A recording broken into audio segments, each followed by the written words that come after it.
Hey, beautiful people. How is everybody doing? Let's get this show on the road, y'all.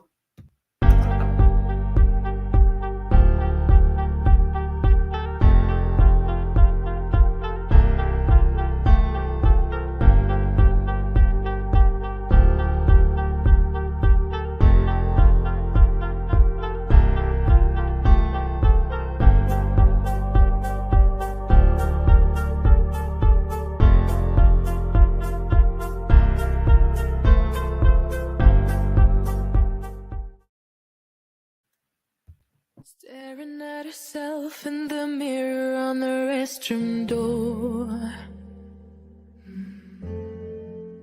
Voices in her head that mirror what she's heard before. Hey, everybody. How are y'all doing? How has the week of reality checks been treating y'all? Because it's definitely been a week of reality checks. How's it been for you guys? I literally had one of my ring lights go out. Lastminute.com. So your girl is navigating against the variables. Hey, Tatiana, how are you doing, my love? Mina says she's going to be right back. Okay, cool. We've got the list already. I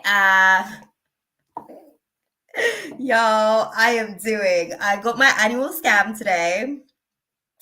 Navigated through that. This time, it was an interesting one this time, actually. I observed it much like I do. I've been observing like the last 3 sequences, but still, I'm that cat. All 9 lives. Okay, if you can read in between the lines, I'm that cat, literally all 9 lives. Curiosity is always going to get me.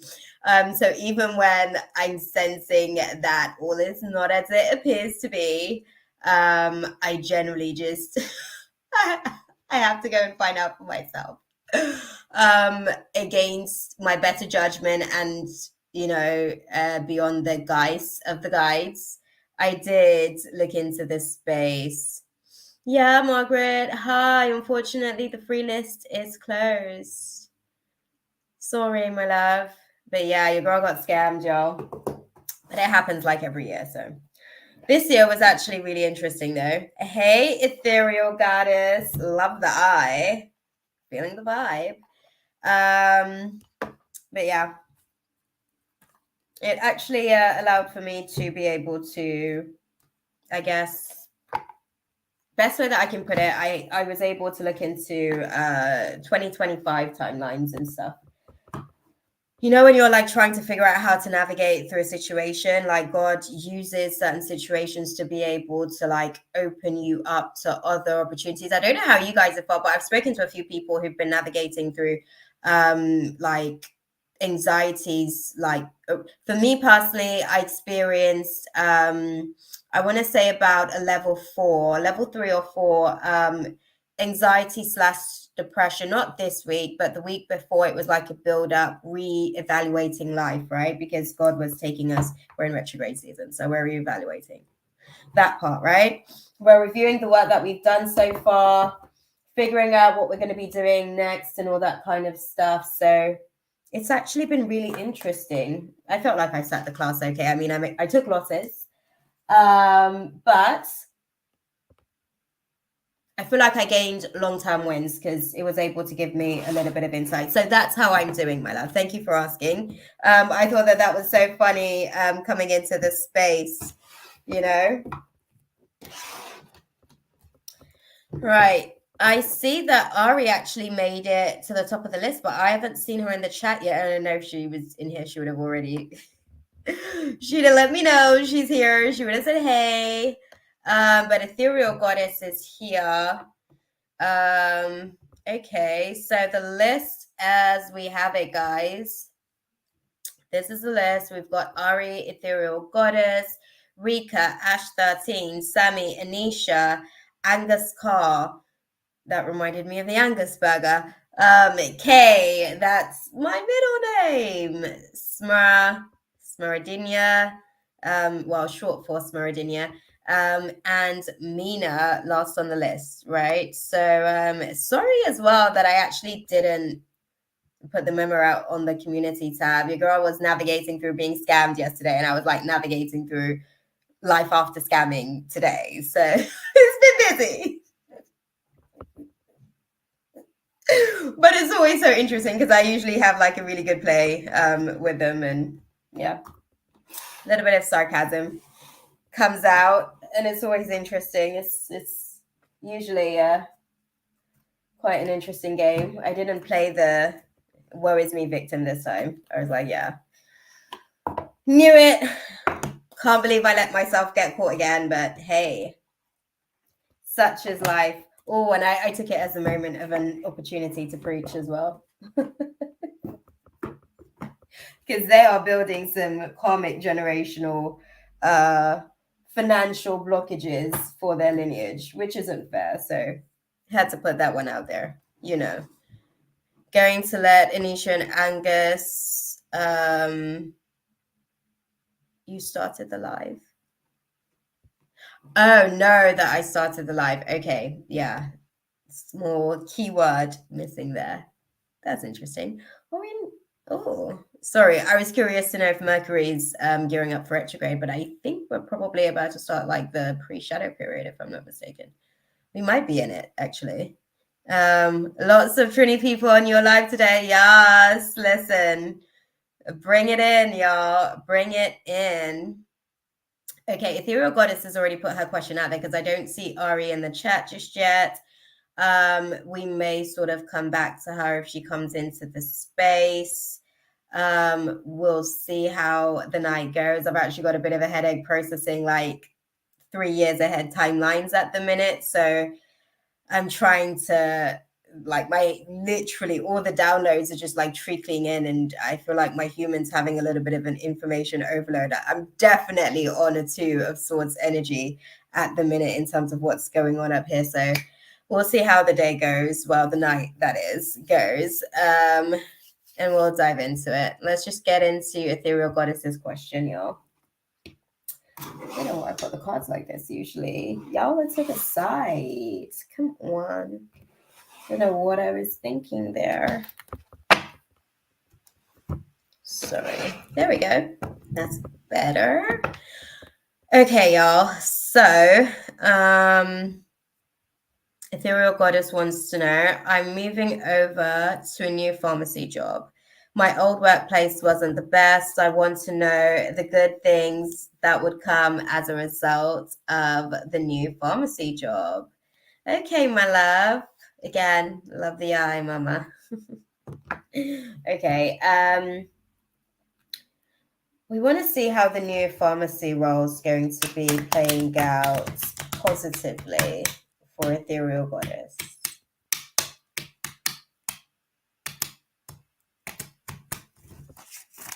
This is your first time in the space with us, my love. Don't know if I've seen you before in the chat. Want to warm you up to my reading, I guess. Okay. Yeah. We know that, just like starting any new job, right? Sorry, having a moment with the guys because they were saying like initially it's going to feel a little bit like information overload, but there's like so much like enthusiasm and excitement to sort of like be in the space. Okay. Lots of enthusiasm to like be in the space and kind of like be on this new chapter, but there is a lot of information overload in a positive way. Like once you digest that, you'll be able to kind of get into that, you know, 2 of Pentacles vibe where you're kind of adapting, right? Let's see what the cards are saying here. Oh, that's nice. Yeah, it's I'll tell it to you like this, right? The way that I see it is almost like you're kind of like getting your, I'd call it an induction. right? And you're just kind of like, it's so much to take in, but deep down, you're still just so excited that like you're on this quest and like it's this type of challenge, right? Where you're moving into like your next phase of things. So it's interesting. You'll enjoy it, that's for sure. Even the orientation shall be quite interesting to say the least. Definitely, it's what we've got here. We've got the wheel of the year for you. So it's speaking to me about feeling like there's a bit of a turning point in situations where it didn't really feel like it was stable enough, situations where it didn't feel like you could see a long-term vision in the dynamics of things. I think you it's interesting, right? Because you're kind of navigating oh, sorry. There's a whole dialogue going on in here. So, okay. I'm glad that it's you because when you said the positives, I'm like, okay, I'm gonna have to warm them up to how I read because even with the positives, we know how things manifest themselves. Like everything is a positive, it's just the perception. But one of the things that I saw in this situation, you might have moments where you navigate through feelings of imposter syndrome just a little bit. You're going to get lots of responsibility handed over to you over time. I want to say it's going to sort of like be over the course of like a good few months, up to like 5 to 7 months potentially. You'll start to like feel these responsibilities coming in around about like 3 to 4 months, where you've kind of settled in, right? A little bit to some degree once you've started to manage. Remember, once we got into that Two of Pentacles energy. But you're really quite like stealthy about the responsibility that you're receiving. Is the position similar to your previous role, or is there a little bit of an elevation in your status? Answer me that question. Because they're speaking to me about like this being a little bit more of a significant reward for you. And it feels rewarding overall. That's interesting. But yeah, answer me that question. Is there like an elevation in your status in terms of like title with the role that you are in this job in comparison to your previous situation? Okay.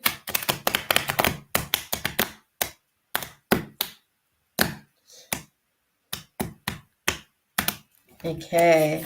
It is the same role, but the new company is on a larger scale and better pay.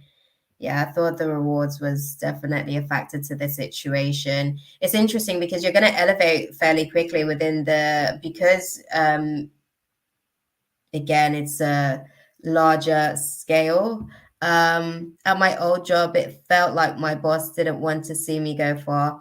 Yeah, sometimes there's a little bit of situation where people are like, yeah, but I don't want you to surpass me type thing. Sometimes we have to, it's such a crying shame, but it's just one of those things. Like, at least you're out of that space and the environment. I think when it's a small sort of like, big fish, small pond type scenario situation where there's not enough for everyone. Oh, hey, Kay, sorry, my love. I literally didn't see you there. Weekend's going good. Hey, Angus, sorry, y'all. But yes, 26 tapes. Unfortunately, the free list is closed. Stick around if anybody misses their spot. I think Ari's missed her spot, but she might sort of pop back in more than likely. So it's kind of, if she does, then she'd be at the end of the queue by then. But yeah, that's kind of how things work around here. Alternatively, you can also tune in next week, potentially. Next weekend, actually, no, guys. Next weekend, your girl is doing family staycation, so I will not be here. Yeah, there's no space to be able to do that. We'll all be in like a little mobile home, sharing space and doing family time together. So yeah. But I'll be live the following week. I think that should be fine. The following weekend, we can hang out again. We can have some friendship time and check in for our friend date. There seems little, not enough for everyone. Battling for crumbs, honestly. Yeah, that's exactly it. Like, that's exactly it. In this situation, you'll actually be able to elevate fairly quickly. I want to say within like 7 months, you'll see like a lot of shifts kind of changing. I think you start getting little bits and pieces of responsibility being handed to you like 3 to 4 months in, and then you kind of start to feel a little bit more comfortable with leveraging this new responsibility with potentially like, I don't know if there's a new title that comes within that time frame, but there's definitely discussions. A supervisor from my old job tried to contact me and I didn't accept her friend request. Next day, the new job contacts me. So yes, I'm gonna that part, okay? That part, you made way for your new situation. And yes, Kay, loving it's something we do every year. We kind of go and hang out together. The lot of us in a little like mobile home together. It's my nephew's third birthday, so it's like his birthday experience this year. We're actually going to go and vibe and hang out and have fun. But that's interesting, Ethereal Goddess. You kind of like cleared the path by staying firm on your boundary with that situation. It's like with an ex, and it's like, no, we are over. It is finished, done, dusted. Right. So that's interesting. I do think that there'll be situations where like you're quite opinionated about certain things, and I think that that's going to be an advantage of yours in this space. But delivery is everything. That's what I'd say to timing, and delivery is everything. That thing, yes, I felt like I went through a breakup. Yeah, girl. You know, when you're like, look, don't call me on private. Just saying, right? Hi, Nuts. I am doing well. I've survived my annual scam. Didn't lose as much as I usually do. And my mentor is, yeah, I'm working through some Two of Swords energy in reverse, but I'm moving. I'm moving forward. Yeah. Sorry, Ari. Yeah, my love. We literally are still sort of on Ethereal Goddess for the most part. So I did literally just say to someone in here that, yeah, more than likely you're going to be popping in. Yeah, okay, and not that part, right? What a weekend. It's been quite a week actually, but it's my cusp moon, this one, Aquarius full moon. So I had to lose something, and that something was my check, which I mean, it was an interesting lesson, but yes. The list is actually closed. The free list is closed, but if nobody's here to kind of, if somebody misses their opportunity, then there's time for you to be able to do that slot instead.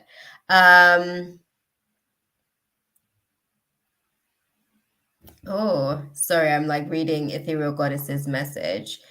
I learned some lessons. Can I still go? Yeah, no, that's fine, Ari. I figured that you were going to be popping into the space, and we're still on Ethereal Goddess. So if anything, we'll kind of like do a little swap around type dynamic, because we haven't actually like fully passed the first reading. And usually I'm actually out here talking for the first like good 20 minutes. So this is interesting to see that I'm actually already in the reading, even though we're having dynamic discussions. But yes, you're good. We'll probably sort of double back to you.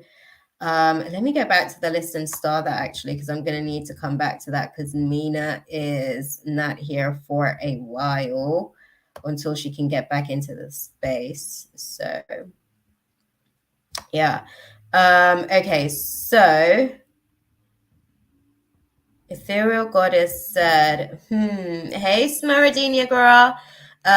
She said, I learned some lessons from my old job more smartly, and if I have opinions, delivery is very important, 100%. Because what happens is that there are people, depending on how we deliver, like information is light. So depending on how we deliver our light, it may intimidate people around us. And this is something that you face in your previous role, where as you were growing so quickly that your light was intimidating the people around you. And again, because that was like a big fish, small pond type situation, it just kind of played out how it had to, like everybody couldn't be in the pond, right? Somebody had to go basically, because there wasn't enough room for everybody's fin to spread. But this situation, I think that's going to be one of your strengths, and that's one of the things that's going to let you stand out in this space here. And I do see discussions of internal. Do they promote quite quickly internally? Do you know? Answer me that question, because there'll be discussions, I guess, considering you.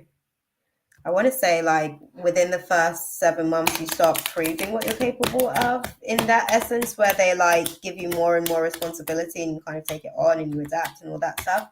And like 9-10 months into the gig, it's like new discussions are being had about levels within the roles. So yeah, it's an interesting one.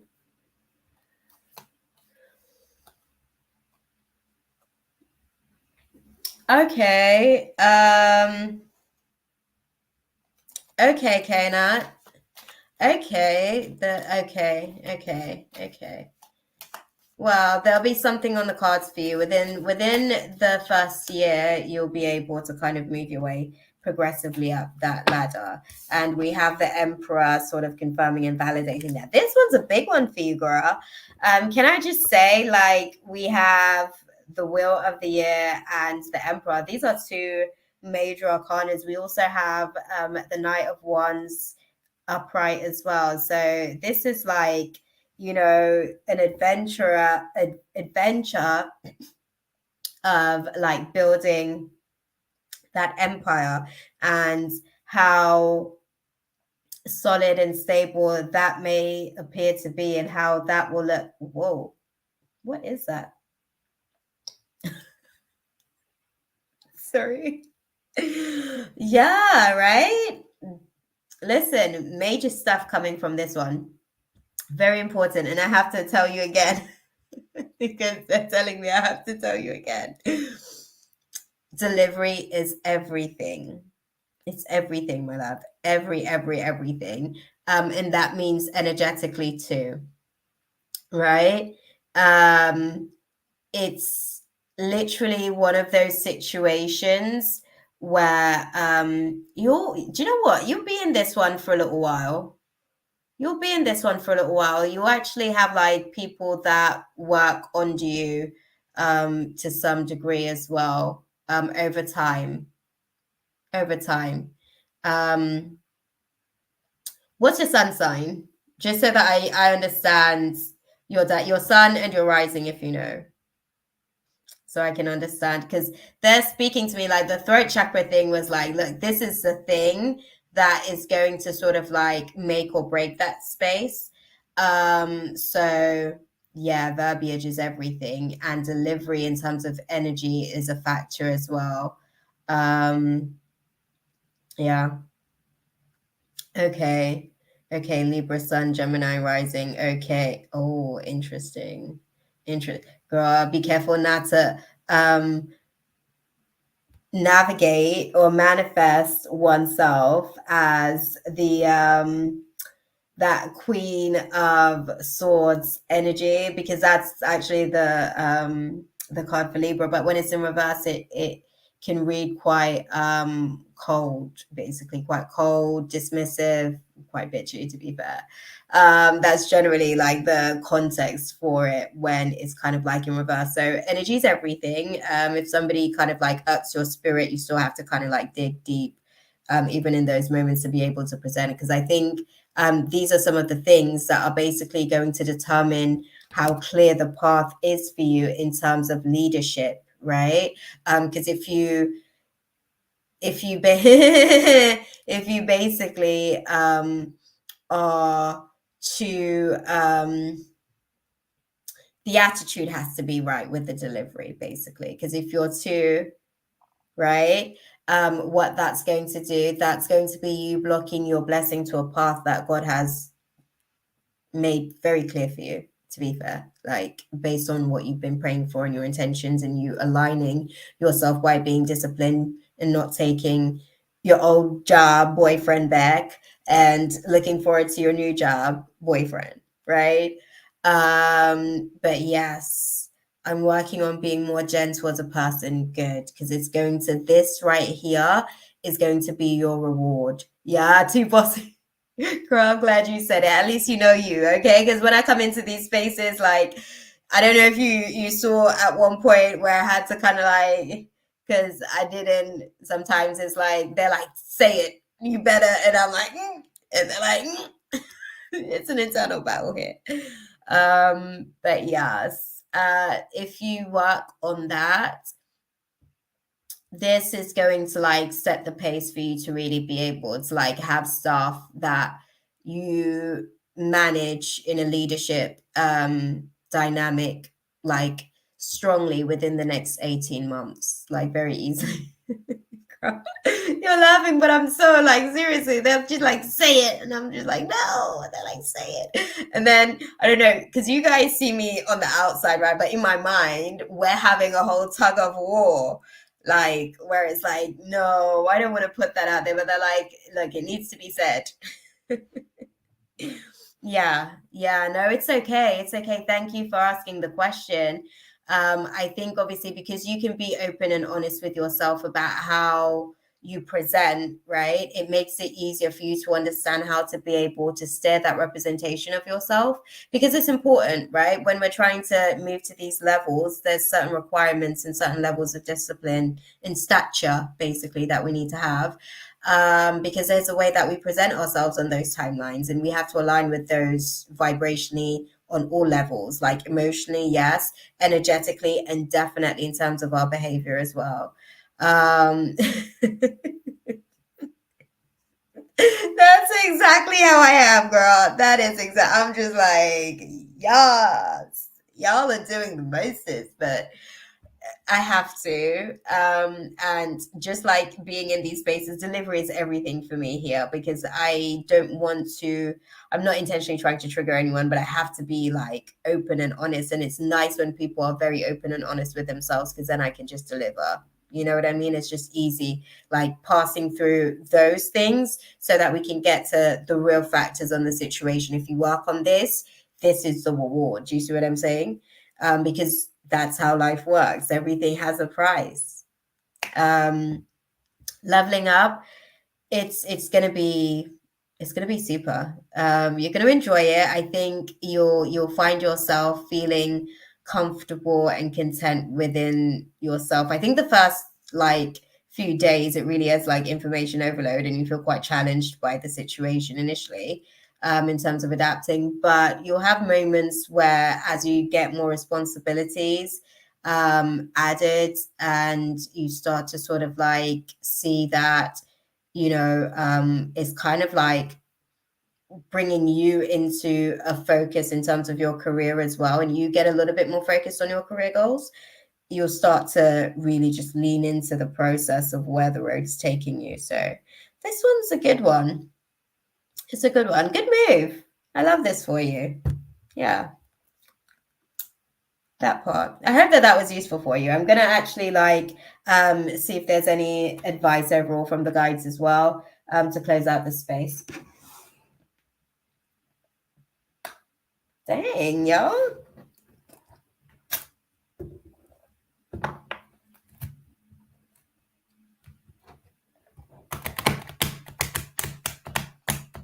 Okay. What's the overall guidance for our girl in navigating through this space? Okay. Oh, thank you.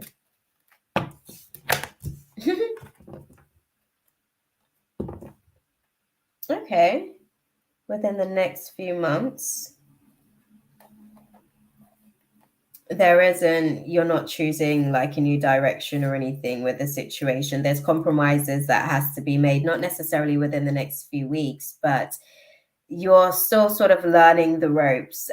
You'll feel a little bit, like I said, information overload is what it will feel like for like the first few months. But as you continue to kind of like move through the process and ask the right questions, you'll be able to kind of, navigate the space accordingly.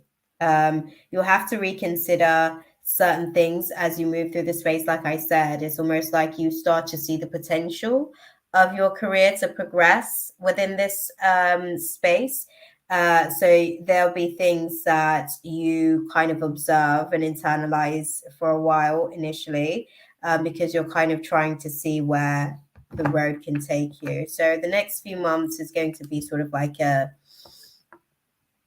learning period. You're observing to see like your placement and your fit, and how you could potentially grow in this space. Okay. But yes. Yeah. Sorry, I'm like looking in at the cards, just pulling randomly. I hope that was useful for you, though. Beautiful. You did say it was, but I really do.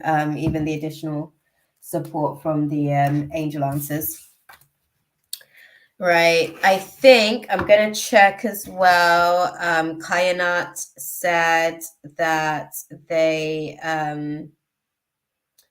donated as well. So I'm going to check that because I think they put their question out there. Yeah. Thank you, Mama, for stopping into the space and putting your question out there.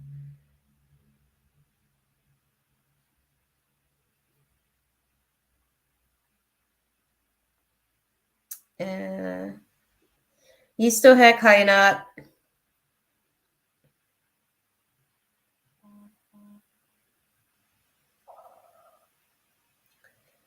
Let me check that first.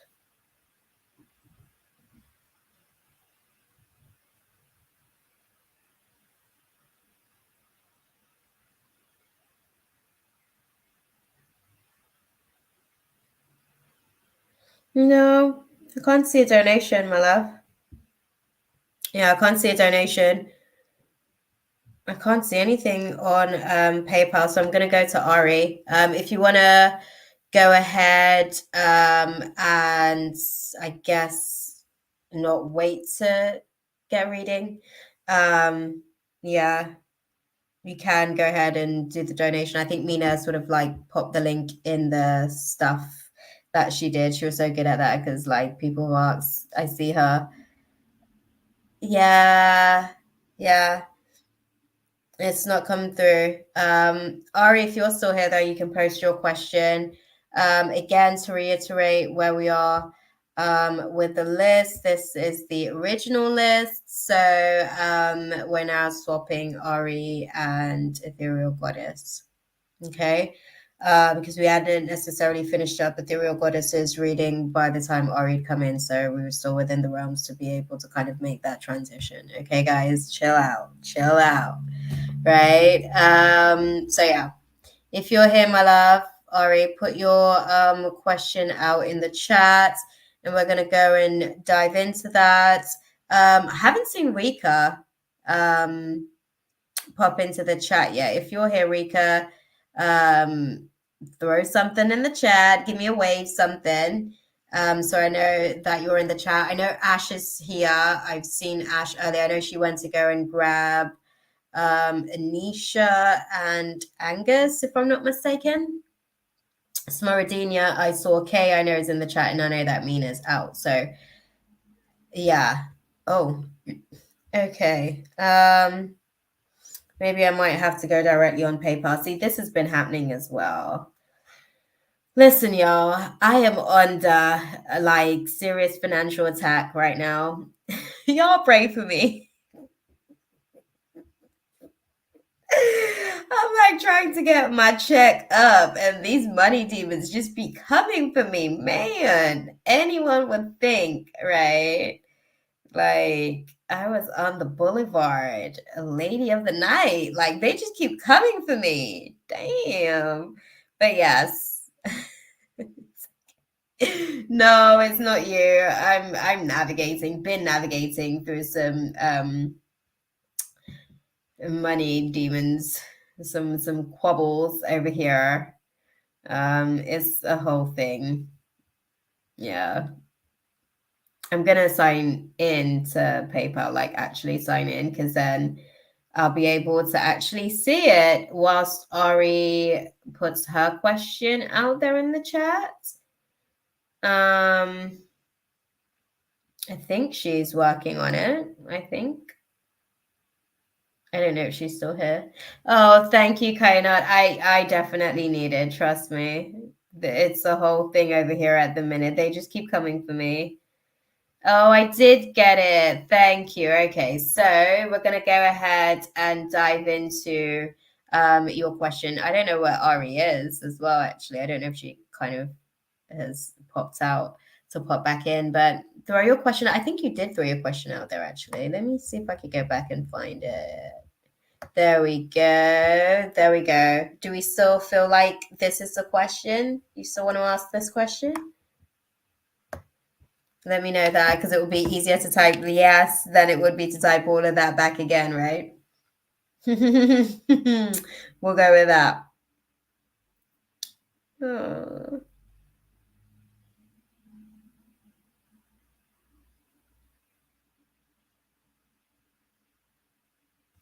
Yeah, okay, cool.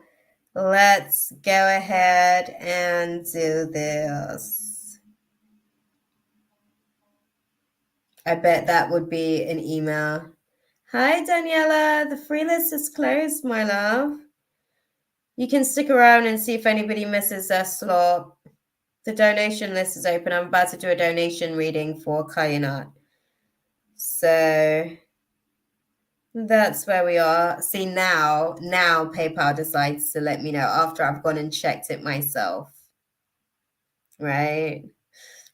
Funny. And that did take a little minute. It took like 10 minutes or so not too bad. Right. So, oh, that happened so quick. Damn. Oh no, that was 40 minutes. Okay. The incense did its time. That's understandable. I was too slow. Okay. Sorry, I'm just like smudging the cards a little bit. The whole lot of them. Before my incense is all the way out, because it is what I use to open the space, and I want to keep the energy moving based on that initial intention. So yeah, get everybody in the mix, the whole lot, the whole shebang. When I say I'm setting the space for y'all, I'm really setting the space for y'all.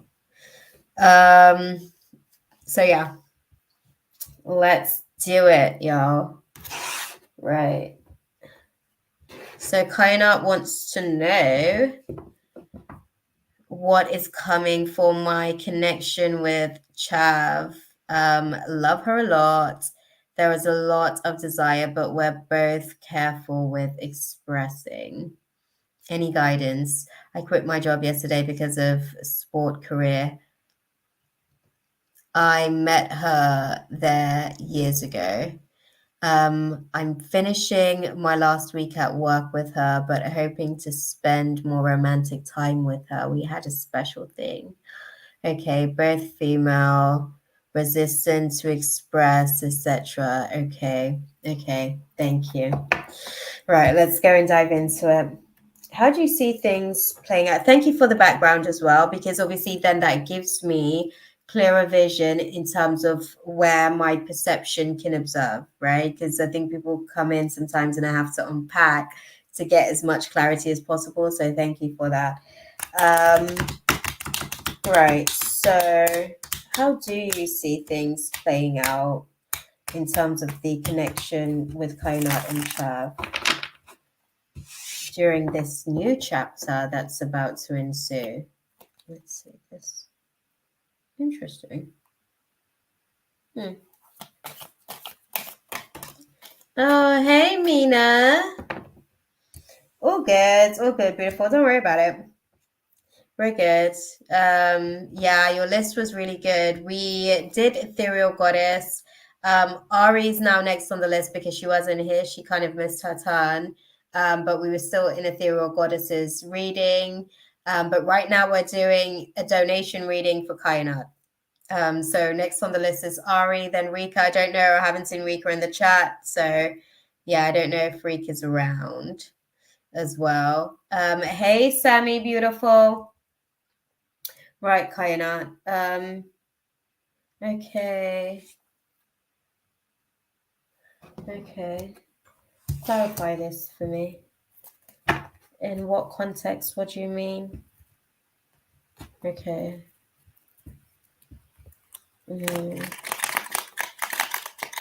Okay.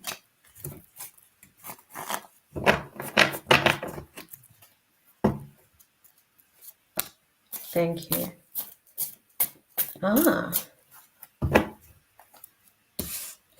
Interesting. Sorry. There's a whole story that's going on here. This is why I love tarot, right? There's a whole story. It's so much easier to read, like, for others and stuff, because your investment's a little bit different emotionally. Because people say, like, do you read for yourself? And so I do, but it's not always clear to really tell based on my emotions, because my intuition can be clouded based on, you know, how much investment you have in an outcome either way, right? But it's interesting. So one of the things that it started off with was things are definitely going to change. You guys won't be able to spend as much time as you guys used to together. And I think that those are some of the sacrifices that are going to have to be made in this new chapter. That was one of the things. They expressed it to me like half truths, right? It's like half truths. It's like, you know, they're saying there's conversations that would be had, but it's like half truths conversations. And why that is again, like you said, you guys not necessarily being too expressive. So that kind of like holds you guys back from being able to kind of make spending time together and nurturing the spark that you guys kind of like have at the minute into an actual chemistry that is a formative bond, right? So that's going to be a bit of a challenge for you guys. But I think it's so interesting because we had the justice card basically that came out as like a path, and this is where they were telling me there were half truths, right? In navigating through the situation. And we also, when I tried to clarify the whole dynamic of that, because they were saying that it's half truths, that it's all like smiles and sunshine all the time. That's not necessarily like the aspects of the situation. It's so interesting because it's almost like both of you guys want to be able to both of you guys like want to be able to kind of like let go of this indecision, right? Oh, sorry. I'm like, there's like a million and one stories kind of like going on here, because they were like, yeah, don't bother. Let's forget that. They're like taking me onto something else because they're like, yeah, if we get started with that conversation about how, you know, they both kind of like have feels, but nobody's really expressing the feels. And just like how complicated that makes the whole situation. You know, like we'll be here forever. So anyways, and then they took me to like another aspect of the situation. So I'll say this much: the fact that you guys aren't too expressive is the very thing that is keeping you guys at the level that you're at the minute. Basically, there's no moving up a level from this level of communication. The only way, the only way is to actually be able to, okay, let me go into this. So what's Chav's intentions towards Kainat? Give me that dynamic. And sorry, I had to go into this because I need to get clarity on what the holdback actually is about, right? Because you guys aren't going to be sharing space or forced to share space, because obviously when you work with someone, you have a lot of hours that you spend with them, like probably in essence than family, you know what I mean? Because work is such that it can be that way. But it's interesting. Okay.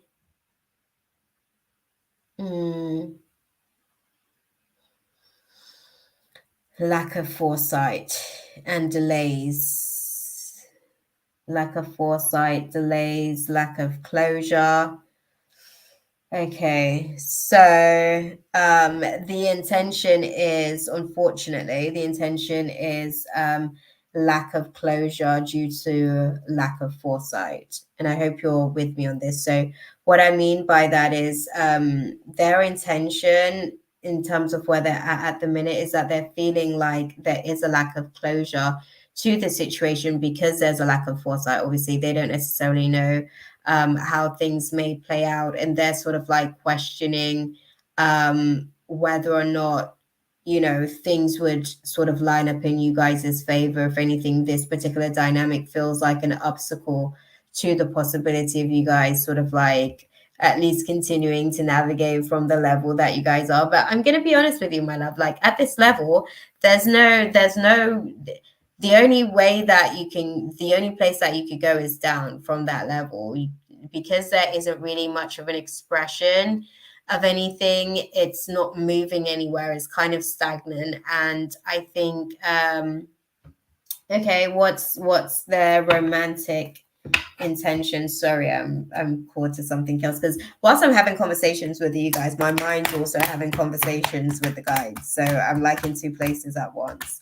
So bear with me for the most part, but keep up as well. Pisces energy out here, just moving from tangent to tangent. Speak to me about the like romantic intentions then. Thank you. Okay.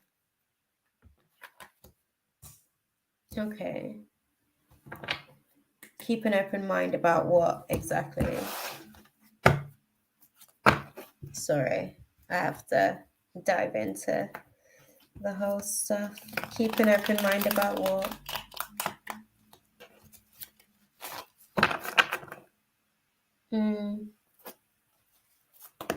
Okay, thank you. That was quick. Wow. Literally similar energy, just moving around the place. Okay. Okay.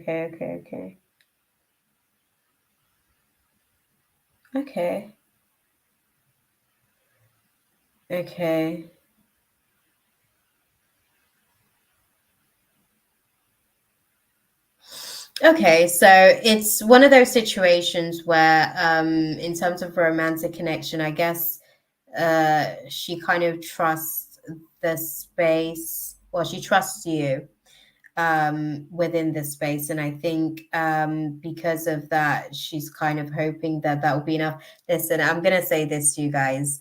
we're in Neptune retrograde season.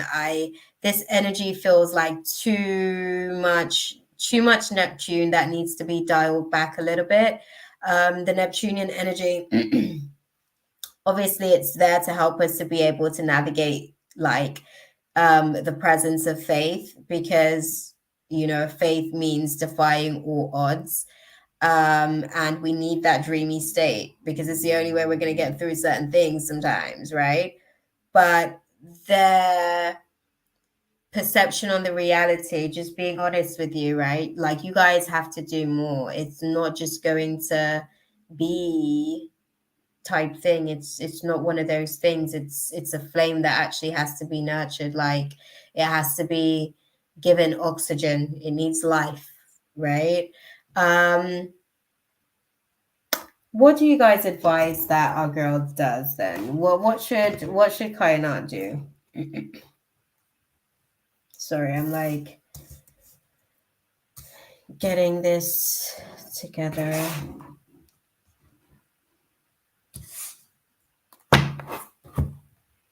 What do you guys advise that Kainat does in terms of the situation?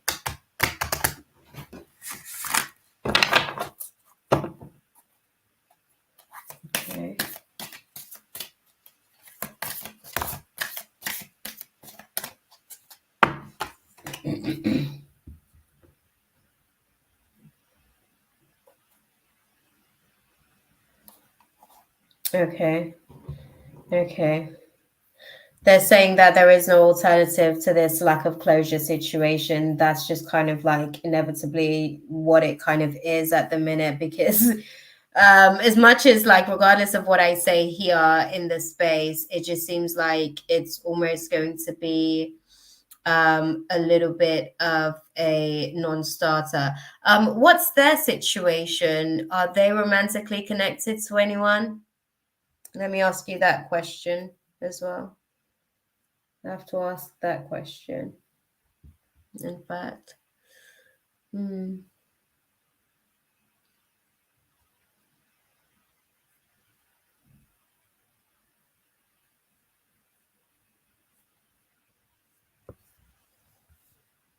also, who have we got in the house as well, man? No, they're not. Okay, well, that's good to know. I think it's one of those, because I'm trying to understand why you guys are kind of holding back. I'm trying to understand as far as why you guys are, like, what are the factors to the situation. Okay. Yeah, I agree with you. I don't think that there's anyone. This thing that they do with you about being indecisive, they do that elsewhere as well. So if there were anyone, they'd be doing the same thing that they're doing with you. So I don't think that there's anything that's kind of like developed and actively flowing. Okay. So what should our girl do with the situation then moving forward? Like, what's the okay, thank you.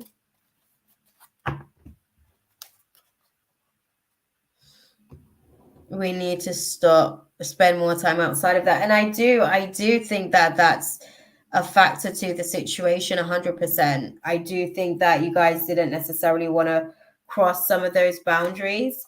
But I also feel like because you guys have been so in that space, getting out of that space once you don't necessarily have that dynamic is also then going to be a bit tricky for you guys. It's going to take some getting used to, and you guys would actually have to see each other a couple of times outside of that space, like a good 2, 3, maybe even 4 times outside of that space to really be able to like shift the narrative of the situation, if you know what I mean, because it's still like, it's kind of like basically like bringing the representative. So what I mean by that is like the colleague representative in the space, right? It's kind of like, I'm intrigued, but you know, I'm not necessarily sort of wanting to act on anything. I'm just here to observe type thing and see what the boundaries are with the situation. What would I be able to get away with type thing. So I think because it's one of those types of situations at the minute, once you guys get out of the dynamic of sharing the same workspace, it's going to be a little bit tricky to be able to kind of like adapt to being out of that space and treating each other like you're in the current space that you're in type thing. That's the best way that I can put it. Sorry, I'm like checking out the guidance in terms of the energy, not taking action. Okay. And releasing the heartbreak. There isn't really an appreciation for the non-thinking woman. Okay, interesting. Sorry, I'm like reading the story as it's unfolding. So they're saying that like in terms of the situation overall, I do feel like, you know, you guys will work or at least attempt to work on making that connection. I don't know if you guys get past 3 or 4 like meetups, to be honest with you. And I think that this is what the initial card was speaking about when it was speaking about half truths and such. It's almost like, I don't know, I personally can't see past a third or fourth connection, like link up with you guys outside of that space, just because it's a completely different dynamic. And because you guys hadn't necessarily solidified, even though there's like a nice little spark here, don't get me wrong, there's a nice little spark here that's burning and developing. It hasn't really like started to blaze. It's the best way that I can put it. Let me use that. It hasn't really started to blaze. And because of that, I don't know that the level of commitment basically that is needed to be able to kind of like, you know, make a date and decide to stick to it. Because I think there's even to get like 2 dates where you guys are able to sort of meet each other outside of that space is going to be tricky. Just organizing schedules and actually showing up. Like I see that there may be issues with actually showing up once things do get organized. So it will be a little bit tricky for you in navigating through it. But I think your optimism is definitely going to be useful throughout the process of it. I do think as well that the connection that you guys do have, it's something that it's interesting because they just kind of like have this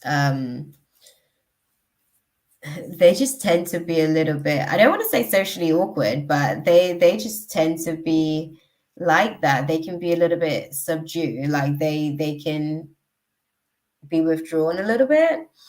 And I think that that's just kind of like how they are overall. So that in itself would be a little bit of a challenge.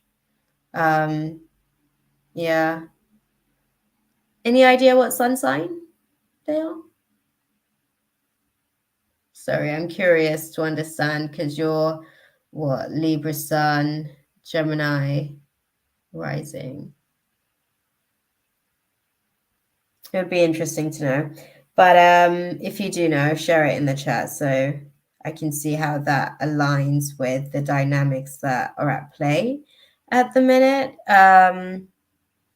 Yeah, that part. Angelic guidance. Let's dive into it. What do you guys advise that our girl does? Okay.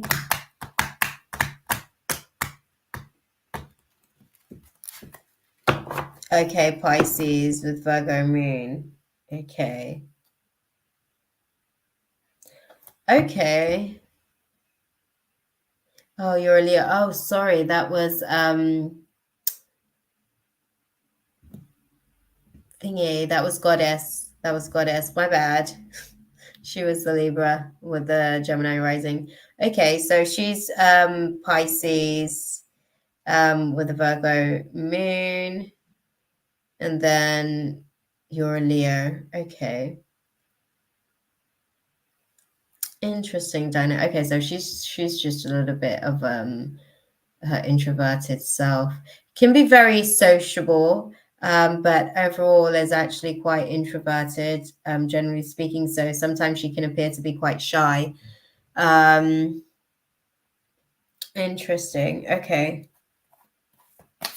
But because of my sport career getting in between, I had to leave the job. She's the only thing making it hard to leave. Oh, and I get that. I get that. Okay. There's some compromises that can happen. It may be the sport career that is the thing that like prohibits actually being able to like do a few of them, because I can see that there's like arranging certain things and then kind of flaking at lastminute.com type thing, which may be a factor with your dynamic or your situation, in comparison maybe to her situation where it's a little bit more like, regimented. What's happening within the next few weeks? Oh, compromises. Okay, balancing things by compromising. Okay, thank you. Dang, that was so sharp. Okay. Okay. Okay. Okay, so I think, like I said, you guys will have maybe 1 or 2 meetups outside of that space. 3 and 4 gets a little bit challenging, and I don't know how well you guys are able to maintain the spot beyond that point. The advice that I can give you is that you would kind of need to, shift the dynamics of where you guys had been in that space and kind of get you guys out of that mindset, I guess, and kind of like more comfortable in engaging in a space with each other outside of that space. In all honesty, I can easily see it fizzling out, because it's not likely to be nurtured in the way that it would need to be to kind of like maintain it. And when I say fizzling out, it's not necessarily like, the connection stops or the feelings go away. It's more a case of like the opportunities become few and far between to actually like be able to engage with each other. There's just a misalignment in places, unfortunately. But yeah, I think you guys will be able to meet up at least a couple of times, so to kind of like figure out if you guys want to do anything, like if you guys want to steer it in a different direction type thing. So yeah, I hope that was useful for you. Sorry I didn't have like, I don't know, better news. It's not bad. I think like a couple of meetups is actually pretty decent. I think it's up to you guys what you guys do with those 2 opportunities, those 2 chance opportunities that the universe is giving you, Thank you, Mina, for updating the list. I appreciate you, my love. So next we have, I hope that, you're able to sort of utilize whatever I was able to give you in there. I don't know how well or much advice and guidance that I could give you on the situation. It's just kind of going to play out how it actually plays out. I think the challenge for both of you guys is to, yeah, that's okay, Kainat, my bad. I think the challenge for both of you guys, because I think that they trust that this space is going to kind of like resolve itself, but it's not a situation like that. It's something that you guys both have to work but I do see a couple of meetups, and it's up to you guys what you guys do with those 2 chance romantic opportunities. Okay, Ari's here. Okay, girl, well, go ahead and put your question out there, my love. Okay, I'm gonna get the snacks going because I'm already feeling peckish in the space.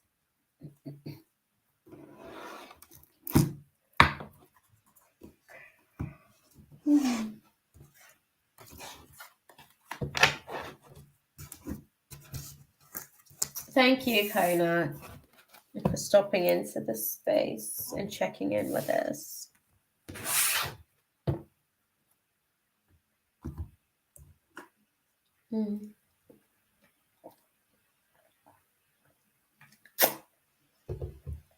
Fingers crossed with these 2 opportunities that you guys get, you're able to anchor the connection more and more to like move each other out of like friendship / colleague zone to like directly romantic interest.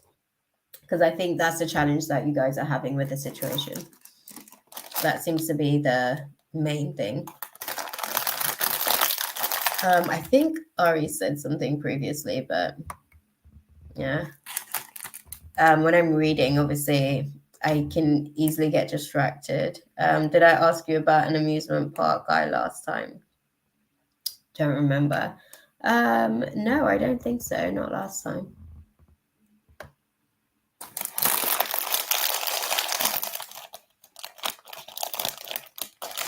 If I had 8 kids. Okay, sorry, I'm going to pop this up on screen, y'all.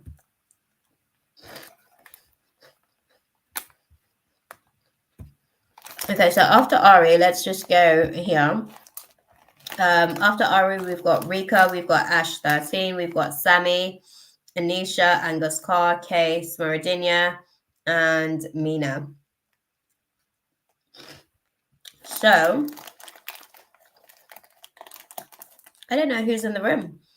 I haven't seen Rika since we started in the chat. Ash 13, saw her a while ago. Sammy I've seen as well. Anisha, haven't seen at all. Angus, haven't seen as well. Okay, I know Terence Moradinia. Okay, yes, Ash is still here. Yeah, that's what I'm seeing. Not that many in the room for now. Okay, let's go and move through the list. Right, Ari wants to know. First part. If I had 8 kids, how would it go for me? Can you get possible zodiac signs too? Would be too long of a reading. Wouldn't do that to the rest of the gang. Still waiting for theirs, depending on where we are with people in the room as well. I want to have my first child at age 23 or 24.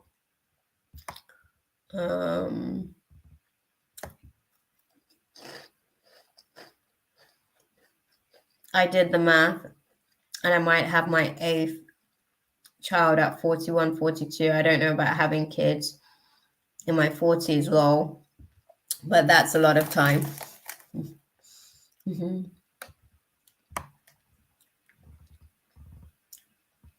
Okay.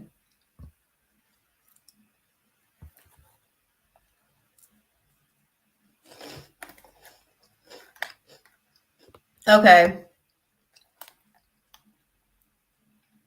No, I know, Mina. I know. They're waiting to see. Check and see when their turn has come on the list. Angus said to sort of let him know when it's his turn because he's at work. Okay. All good. You can do some of them. You're funny. I can't think of having another baby in my 30s now. Yeah, I'm just about to like start the race. Like, I'm not even ready for kids yet, to be fair. Like, I literally had a conversation like last weekend, giving myself another like couple of years on a timeline. I've got things to do. I'm busy, and I'm also optimizing my genetic sequence. So the less demons I have, the less likelihood my child will have to face those kind of circumstances as well. If you can do 4 of them right now. That Mina, you in your 30s. Oh, I can imagine Mina. Full time as well. I get my nephews for a weekend and I'm like, oh my God, That's exhausting. Have you got 2 boys?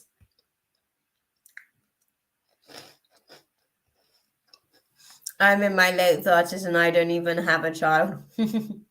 Well, I'm like obviously at the top end of 30, but I'm okay. I literally I think I got triggered when I like had a conversation with my doctor for a while, and that created some urgency, but I came down from that real quick. I was like, oh, there goes societal projections again. No, I've got things I need to do. Oh, mashallah. That is beautiful. Oh, you and me both, Ash. Girl, we see each other. But I'm looking forward to that time when it comes. Which is why I want my pace of life to be like a lot. Right now, my pace of life is like this. So it's a lot to fit that in. But we're going to go and dive into Ari's questions. Oh, can you see if most of them will be girls or boys? It's 5. I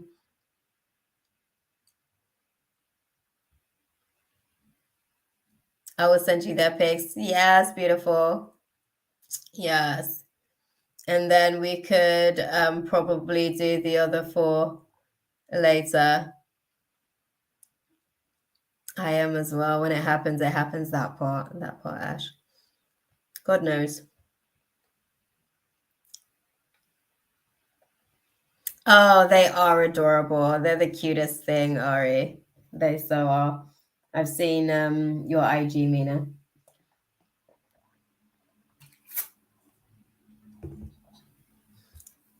They're so lovely. But yeah, it's a 5-3 situation. I think it's it's interesting because I think it's a 5-3 in terms of like it would be girls. Ooh, okay.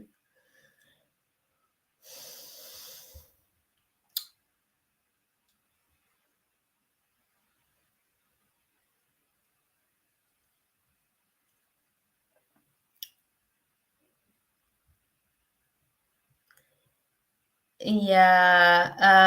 Okay. So I've got to put it to like this. I see 7. I don't necessarily see 8. I see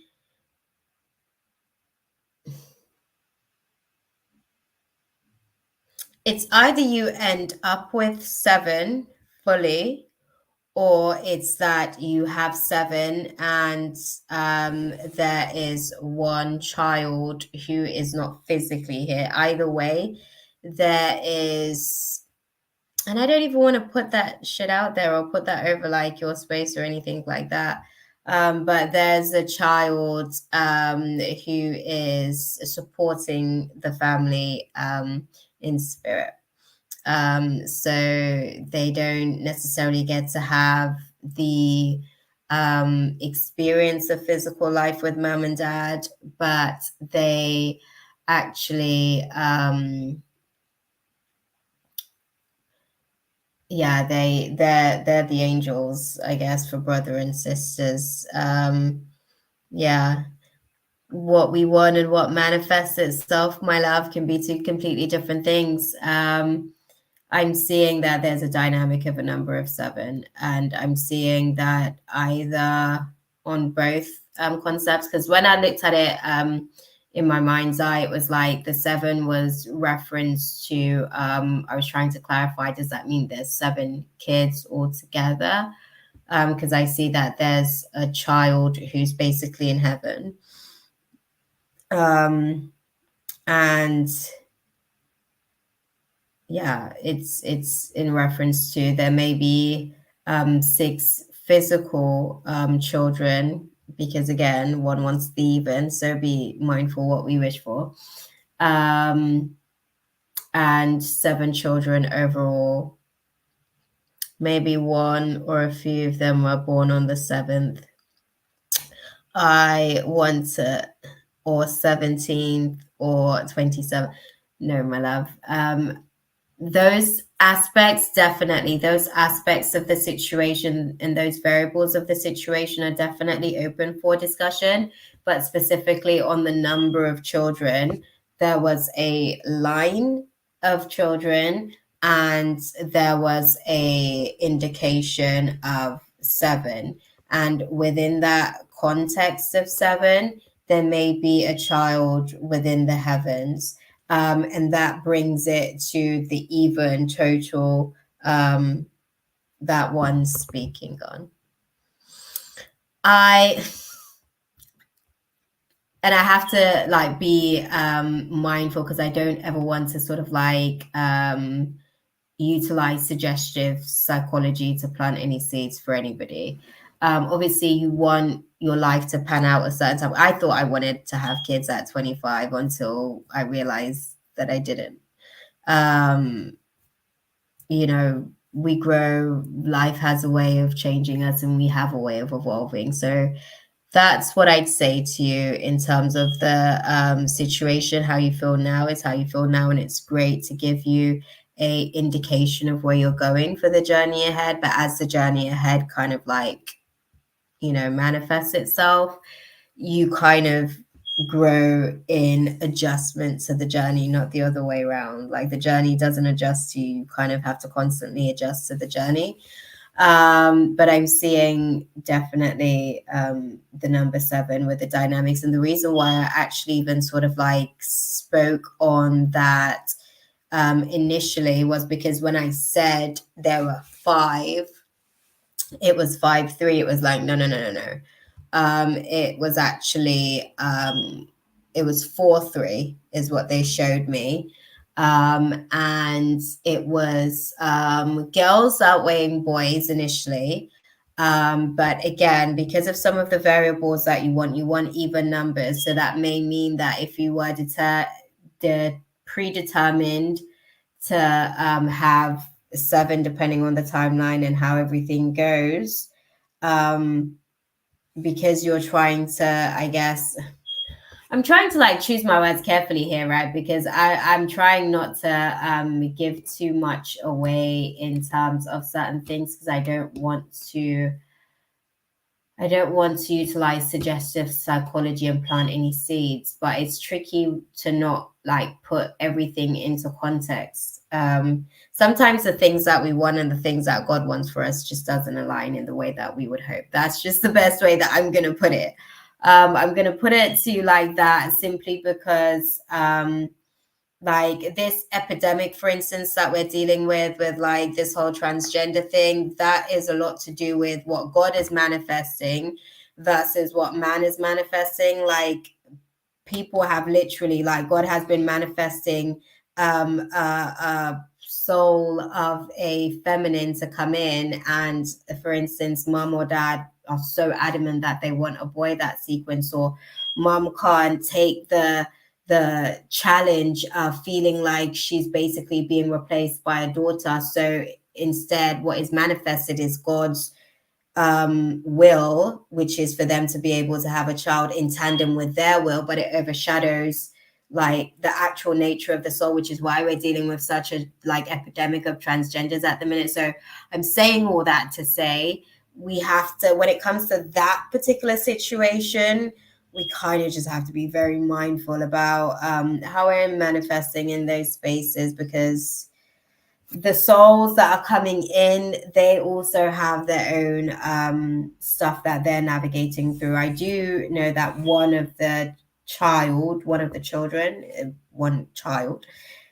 from the group of children, there seems to be a situation of complication there. I think it's kind of like after a few pregnancies, I think 4 pregnancies in the 5th child, that situation becomes a little bit of a challenge to navigate through that pregnancy, but it makes way for the rainbow baby that comes after that. and then it makes way for a star seed to come after that as well, as the last child. So it's such a like loaded question there that you asked, Ari, because like, yeah, I didn't even want to speak about the thing about like the child being in heaven as well, because that's just like, I don't really want to put those things out there, but it's the child's journey to unfold, to earn their wings, basically. I wish God wanted the same thing that I want. Well, God does, which is why you end up with 6, because you wanted to have even numbers. And this is why I'm saying we have to be mindful of what it is that we want. The 8th situation, there isn't necessarily the capacity for that because of how the others kind of takes a toll on your pregnancy. So the more pregnancies you kind of have, there's a risk that increases basically after the 5th child, but you're able to do a couple more. The 8th is a challenge, like for your body. These are some of the things that I'm like trying to put into perspective. Like it's a challenge for your body by that point of the journey. So yeah, but I think you have like a supportive unit, I think, as well. You know, your partner seems to be overwhelmed, I guess, by all the kids, all the chicklins in the space.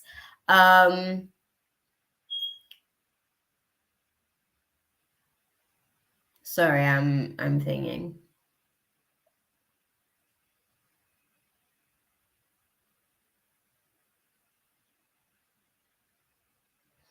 2 water signs, 3 air signs, a fire sign.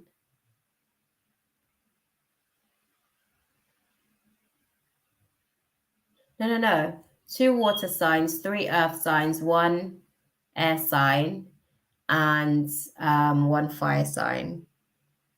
They said that that's as much as they're going to give me with that situation there, because those variables on the situations have to play itself out. In doing certain things, basically, it gives away certain timelines of pregnancies.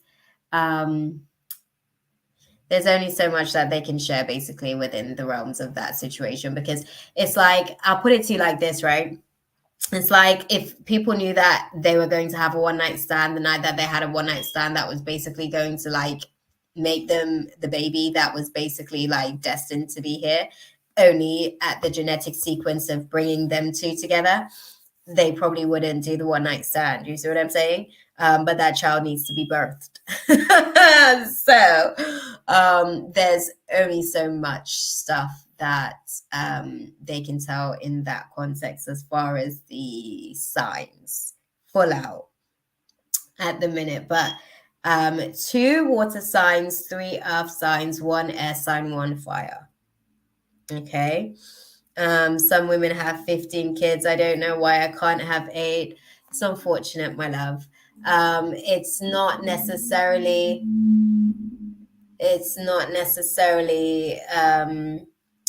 the case. Yes, there are some people who have 20 odd kids and their poor womb, but I know we can't always get what we want, but it feels like I never get what I want.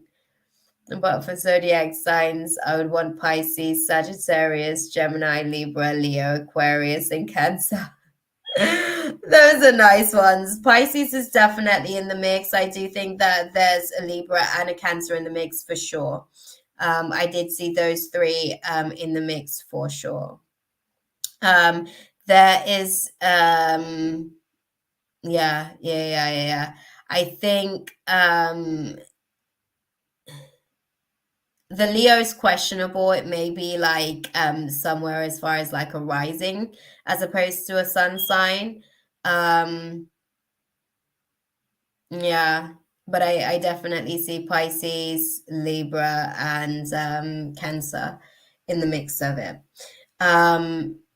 Yeah, I'm sorry, my love. I know it feels like, we want certain things and it's just not giving how we want it, but I think God's really just trying to protect you from yourself in terms of that one. I think when you get into it as well, your body goes through a process each and every time. It depends on how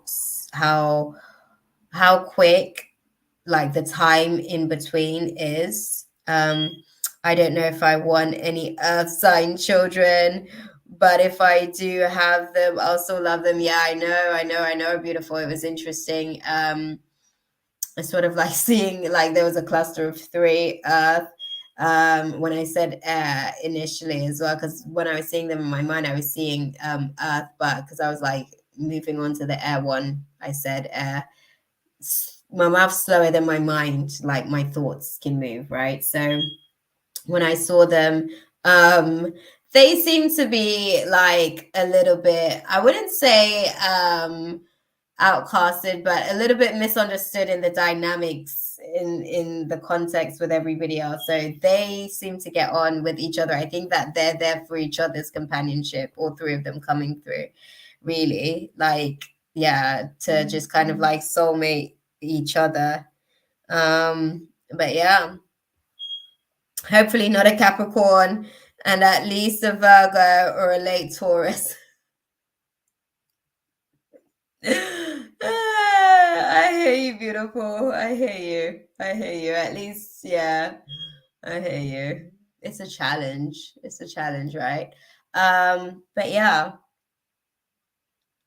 how would it go for you? So, I think we kind of like put a little context to it. So, the first three pregnancies are, I'm not going to say easy peasy, but you kind of navigate through those easier than the fourth. And then the fifth one gets a little bit more challenging. Obviously, that's the pregnancy that's a little bit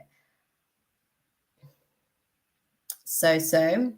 And then the sixth one, you're a lot more careful. You spend a lot of time on bed rest actually for the sixth and seventh child. Yeah, you spend a significant time on bed rest. I want to say like just after the first trimester, sort of like halfway into the second trimester. From there, you're literally sort of like bedbound just to make sure that everything's okay. Just in terms of like how the pregnancy is developing and stuff. But yeah, it seems like for the most part as well, I saw 4 girls and 3 boys. I don't know if I put that across. I saw 4 girls and 3 boys. I would prefer to have kids between 2 to 4 years. Yeah, yeah, yeah. That part. That part. I think the body needs a little bit of a rest period as well. In essence. So that's a good little timeline. Yeah, that's a good little timeline. But yeah. Let me sort of have a look and see if there's any guidance on the situation then.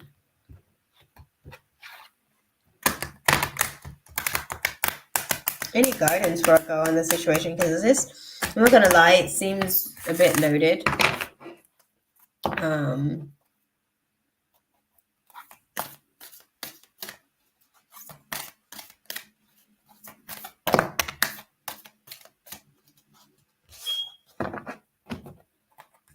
Okay. Okay.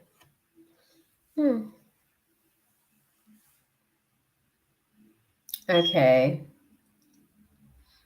Okay. So, this is what months are you getting? Are you getting any? Not quite. I think for Cancer I was getting end of June, early July.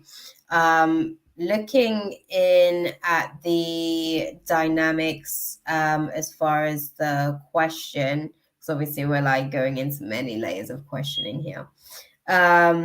Looking at the context of the question, they are saying that just because money isn't necessarily a factor in terms of the considerations of things, because you get to a place where I think your partner is, I guess, like the predominant breadwinner in the household, right? And money isn't necessarily like an issue as such, because they have a certain mind basically to be able to kind of like find money wherever it's at. I'll put it like that. But just because that's your circumstance doesn't necessarily mean that everything else is okay, is what they're saying. Like, yeah, that doesn't necessarily. So when you're speaking about like when you're speaking about the not being able to obviously have the 8 that you want, these are just some of the things that they're speaking about, like not being able to have like the levels of abundance that you would like, in spite of the fact that you feel like you have the right setting or circumstances, are some of the things that are going to teach you how to be resourceful around like outside. Because just because you've basically optimized in the finance area, there's other areas basically of like personal qualitative improvements that needs to be made as well, basically. And this is why certain things will unfold the way that they do in terms of the process of having the children and the type of children that you're given to look after, and the process that kind of like unfolds with that, right? Yeah, with the Cancer, I was seeing end of June, maybe really, really early July, I want to say within the first week to 10 days. And then the, what did I say? I think it was Libra and what was the other one that we spoke about? That was so far ago. Libra, and Pisces. I think it's interesting. The Pisces situation's like way down in the spectrum of like the kids. They're like, I want to say sort of like towards the end of the tribe, like 4th, 5th, 6th type thing, as far as the Pisces child. But they're a March Pisces. Yeah, March Pisces. I want to say mid-March as well. What's it called? The Libra is in October as well. So yeah, that part.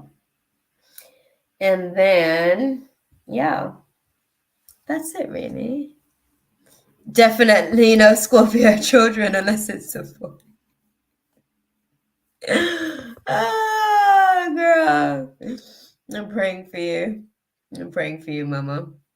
Most people have issues with female Scorpios, my love. It's not just you. They tend to project a certain type of way. It can be a little bit much. Social skills aren't necessarily where they need to be. Sometimes they have the same issue that Aquariuses tend to as well. Social awareness is just a little bit off. It's strange. But thank you, beautiful. Thank you. And you got a little bit of like schooling as well on some herbs. Definitely love some ashwagandha. I actually make a fertility tea that I utilize, and I've got a fertility mug that I created as well on the website, with a magical sigil for healthy womb. So I utilize that, actually. Throw some magic in there. I can't help it. But yeah, Thank you for that, beautiful. Thank you, thank you. Okay. Right? Listen, Ash, you kind of just have to do what you gotta do. Yes, it is. I'm using the root powder only. Okay. Quarter or half a teaspoon a day. Okay, that's what's up. That's what's up. Yeah, I was utilizing a few things initially to kind of like help to shrink the fibroids until God was like, girl, this ain't gonna work for the level of fibroids we got. we gotta go for surgery, girl. But yeah, definitely. Yeah, check with Rika, see if Rika is here because I haven't seen her in the chat the entire time. I didn't really get any Saggy energy, if I'm honest with you, but I wasn't too sure about the fire sign. It didn't really give me Leo or Aries, to be honest. So obviously Sagittarius is the only other fire sign there, to be fair. So it's a possibility, girl. I didn't get Aries or Leo. That I felt like the Leo energy was placement within the chart, but it wasn't the sun. I love Saggies, but maybe they will have Saggy in their chart. Oh, okay, Ash, you're Saggy out here.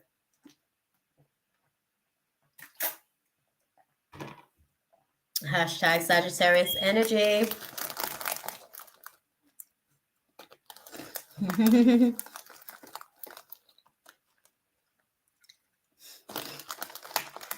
Right, guys. Okay. Mina's updated the list. I don't think Rika's here. So the new list, we've got Ash going next. So you can post your question, Mama, and we'll go and dive into it.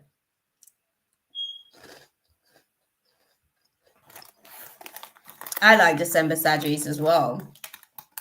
They tend to be quite nice, to be fair. Hey, Chaylee. How are you doing, my love? Oh, we've got the question already. Let's put it out there. Yes, I think I thought about you. I think it was today. Was it today? I think so.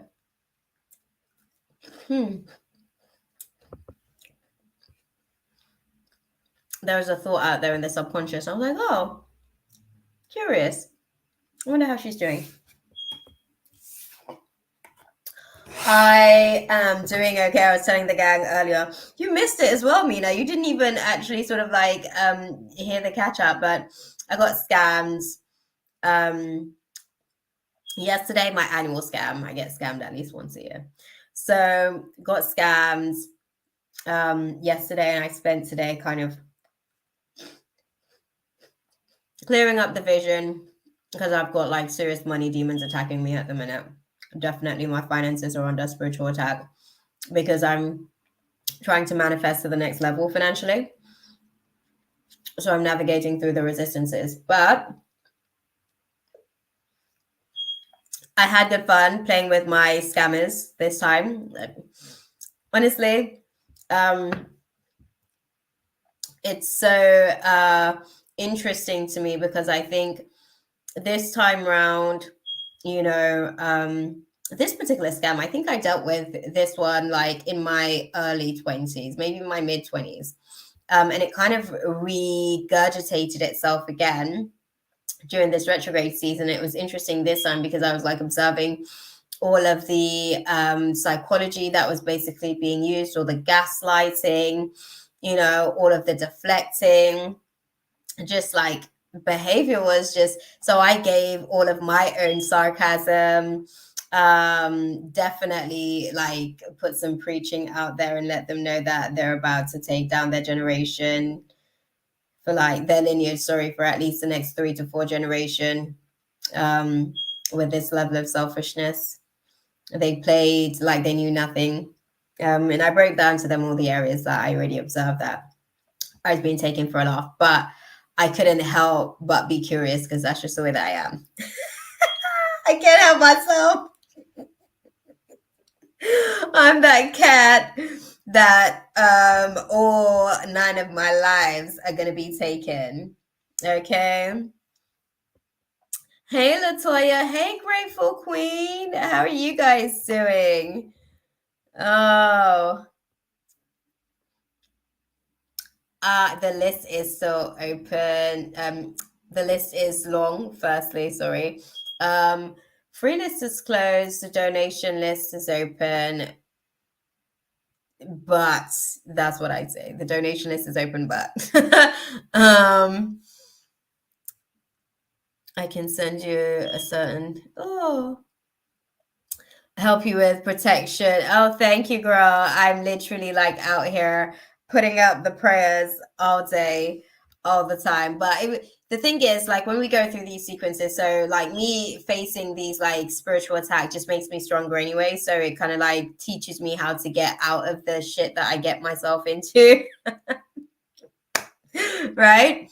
But like I was able to develop like a 2-year timeline, like which seems really solid, but it takes a lot of dedication from myself to be able to kind of like see that through, in terms of the things that needs to be done, where I can literally be on the other side of this, like not having to look back.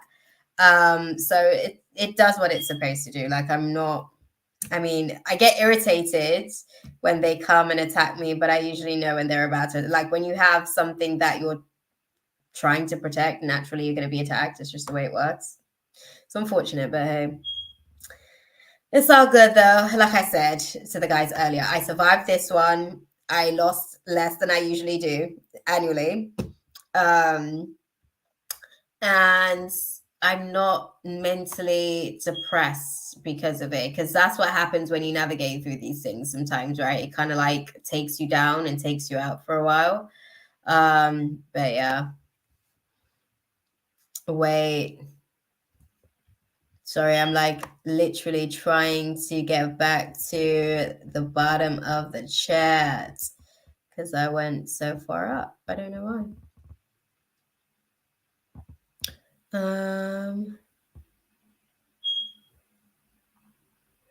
Oh, thank you, girl. Oh, you're at work. Oh, look at you.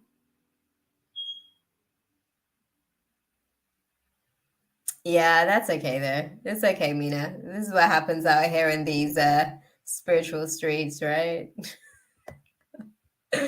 Ah, speaking of spiritual attack, I had one Thursday night while I was sleeping. Do tell, Ash. I'm telling you, these demons are.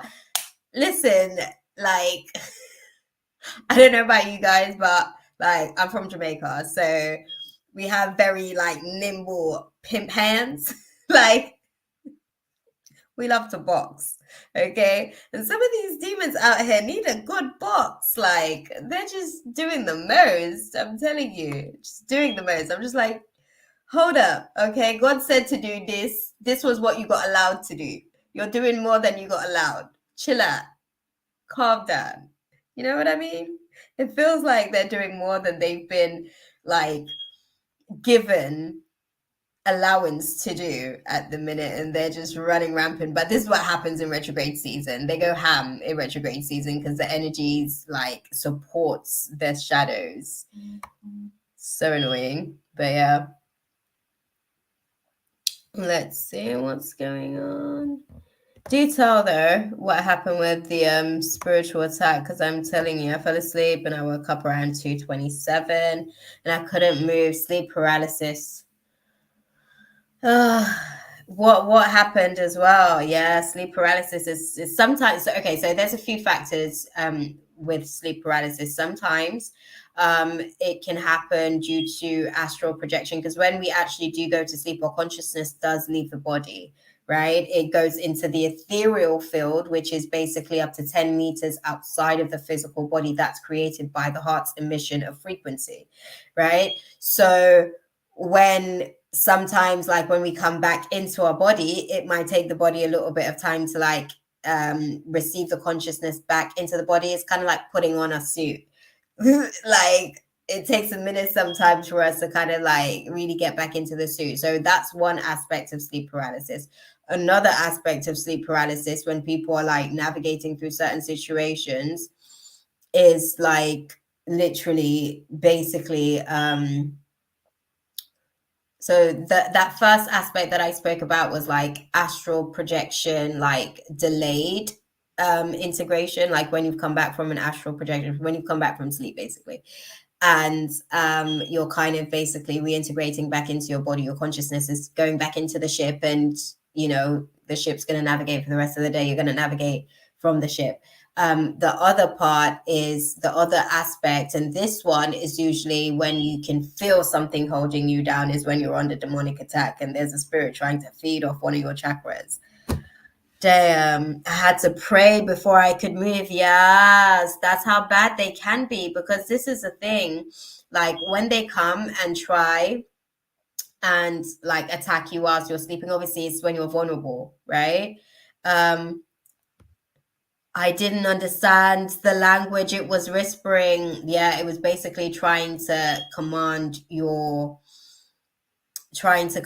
ship. Basically, it was trying to insert itself in here so that it could how can I put it? It's basically just trying to attach itself to trauma, neurologically speaking. So what has transpired in the process of that, because even though you've prayed it off, what it came to do basically in most instances as well, especially when we have to pray it off, is that it's basically like trying to attach itself to a trauma of ours, so that it can basically take host whenever that trauma is triggered. I'm telling you, these little buggers, like, I'm trying to think if there's like a world without them eventually, but unfortunately they are needed.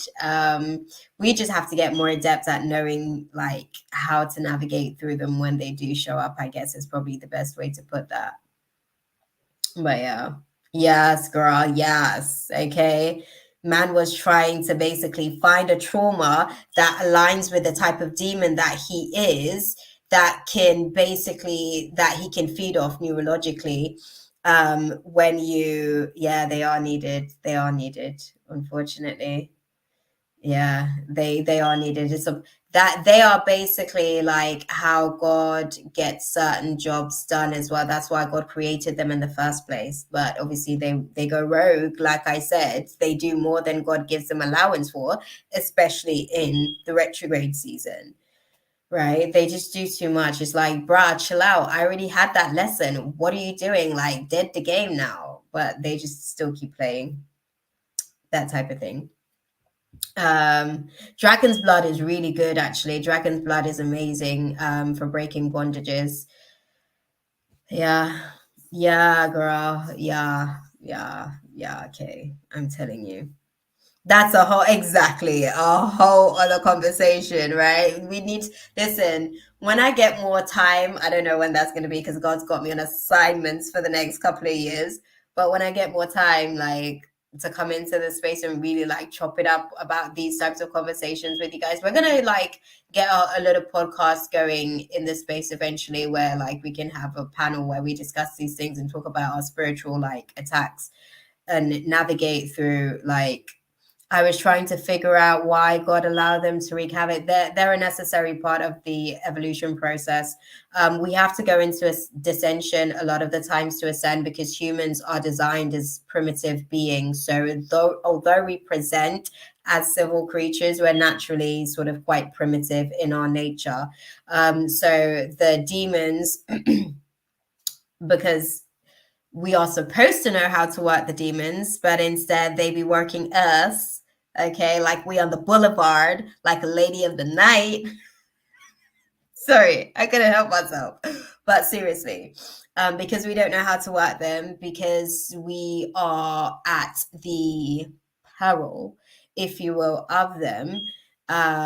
they just seem to be running amok at the minute, and because there isn't really much like education on how to use them and stuff like that, we just keep getting used by them instead because we don't know how to use them. But God uses them basically to like allow, like I said, I got that situation. So that situation where I got scammed, like I could have sat in the depression of that, but really I had to understand the aspects of the situation. I got scammed because I was fearful already of losing money because I am trying to manifest something where I need a specific amount of money and I need to have it by specific date. So that basically incited, because God is purging my fear, right, of financial instability.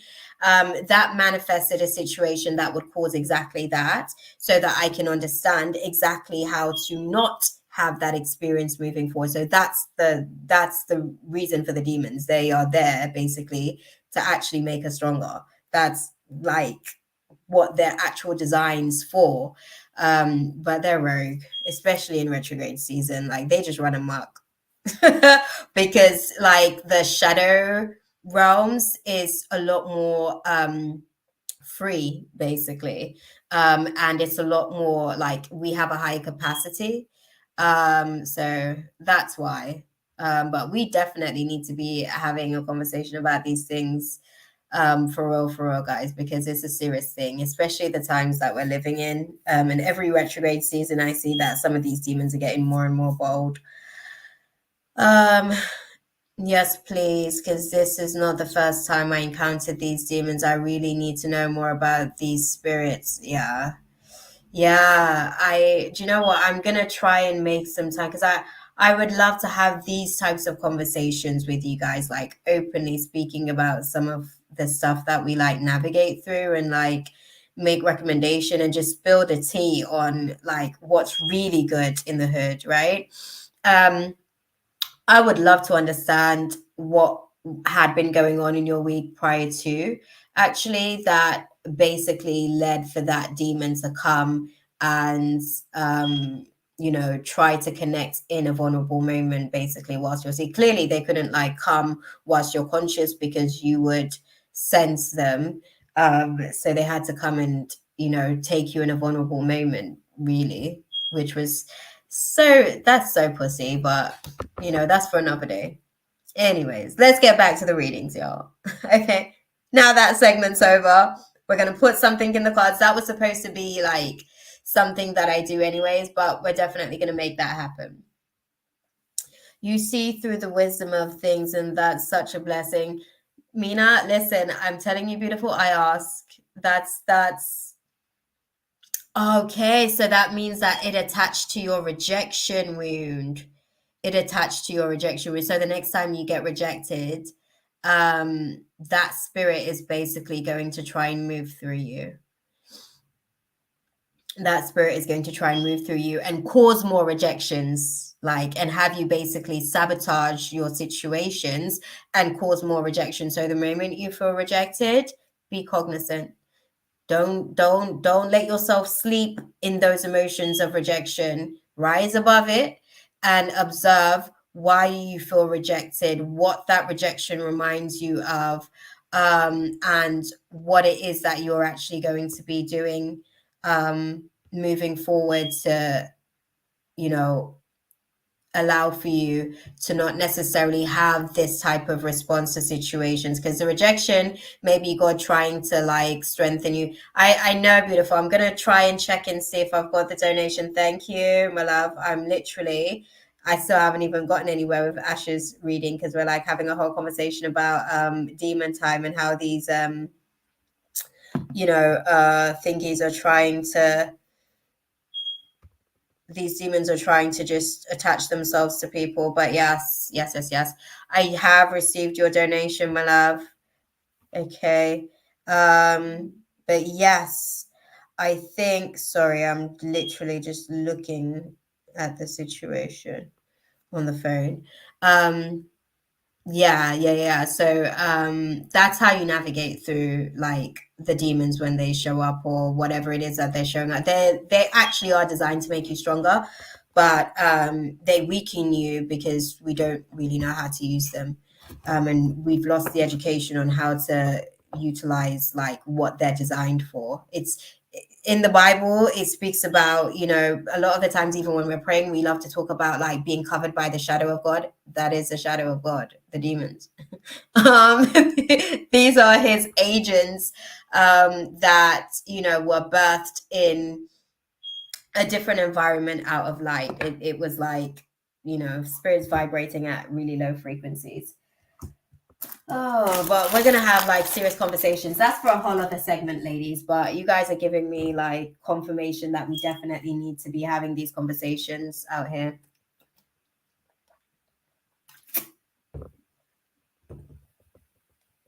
But yes, we're gonna go back to usual screening, right? Okay, so oh, and another thing as well. Sorry, I couldn't help myself because they were like, one final thing. Because they are energetic parasites, basically, whatever we want to heal, we have to navigate through like shadows, basically, to kind of like get the light back to the place that it once was. So they are the natural part of the healing process, basically. It's like how you have like insects that picks like other insects because that's what's going to help them to stay clean and stuff. They are the entities that feed off us as a physical entity, so that we can actually get better if we choose to, though. It's a choice that we have to make. Right, so Ash wants to know, what is Sean hiding from me that he really doesn't want me to know? Damn, girl. Yeah, Mina. Yeah. That's how amazing that is. They serve a purpose, though. It's a whole ecosystem. It's just what it is. It's an ecosystem. But yeah, our girl Ash wants to know, what is Sean Leo hiding from her that he really doesn't want her to know? She wants the tea, y'all. Okay, thank you.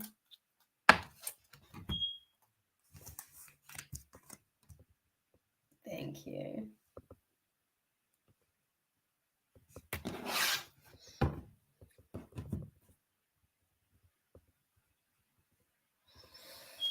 Okay. Oh, interesting.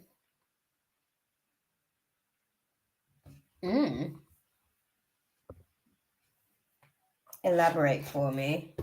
Sorry, girl. We literally have all major arcanas here. So what he wants, what he doesn't want you to know is a pretty big deal. We've got the Karma card, which is basically like similar to the Moon card in the original tarot deck. And we've got the Chariot in reverse. And we've also got the Tower card. And at the bottom of the deck, we've got Justice in reverse, which means there's just a bag of lies here. So I'm going to unpack it. Wait right there. Elaborate for me, guys. Talk to me about this right here.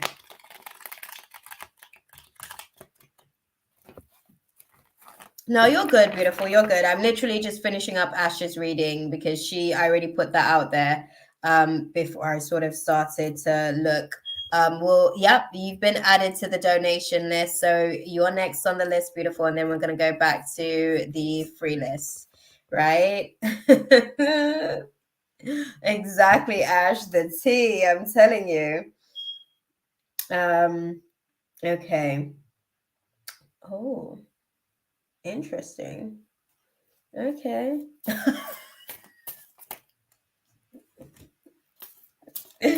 Okay, cool. Okay. Let me see.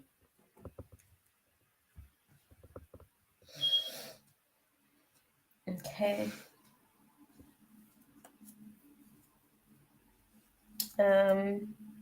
Okay.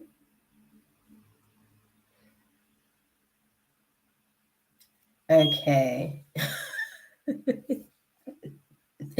Right. So it's interesting because they're saying that in terms of I'm laughing because it's like, oh, I don't know. I wouldn't say that it's something that you don't already know, but he feels like intimidated by you sometimes. Like sometimes he feels like he can be quite. I'm gonna use the word stern because he reads it as cold because you're being so direct and stern. And I think that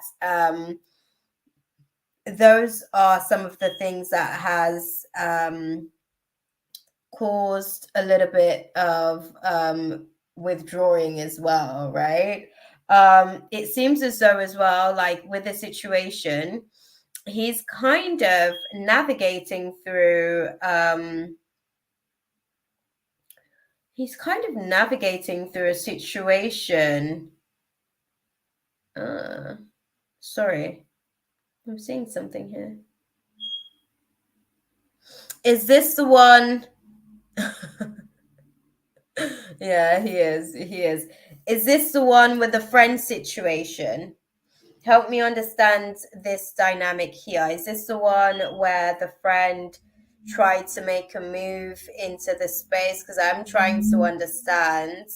Because there's, yeah, I know, beautiful. That's why I said like it's not even. I wouldn't call it cold. I would call it direct. That's why I called it what it actually is, because that's how it reads to him. But that's because he wants a certain type of energy. But like, you're not doing action to get the type of energy that you want, type thing. Do you see what I'm saying? Don't you just hate it when people like don't pay the price for what it is that their expectation is? And it's like, I can't manifest your expectation because guess what? You haven't put that into the karma. Like, where is it? Where is the price? You have not paid that price. Like, you can't just manifest that out of thin air. You know what I mean? But yeah, I I asked the question about the friend situation because he basically, it's like that's a factor as to why he's kind of like obviously withdrawing himself. I want to go deeper into that space. That's why I asked as well. What's going on in this dynamic here?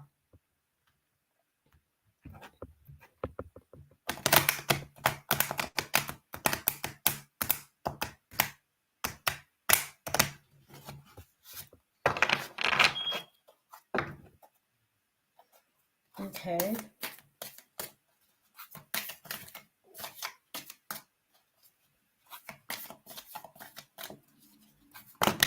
Thank you.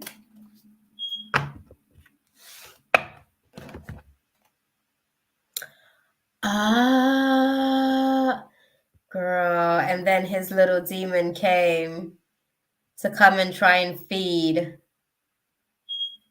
I want to say the F bomb, but I'm not even going to bother to. What a right little insert here. Look at that. Okay. Okay. And that's what happens as well a lot of the times, right? I find that sleep paralysis is in more cases like when those types of entities show up, it's usually to do with like romantic connections, to be honest with you, soul ties, for lack of a better way of putting it, right? So those are some of the things we got to be mindful of when we talk about soul ties, because that's literally what that stuff will entail. It will literally entail like a person's demon feeling like it can visit you whenever they feel like the energy is, whatever it is. But yeah. He ghosted me Tuesday for the full moon. Well, it was a release season. It was a full moon. So you probably needed to release those feelings of rejection, firstly. And this is your perfect opportunity to do so. Thank you, Aquarius full moon, right? That's how I felt about like, losing my little money that I lost in the scam situation. It's a full moon. So it's losing season. Like we got to lose some stuff to make room for some stuff, you know? He keeps blocking me, then unblocking me, then blocking me again. I didn't even do anything wrong. All I did was wish him a happy birthday month, but he doesn't like to celebrate his birthday.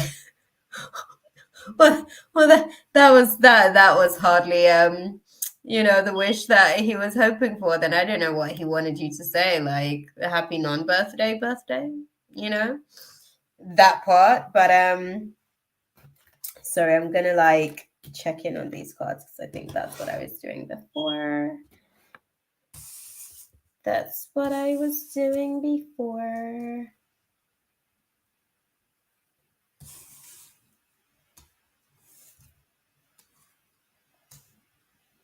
Okay.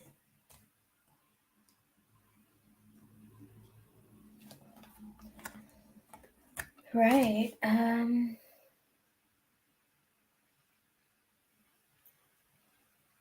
Sorry, I'm like checking out this space here to understand a little bit more about what was going on with like the Three of Pentacles energy.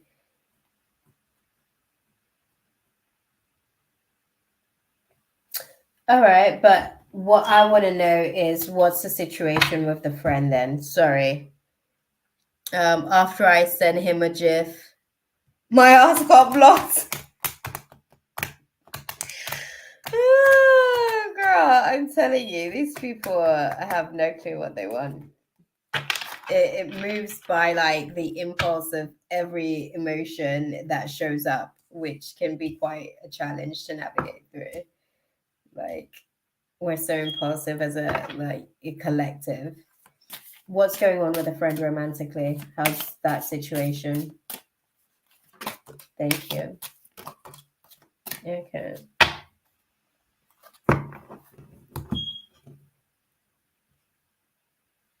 Okay.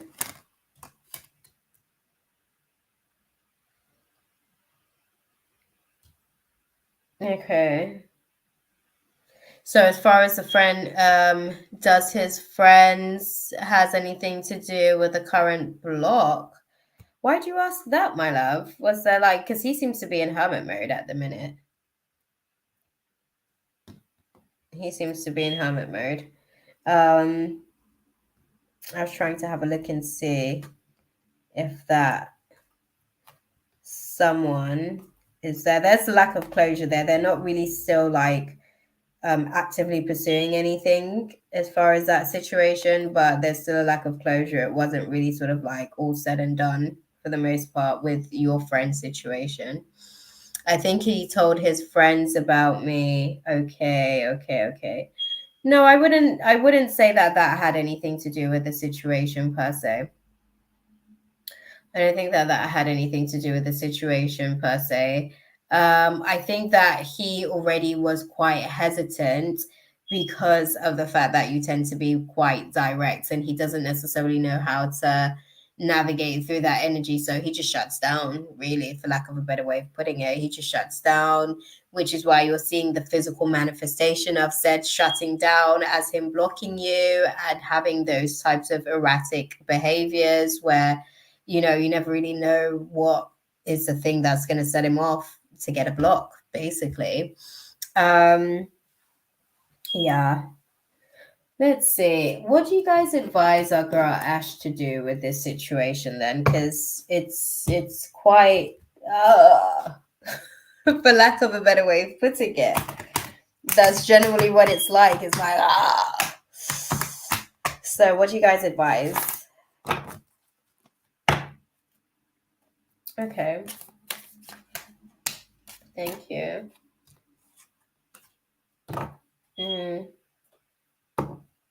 Okay.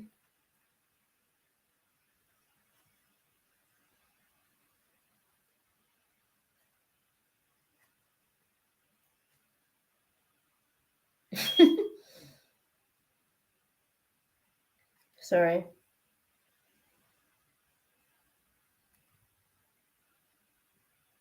Even for the smallest thing, yeah. And that's the thing, like that's just going to continue to be like a reoccurring theme in this space with you guys. I think it's just the way that he is in terms of dealing with situations. He generally, like, if he feels, which he can feel quite easily, like he's in, girl, he's so confusing because he's confused. Like he's constantly moving like Nine of Swords energy, like constantly moving, like, oh my God, just that mental space being completely intoxicated with all of these influx of thoughts that can be quite depressive and anxiety ridden. So he doesn't really like to feel those types of things. So he just kind of shuts down and then disconnects and detaches himself from that. That's his coping mechanism in terms of how he navigates those types of situations. And I don't know, are you still wanting to see how things play out in this space? Because I think it's still something that is going to be ongoing for like literally up to another year if you'll let it, basically. That's why I'm asking the question. Maybe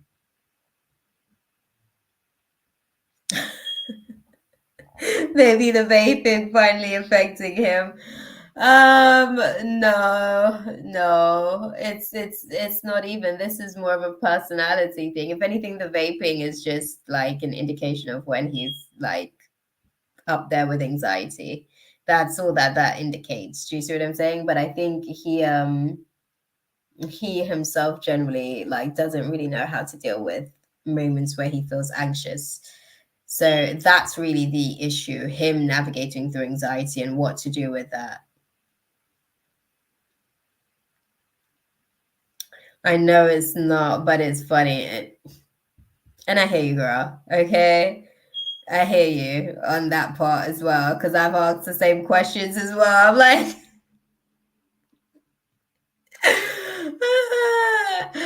who's the thingy of your vape? What's this? What's that? I think the real question is what what are you guys really learning? I think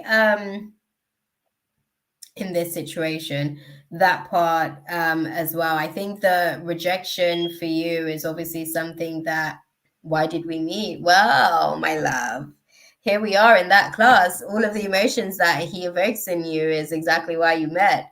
And the emotions that he continues to evoke is exactly the reasons why you're still aligned at this point of the junction. I think with the situation with him, he obviously like he tends to be quite fearful, right? Was I supposed to teach him something? Yeah. To be a little bit more open, to being able to like navigate through difficult decisions, difficult conversations, sorry, because he can be quite evasive. He would just ignore a conversation rather than just like deal with it straight on and navigate through it and move to the next. So he would just rather pretend like it doesn't exist until it goes away. That's his tactic. He's like, hide me. Maybe if I don't look at it, it won't see me. That's his tactic. Okay. He is a nice person, just hard to figure out, girl, for you and himself. Okay. You're not the only person that's finding it hard to figure him out. I think he's finding it hard to figure himself out, to be quite frank with you. I think sometimes when he gets overwhelmed, he doesn't necessarily know how to be able to kind of like recover from certain situations, right? And so he's not the best communicator. I think for you, right, what I would say is that few factors to the situation. This is what I would say, knowing the little story that I've known thus far in terms of how things are manifesting with you guys. I think obviously he's here to kind of like help you to deal with any potential abandonment wounds that you might have, because feelings of rejection often comes with abandonment wound. It's actually side effect of abandonment issues. So it might be worth really going back to readdress that wound and clean it up a little bit. Another factor as well, the thing with the friend, he clearly highlighted that he's here to kind of like take you through navigating through trust issues in partnerships and friendships alike, because that dynamic had you like in two classes at once, like trust in friendship class and trust in romance class. So you were navigating through those situations. You saw that potentially, just out of curiosity, are you still friends with the other person as well? Seeing as you've kind of like re-engaged in communication with Sean, just so that I can understand that dynamic as well, like, because then things are like quite complicated, you know what I mean? Because it's like boundaries kind of almost got crossed type thing. Low key they did, but we're gonna say almost for the purpose of like this being a continuum. We're gonna say almost. But yeah. What was the question that I asked? I actually forgot. Oh, another thing. He said he doesn't want kids, but the last time I saw him, he kept asking me about why I can't get pregnant. Oh, friends with the other girl, the girl in question. I'm gonna go and like sort out my thingy in a minute. I don't know if you guys can hear my carbon monoxide alarm, but it's doing its own thing, and then it intercepts my thoughts, and it's hard to hold my channels when that's constantly going off. Every time it beeps, I move into a different channel. So I need to put that off.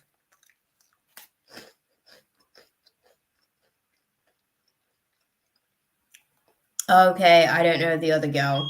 Okay. I thought that he was the one that your friend tried to kind of slide her squeamy little way in there.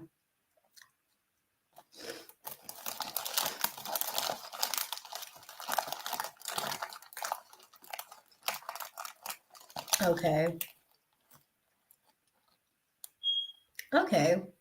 So is Sean not the guy that your friend was trying to push up on then? It was you, right? That had the friend.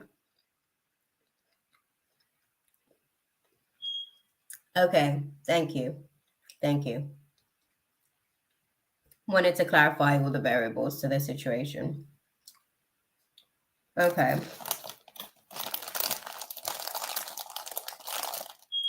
This is going to be an interesting thing playing out for you guys, because this dynamic that you're navigating through, like I said, could very easily go on for the next 10, 11 months. Depending on how much time you have. Seeing you eat makes me hungry too, and it's 3:33 a.m. Damn, you know. Okay, you're intermittent fasting, but it's always so cute.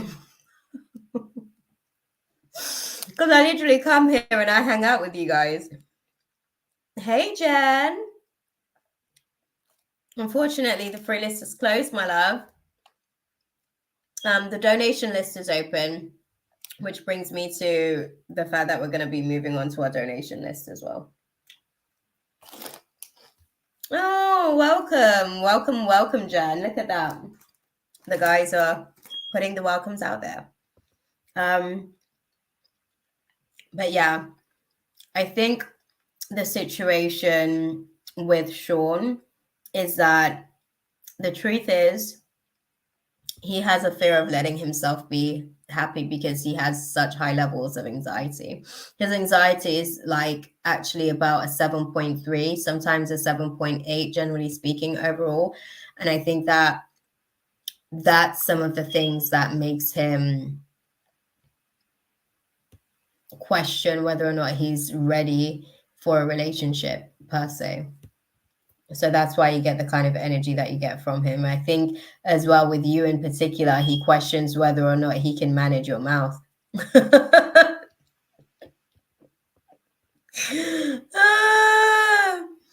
That part. I think yeah, sometimes he questions whether or not he can actually manage being able to navigate through certain situations. Loves you overall in general as a person. I think he generally like sort of like being around you and stuff, but I think sometimes he can kind of question himself at how well he's doing life, basically, because he wants to be able to sort of please, you know. That part. Do you see what I'm saying? You are nice to him, and he does appreciate that. I think he himself sometimes though just tries to hold pieces of himself back, and you kind of see through that as well. So yeah.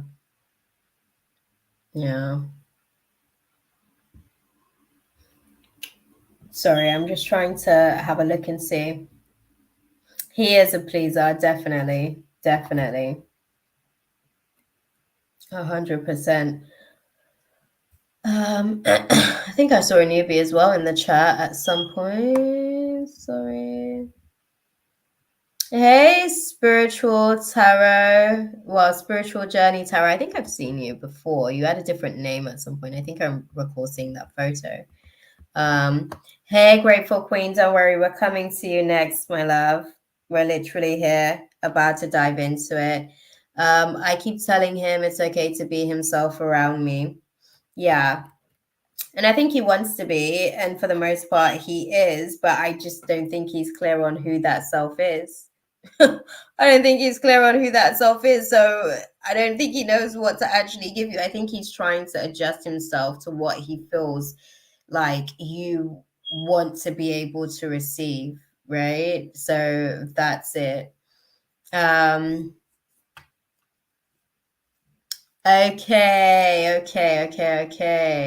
I thought so.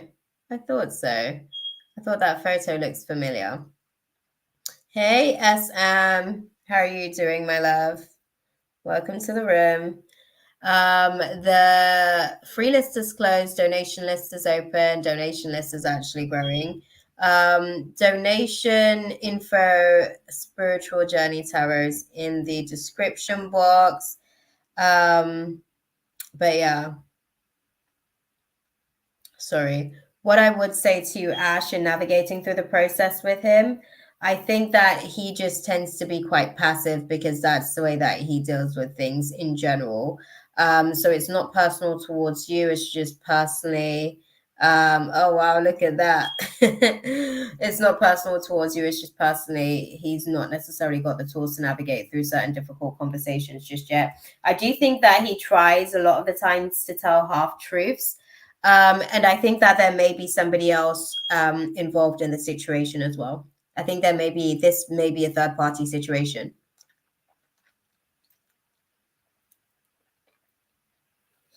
There may be somebody who's actually a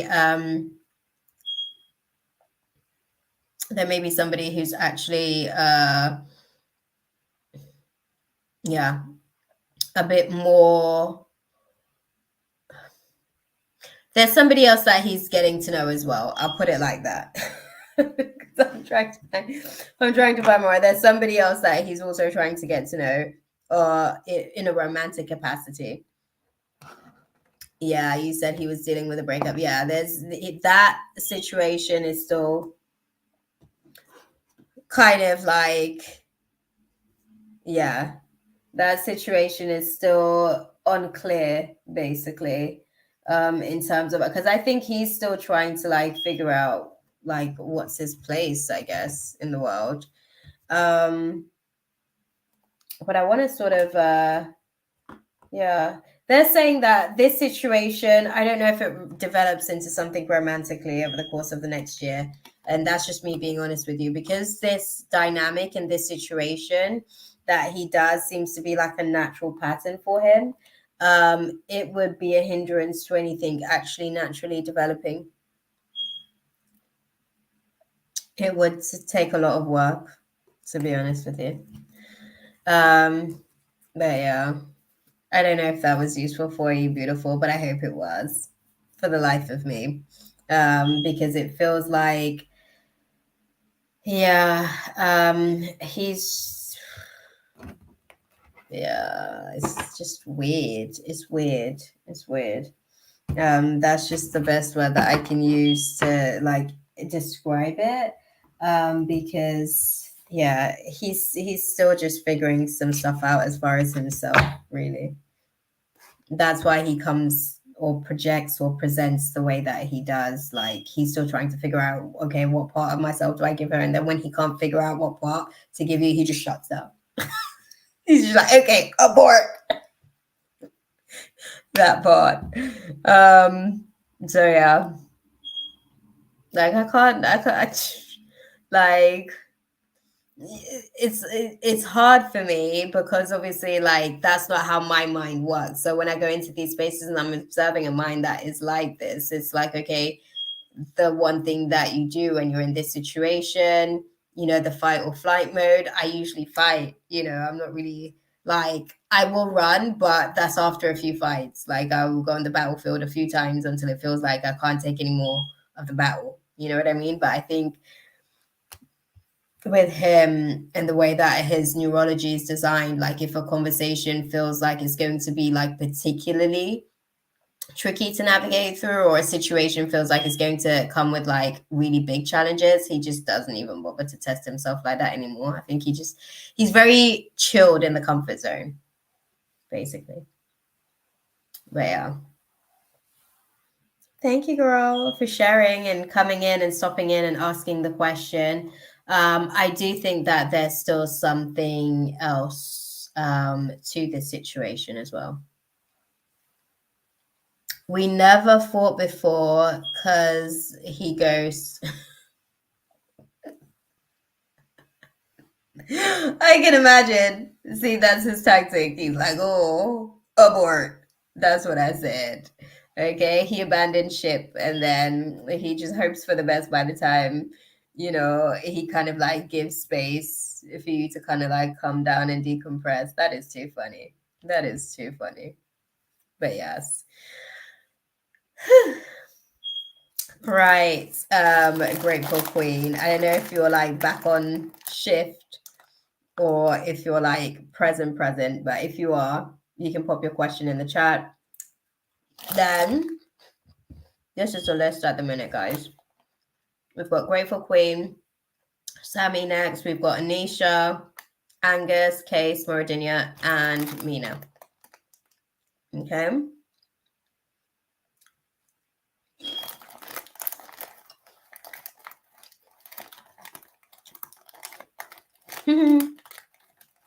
Oh, I'm going to go and sort out that thing. That's okay, beautiful. That's okay. Yes, Grateful Queen. Throw your question out there so I can unpack that for you.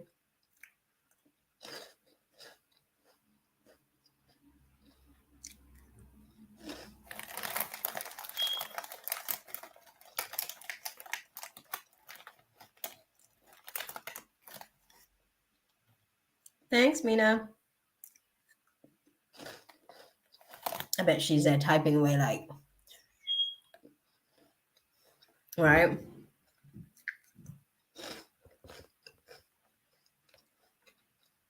She's like full on typing away. How has the Aquarius full moon been treating you guys? Like, seriously. Because this one is really about like how the collective like triggers us, basically, for lack of a better way of putting it. This one is an external thing. It's more sort of like societal triggers, like what buttons other people pressed and how that actually, man, I was sick in these past few days. Oh, good purging season for you then. Sick how? What kind of like, where was your body in terms of the processing of whatever it was? Yeah, I can imagine. Especially when your body's already like fragile, like fighting an actual physical virus, and then you're updating as well, and then you're dealing with like emotional warfare as well, navigating through these bloody triggers.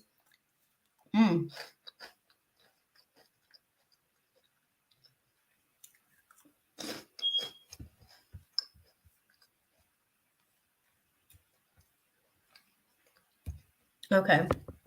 Sorry, Grateful Queen's popped her question in the chat, so I was overthinking so much that it landed me into horrible migraine attacks, that part as well. That's what I came into the space telling you guys, that because I was navigating like timelines 2 years ahead. I literally had a headache because I'm processing like so much information in a very short span of time. So I can only imagine.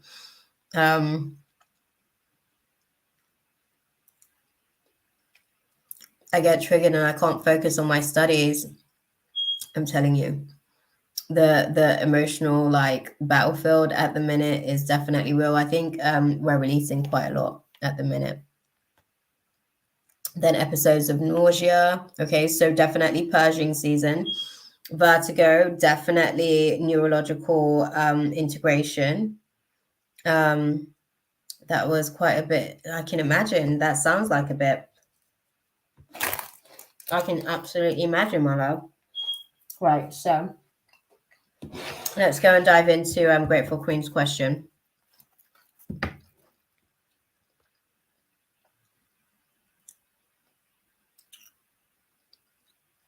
Okay.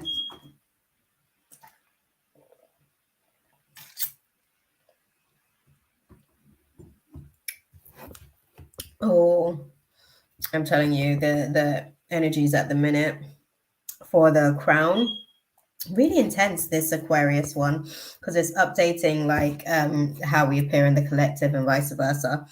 So it's really intense. But let's have a look and see. Our girl Grateful Queen wants to know what she doesn't know about Jason. Oh, that means you guys moved out. You moved out from Miss I'm Doing Too Much, right? Yeah? Good for you guys, BTW. And I do hope you get well soon as well, Ash. Good shout, Mina.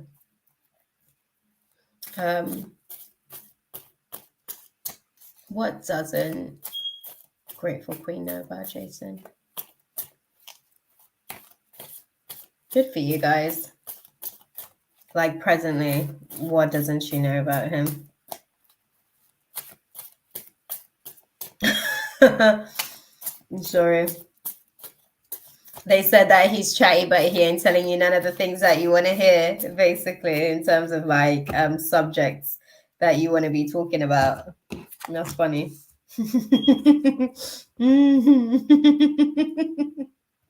That's so cheeky. Okay.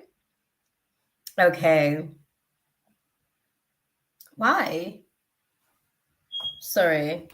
They said that like he's internalizing a lot of the planning dynamics and situation. There's a lot of things that he's thinking about in terms of certain situations, but he's internalizing a lot of that stuff because he's kind of, I guess, trying to be patient. He's trying to be methodical about the situation. Show me.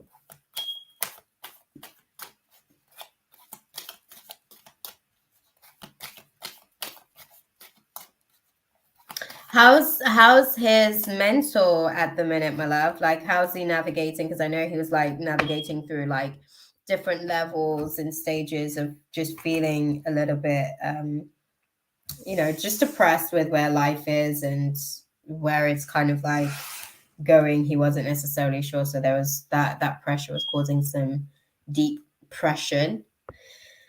How's he doing there when it comes to that? Let me ask you that. Yeah, that's good. That's good. Okay. Is he working? Let me ask you that question. Okay.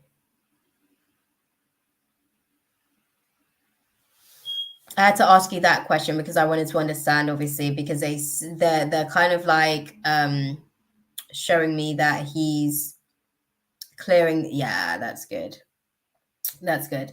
Because I think the main thing for him is pretty much at the minute he's just kind of like focusing on his finances and how he's going to be navigating through the situation. I think that there's a lot that he's planning. I know you guys have had conversations about certain things that you guys are planning, but there's still even so aspects to his plan that he hasn't necessarily sort of like fully revealed as such, just in terms of like certain thing. Oh, that's so cute. Sorry. I think like you guys navigating through this window that you guys have navigated as well it's really kind of like proven to him that you're the one type thing. I think he's kind of like made a recommitment recently to the situation. I do think that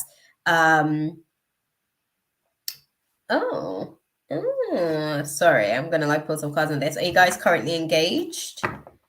Let me ask you that question. Are y'all currently engaged?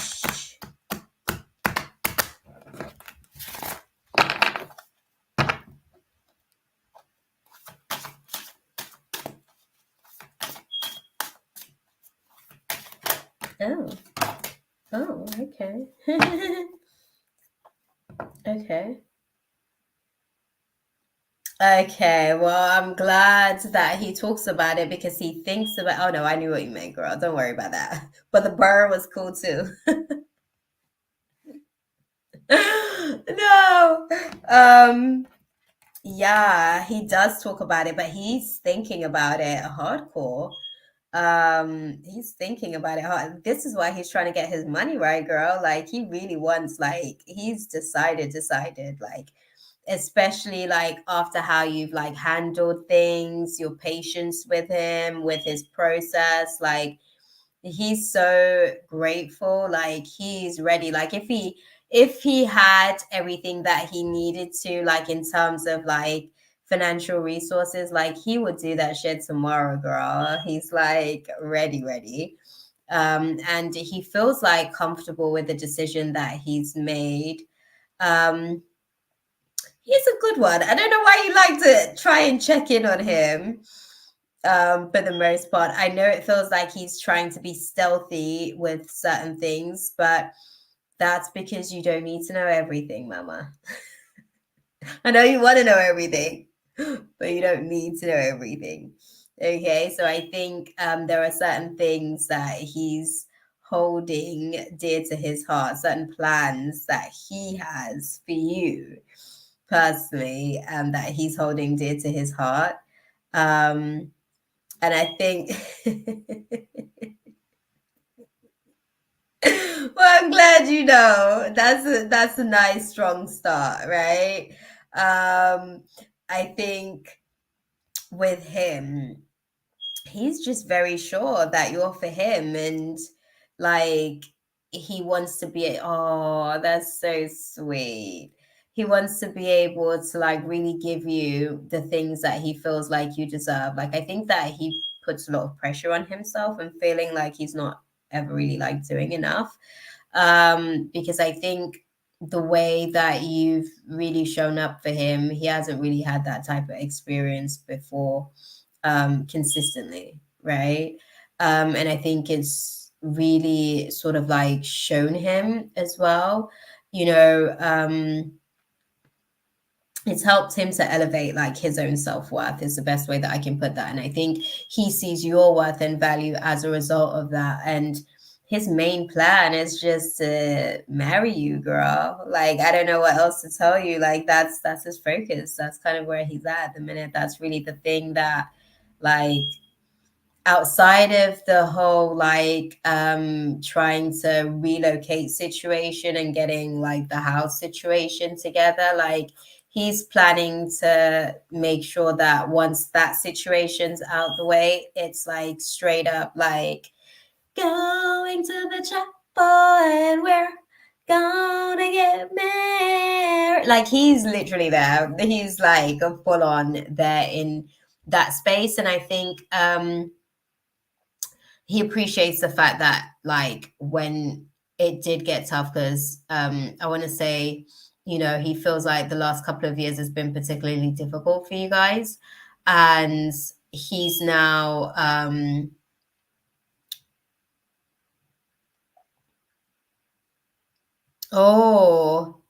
well, the lady and people we got away from is still trying to come back in our lives.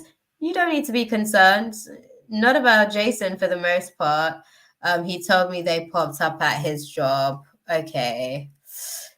You don't need to be concerned about him sort of like wandering away. But I know the reason why I said is because I know that you guys are kind of like strengthening your bond during this sort of season without them. And I know that them obviously popping back up, there's like, you're now questioning us. And thank you for answering that question as well, because I was thinking, okay, it seems like things are actually going pretty well for you guys. Like, why are you here checking up on him? Because that's what it feels like. You here checking up on him, right? But I get it. Obviously, if these people have kind of like resurfaced, we are in retrograde season, so he does have to be tested. It just has to play itself out, my love. It's just a part of God's process for him to really see where he is at, right? How much he's grown, how much difference there is in terms of the way that he makes certain decisions, and how much maturity is actually sort of like really hit on his moral compass. I think he's going to be making better decisions around. I know that you're concerned that he might fall back into some of his old habits. All right. Okay, sorry. Let me get to the cards. Chill out. Chill out. Sorry. They're being fate, Lord, trying to be back in our lives. Yeah, y'all don't need them. Y'all don't need them for nothing. I feel like they're just being nosy. Yeah, definitely. Definitely. How do you see things playing out with these guys sort of like revisiting the space?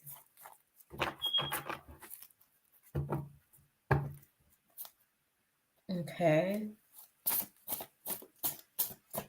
Okay.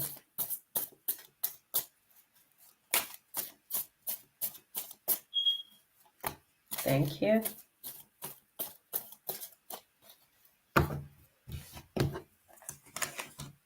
Oh, interesting.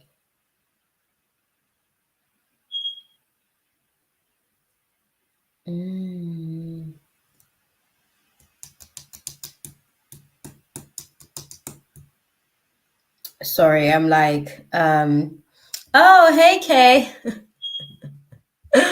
Thanks for letting me know that you're still here. I think afterwards I've got Sammy, Anisha, Angus, then you, then we've got Smaradinia and Mina closing out the space. We're still pretty like close into the initial list. Actually, we haven't made much headway, interestingly enough. So we're gonna sort of like pick up the pace, I guess, because the night is not still young. It's just hit midnight, actually. But yeah, so you've actually just brought that to my attention. What I will say, looking at the situation, so in terms of how things are going to play out now that they're back, it's almost like I'll show you. In fact, actually, we have two major arcana. So this is a big situation. It's a big deal. We have the Devil card, which is speaking about bondages, codependency, potentially, more than likely, toxic behavior. So it might involve vices as well, like if there's any addictions that a person has. Those things are basically in a season of being tested whenever the Devil card shows up as well. But even more importantly, we actually have it pairing up with the Star in reverse, which means that,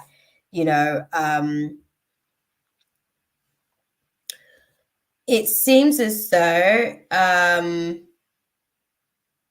sorry, will he? Sorry, I'm trying to have. Okay, Sammy, good to know that you're still here as well, because you'll be next after Grateful Queen. Clarify for me.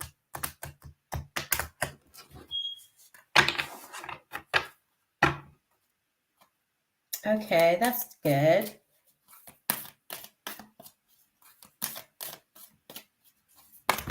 Thank you.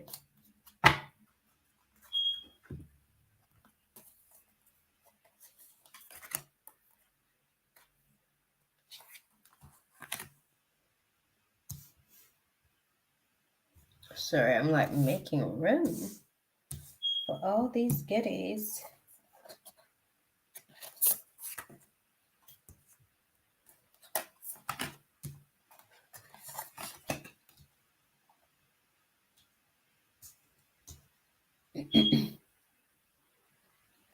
Oh, a lot of internalized cards here. Okay.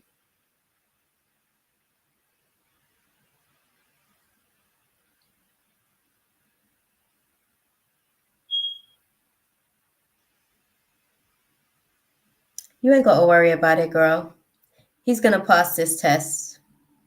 You ain't got to worry about it. What I'm seeing with this situation, because this is why I wanted to clarify, like what they were speaking about, like how he's going to do with this class. I wanted to see like how he's going to do at proving to both you and himself how much he's grown in their absence. And as you guys have been working, obviously, on strengthening like yourselves for the journey ahead and where you guys are trying to go. He's not in the same place. He's not the same person. He's actually very discouraged from the type of behavior. Don't get me wrong. Don't get me wrong, right? It sounds nice in comparison to his like life, right? In terms of like monitoring, that's what that was, right? Um he's gonna pass the test. He's at a different place in his life, and the same things that was driving him then isn't necessarily where he's at. He might dabble here and there once or twice, but he doesn't have the same capacity for it. His focus is basically like making sure that he's putting money in the right places to do the right things so that you guys can get out of this situation, because he feels like he's caused this on you guys. Basically, this is his mindset. He feels like if he was in a better position to do certain things for you guys wouldn't be navigating through certain things, and the guilt of that is basically driving him into focus, and that focus is going to be the thing that kind of like, as much as like he wants to kind of have that minute to just chill and decompress, like it won't be what it used to be. It's not as frequent. He's not really as interested in engaging with them to the same capacity as he used to before. And in all honesty, he doesn't have the time, but also like his focus is different now. Do you see what I'm saying? Like they shared a lot of the same focuses a while ago, and I say a lot but not really, because they didn't really have anything in common like that. Like it was just that they all, not even just both, they all could kind of like hang basically and vibe on a certain level, but he's not really in that place anymore. Do you know what I mean? Like he's basically creating structure to his life. He is kind of like organizing, and he's kind of catching up on a lot of his undelivered promises. That's the season that he's in, and whilst he's navigating through the process of this, you know it's just one of those things. I think he will humor them for the most part, but it won't be what it used to be. If that's what you're concerned about, it won't be what it used to be. There's no like sabotaging where he is right now and the plans that you got. Like he's focused on the plans too, my love. What's the guidance then for Grateful Queen as she navigates through the process of this with Jason? Thank you. Okay, there's a helpful network of people, and how can she utilize that helpful network of people?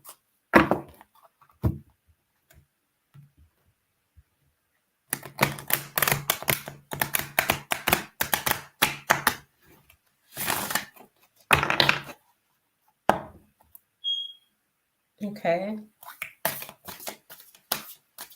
By not being controlling. Okay. Thank you. Thank you. You hear that, lovely? They said how you can navigate through the process is by trying not to be too controlling, because I think that's the thing that's basically, likely to push him over the edge. So just dial that in. Okay. Because he's actually pretty like cool for the most part in terms of how he's planning to play the situation.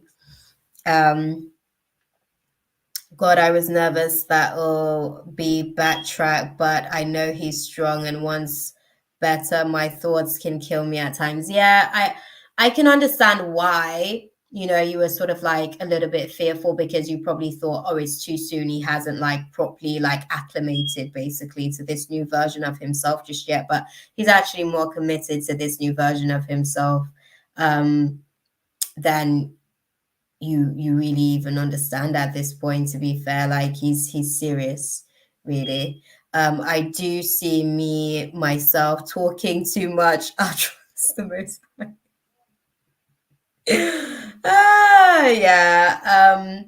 That's the guidance for you. There's a helpful network of people, and the guidance for you is that the best way that you are going to like be able to utilize your network is to try not to be too controlling with the situation.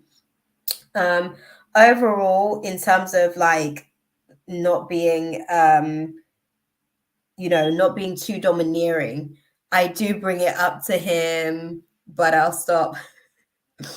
I think basically that may have the opposite impact, right? Where you're hoping to basically like do a little bit of a check-in, but because you're bringing the interrogative listener to the table instead, you start to interrogate, right? And then that interrogation can very easily activate a spirit of rebellion. So you don't even want to go there with the situation, because for the most part, he's cool where he's at. He's focused on what he's doing at the minute. And he has like a perception of how he can best organize himself so that he doesn't have to be where he's trying to navigate from at the minute. Do you see what I'm saying? Like it means something to him too. That's what I'd say with the situation. I'm not going to say don't bring it up point blank period, because I don't want you to sit over there and internalize, but pick your battles wisely with the situation. Not every single time it comes up, it's worth addressing to him. A lot of the times, that's just your fear speaking, and you need to address why that is a factor for you in the situation and why you would feel that way. So you have to rationalize that fear basically, because he's not necessarily doing anything with his actions to validate those fears. Those fears are basically showing up based on past situations and past decisions that had been made by a different version of him. You're dealing with a new version of him now that he's really given some time and dedication to manifesting. So he's on the right track, and he's focused on the track that he's at the minute. I think for the most part, yeah, in terms of, navigating through. Okay.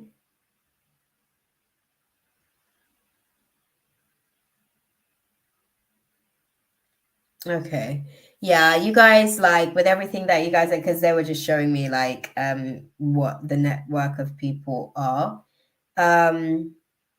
Yeah, you guys will be okay in navigating through the situation. I think for the most part, he's at this place where it's like a little temple path for him, where it feels like he's finally able to rest. And when I say rest, in terms of like, yeah, there's still so much work ahead and he's willing to do all of that work, but he can rest on some of the other issues that he was concerned about, like being in this space with this person, the lady, where it was just constantly like he's being on the watchful eyes by you because of things that she's doing that he can't help that she's doing, but he's not, like all of these things for the most part. But yeah, you guys aren't navigating through those places anymore in those spaces. So do yourself a favor and let it go.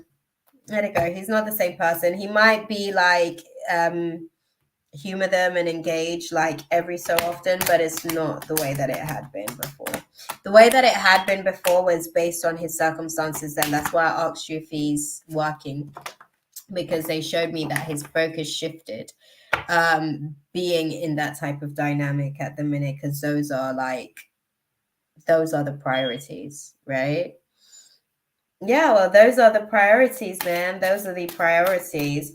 What's the final guidance for our girl, Grateful Queen, as she sort of goes off in love upon Jason? Okay. What's the guy? Oh, okay, y'all. Thank you. Okay. Right. Oh, look at you, Sammy. You getting in there real quick. Okay. Let's see. Oh,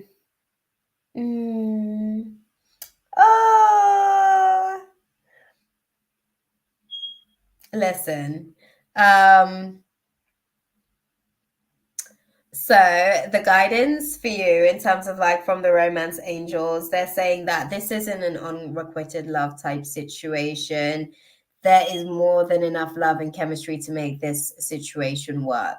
And you guys are willing to do the work, and you guys are dedicated to doing the work, and that in itself can manifest an actual life where you guys can add to your little family and bring children into the mix. And it's okay to basically like plan for a future and be open to the idea of marriage. They said that you're not as passionate about it. You seem to be a little bit more fearful about it than passionate and excited. So shift that energy, mama, and make way for your like new beginnings that God is really trying to like pour into your space. Definitely release the fears of like your old situations haunting you. You know, I think it's one thing to have those situations haunt us, and it's another thing for us to go like dragging some of those situations along with us like into future timelines. So just let some of the stuff go, some of the baggage you're carrying from like previous situations. And let me tell you this, Jason that you're dating today is different to Jason that you have dated before. Let go of the energy of your old Jason that you have experienced, because he's now upgraded.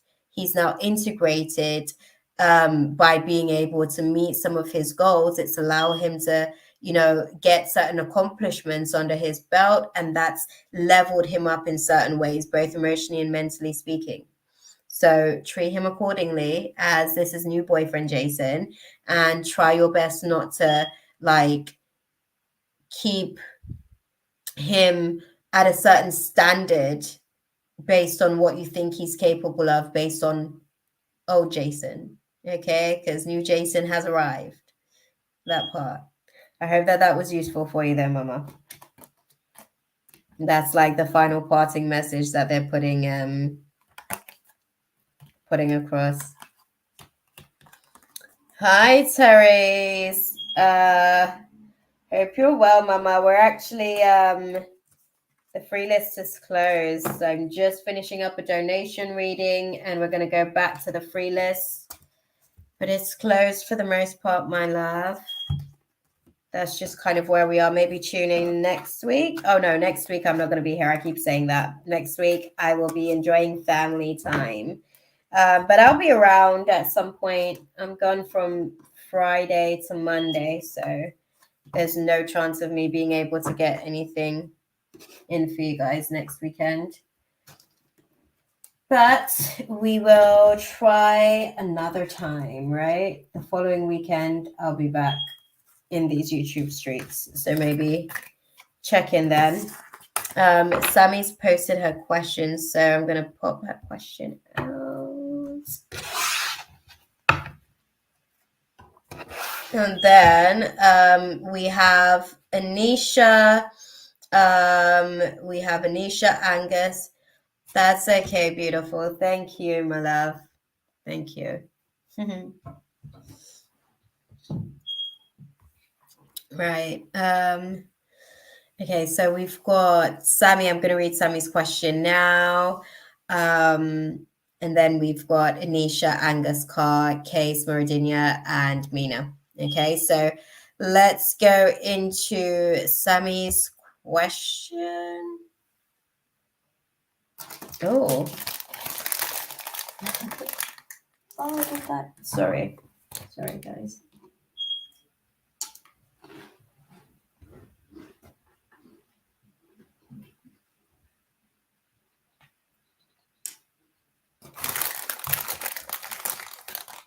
Okay.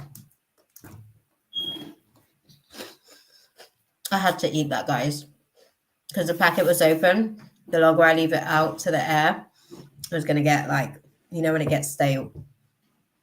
Don't like that. So I had to get those last couple bites in. Right, let's go to Sammy. Oh, interesting. The real intentions, does that mean that you feel like they're wearing a mask? Oh, this is for you, Sammy, by the way. Do you feel like the Leo's wearing a mask?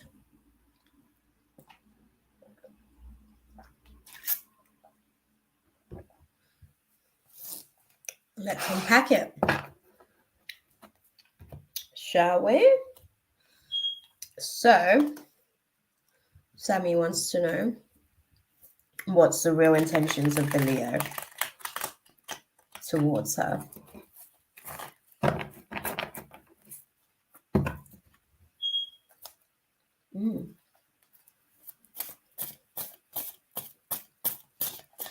Obstacles to long-term goals that cause delays due to lack of foresight.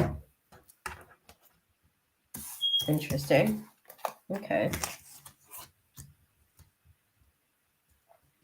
Yes, Sammy. Okay, so this one's an interesting one because it's a major situation as far as like the behind the scenes. It's playing out towards a major situation, but it kind of seems like it's not that major in the grand scheme of things, but it plays a part. Interesting. So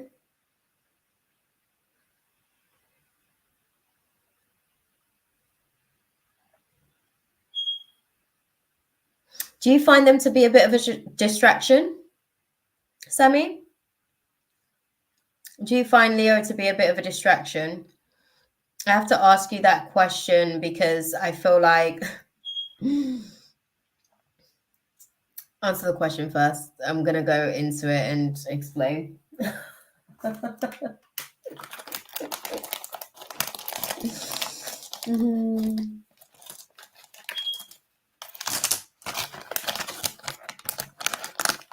Do you find them to be quite distracting? Was the question.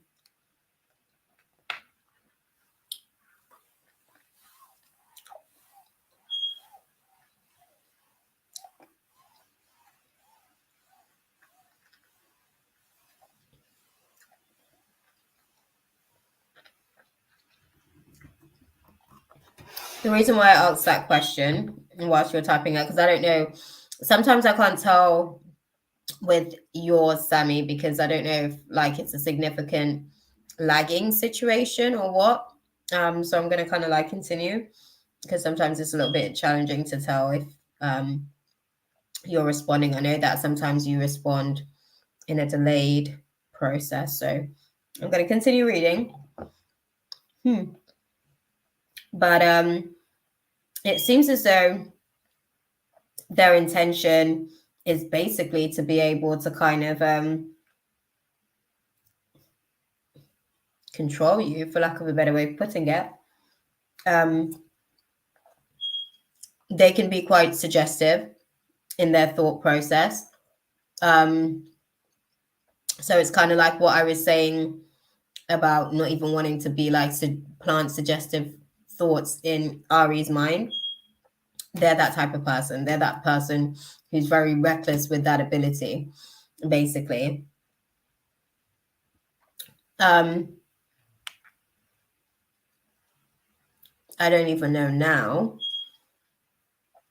what that question is in reference to, Sammy, because I don't know if you're asking in what way as a response to what I just said or to the question that I had. Okay, see, she's responding to the question that I had earlier.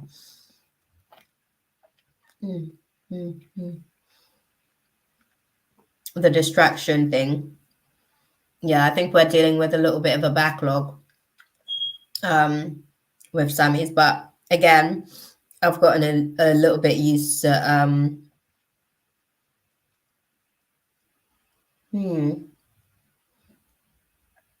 and I know what you're talking about because he's low-key manipulative, low-key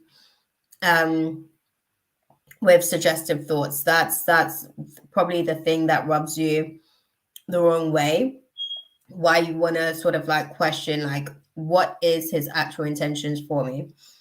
To be honest with you, his intentions to be able to kind of like control the situation.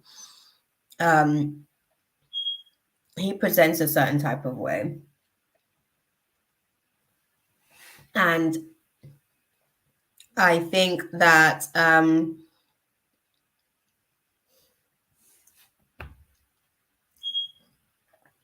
I don't know. The best way that I can put it, it feels like he wants to be like some sort of superhero in your story. I don't know how else to put it, beautiful. It feels like he's got some serious superhero syndrome. He's decided that you're his damsel in distress. And he's just kind of navigating through the situation, painting you as such. And I don't know how else to put it. It's weird. It's weird because you don't necessarily see yourself as that. And you're just, for the most part, navigating through life's variables, right? But it seems as though like he has this desire basically to kind of like have this story be told about how he was basically championing your process to be able to persevere, and how he's like significant to your testimony. Like he wants to basically be significant to your testimony. I don't know how else to put it. He wants to be significant to your testimony. He wants to be able to kind of like, you know, say that he was able to show up when nobody else was, say that he was able to be there at times when nobody else presented themselves. Sometimes as well, he can kind of deflect as well, as a way to avoid conflict. This seems like normal man stuff, to be fair. Elaborate for me on this. I'm going to go a little bit deeper into it. I know that you're kind of like, you know, doing the lagging thing, because I know that that's kind of how it shows up sometimes, unfortunately. But yeah. And also, guys, the guide said that I have to get like something else going with this reading stuff, because I'm only ever reading for you guys. It's a challenge for anybody new to get into this space and actually like come and do stuff. So I got to figure out something for that as well, to be able to optimize that variable of the situation. So yeah. Okay. Sorry, I'm like I've pulled some additional cards for you, Sammy, to really get an understanding of like what's really occurring here with the situation. But it really, like, I feel like it's literally still the same thing. It's like you're kind of, you know, like being self-protecting, and it's almost like they just keep trying to, I don't know, they're telling this really weird story. It's a really, really weird story. They just really want to be the superhero. And I don't know, they must have, they probably weren't able to save their mum. And they're probably just projecting that lack of closure and unhealed trauma from their childhood, yeah, into the space with you. But some serious superhero syndrome going on. For the most part, though, I will say this. They do want to be able to see you get grounded. They do want to be able to see you get to a place where, you know, you're not necessarily navigating through so many variables of odds that aren't in your favor. You know, if anything, their intentions for you are actually they're actually pretty good for the most part. I think they need to like chill on that superhero syndrome thing, because like if they're so desperate to be a superhero, like yeah, they'll just manifest these roles for you to continue to be like these damsels in distress that needs their help, you know, and that's not the reality at all. You're clearly just navigating life to the best of your capability. So yeah, I think that they do want you to be able to kind of like be on your best Nine of Pentacles energy, where you can be you know, self-sufficient. But I think that they want to be able to take credit for that self-sufficiency and be like, oh, I played this part in her story, and if it wasn't for me, this wouldn't have been possible, and stuff like that. It's weird. It is weird. How do you know, Leo? How do you know little Leo energy here? Because they are a little bit of a weird one. Let's see. What do you guys advise Sammy in navigating through the situation then with this particular Leo?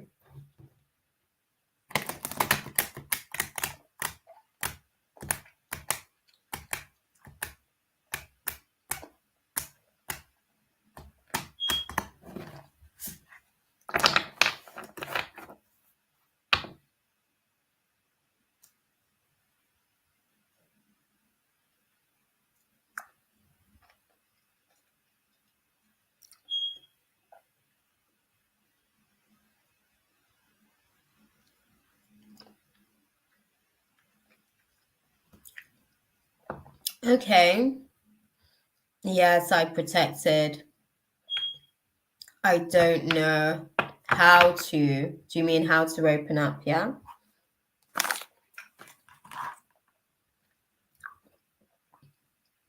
I think sometimes it requires a level of safety, you know, in the space.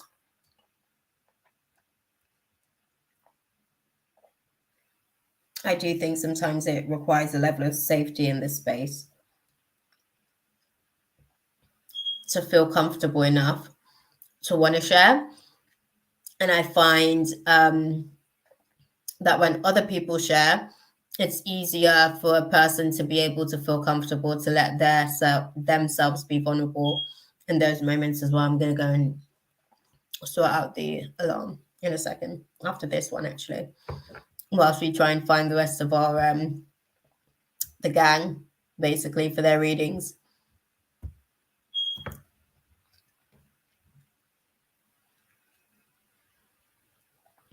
Okay.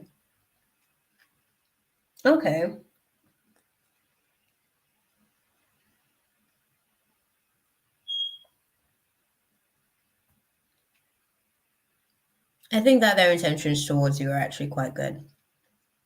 I think that they do want to take on some of your burdens, even if it is to appease their superhero syndrome. And I think that they want to be able to kind of like help you get to this place where you feel like you're fully back on your feet type thing. Right now, it's not to say that you're on your ass, but you're not on your feet like where you once had been before. You're navigating through being able to kind of come back into balance, right? So their intentions for you is to be able to help you do that. And I believe that they mean well.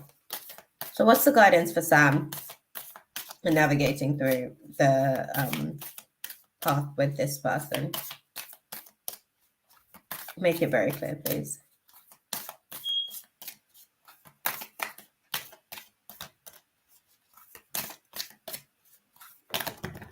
Thank you.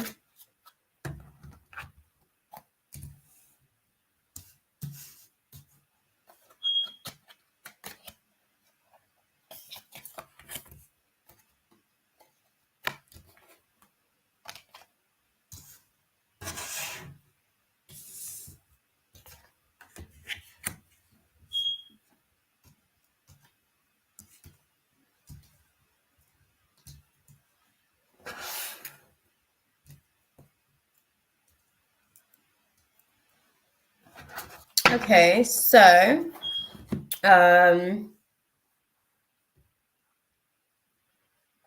yeah, the guidance for you in moving forward. Oh, Angus came and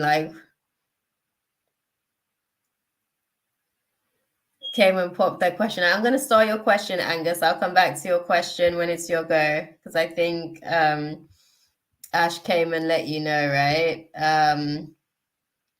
I think we've still got Anisha before you as well. So after Anisha, then I'll be able to sort of like do a reading on your question as well. The guidance for you on the situation, beautiful. Like they mean well. Like I said, they do mean well. Their intentions overall is to basically be able to see you get back on your feet. And be able to sort of like persevere against whatever odds you're navigating through at the minute. But moving forward, the advice for you is to set some appropriate boundaries. I think that this gathering is kind of allowing for you to be able to have access to the right resources, i.e., the right network of people for when you need it. It's always good to have like a Captain Save-A-Ho. That's what I put it down to, because it's usually mummy issue wounds that kind of like puts people in that dynamic for the most part, right? Okay, I thought as much as well. I already got that download, so I thought, okay, that's probably why that aligned the way that it did. So we're cool. I can work with that. I know Kay's been waiting for a while as well. So it'd be nice to be able to sort of like get to her eventually as well, because she's been here waiting the whole time, and then we can move on to Smaradinia and Mina and close out the space. Yes, guys. Your girl's got like still another 4 to go, and we're like 3 hours in. That part. But no, I think they're saying the main thing for you in moving forward is to set the appropriate boundaries, because I think that they might overstep their boundaries in their need to basically, how can I put it? They'll overstep their boundaries in their need to basically like fulfill this sensationalized superhero syndrome thing that they're navigating through. Did you ask this person for help or anything? Because I'm sure you didn't. You know, they just seem to be somebody that tends to kind of like take on people's situation for the most part. But yeah, I mean, it kind of is what it is at this point. They're saying that the best thing for you to do is to set effective boundaries moving forward. This person is a part of your soul tribe, and they're a useful resource to have in your toolbox. Just they need to know when and like when, where, and how they're actually needed, so that they can kind of apply themselves accordingly rather than just, you know, overdoing things. Okay. And should she set those boundaries effectively, guys?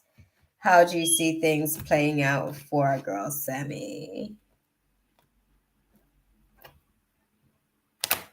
Oh, okay, Angus. Welcome to the space. We will definitely do our best to get some insights for you.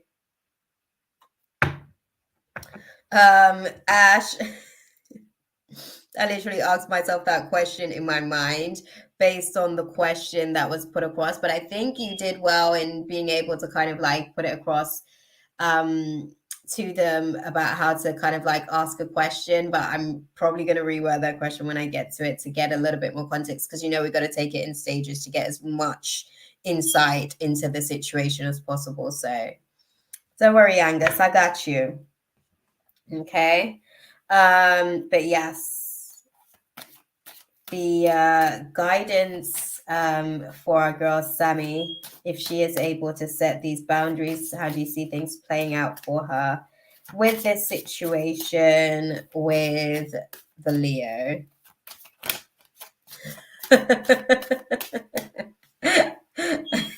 I know. Be assertive, okay? They said to be assertive, my love. You're gonna have to. This person is like, they have their own agenda in the space, and I'm telling you, like, they're running off this narrative of damsel in distress and I'm a hero and all of these things. Like, it has nothing to do with you. It is actually a maternal wound that hadn't necessarily been addressed, like an 8-year-old wound, basically. 8-year-old self, like 8-year-old version of this Leo is trying to save their mom vicariously through the experience they're having with you. Like, it's very weird. But set appropriate boundaries for yourself, just so that you don't get caught in the crossfire of that demon, because really it means well, but because it's a delayed timeline, it becomes a demon because it's an outlived trauma, if that makes sense. So that's how certain demons are manifested as well. unprocessed stuff and lack of closure and stuff like that. You guys know that already, but these types of dynamics, that's a whole like demon that has basically like evolved, if that makes sense. I hope that that makes sense to you guys. But yeah, they're saying be assertive in the space because you're going to need to assert yourself with this person, because they are very, very much like they're distorting your imagery. You're there, but they're seeing a whole different experience themselves as well. Okay. But I hope that that was useful for you, my love. Yeah, for the most part, their intentions to some degree are actually pretty sincere.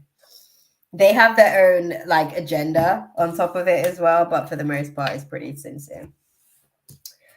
Right, so I'm gonna go and sort out the situation in the kitchen with the alarm.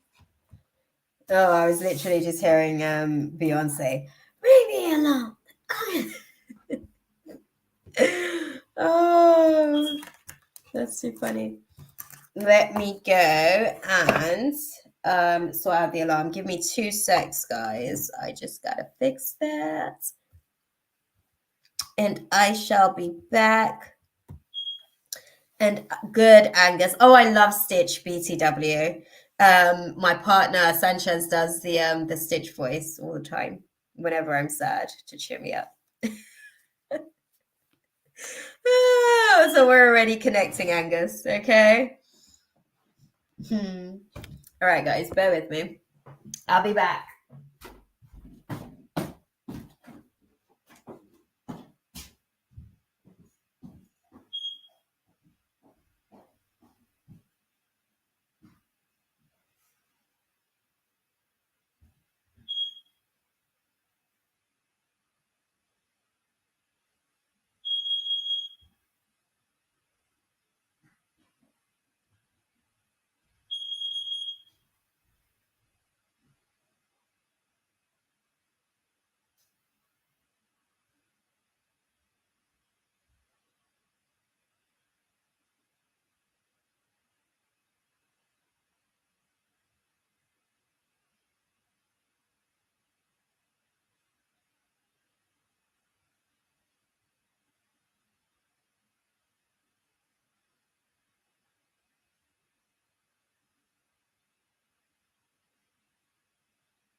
Sorry, y'all. I is back. Oh, thank you, beautiful. You still haven't hit the beach? No. No. We want that for you. Definitely. Okay. Definitely hit the beach for me and you. Okay. Because it's been raining all day here. Okay. Hit it for us, girl. Team effort. Take one for the team. Oh, get that vitamin D. No sunshine here, but that's normal UK weather in August, of all things. Thought we were going to be getting some good weather. Okay, so let me get Angus's question. I already started. Let me bring it up on screen. Right.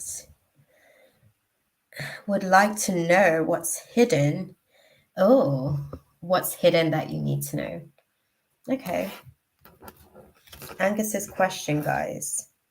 What's hidden that Angus needs to know about? We're going to be taking it to the friendship circles.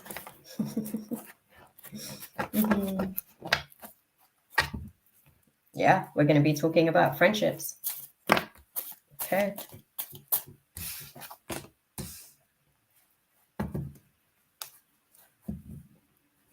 Mm.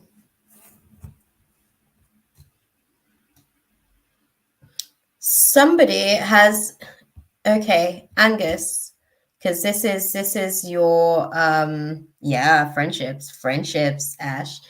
Okay, so Ash said, peepy guys. Is there somebody that's recently sort of like withdrawn themselves from you in terms of your friendship circle? They've kind of like basically um disconnected their connection with you. I want to say probably fairly recently, within the last few months. Realistically, I want to say more clearly, like within the last couple of weeks or so. Um, clearly, you guys are still in communication and contact. But is there somebody that's kind of like phased out of your orbit in terms of your friendship circle within the last couple of months? Well, there's someone that they're saying has withdrawn themselves in your friendship circle because they're protecting themselves, but they're actually going through quite a bit at the minute. Definitely not you or Sammy. But somebody who's withdrawn themselves, oh, they're actually going through quite a bit. Yeah, they're going through quite a bit. It feels like they are at a point where they are almost like wanting to give up. I don't know if it's like wanting to give up um, in general, I guess, in life.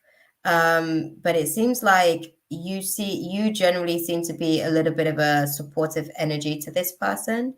And the fact that you're not necessarily like, I don't know, they've just kind of withdrawn and it feels like they can't speak to you. And I don't know why they feel that way. I think that they feel like they're a bit of a burden. They don't necessarily want to weigh you down with their situation, but they're actually really struggling.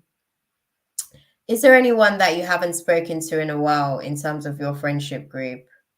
I have to, it's almost like I have to like clarify potentially who this person may be in your orbit, because they're literally on the precipice of like just giving up. Um, and you're kind of being called into service in that dynamic. It's interesting. Anyone come to mind, Angus? I was about to say Sammy there because I was looking at the screen. Yeah, yeah.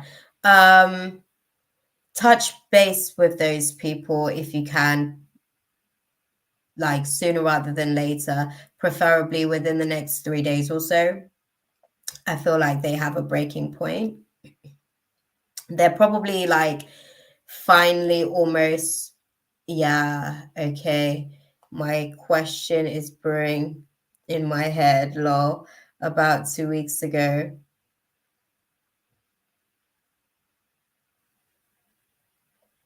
I think you're kind of like unraveling a little bit of a story there. So I'm gonna let that continue. So you're gonna sort of like continue to tell me about a story. I'm presuming, because I know obviously because we're typing, you guys are typing and stuff. I have to kind of wait for the real time feedback. But it feels like there's a person, they're almost at their breaking point and they have about like 3 days or so where they're gonna really go off the deep end into like a real serious case of depression. um and that's going to be your next assignment for the next 2 to 3 weeks. Okay, you had a disagreement.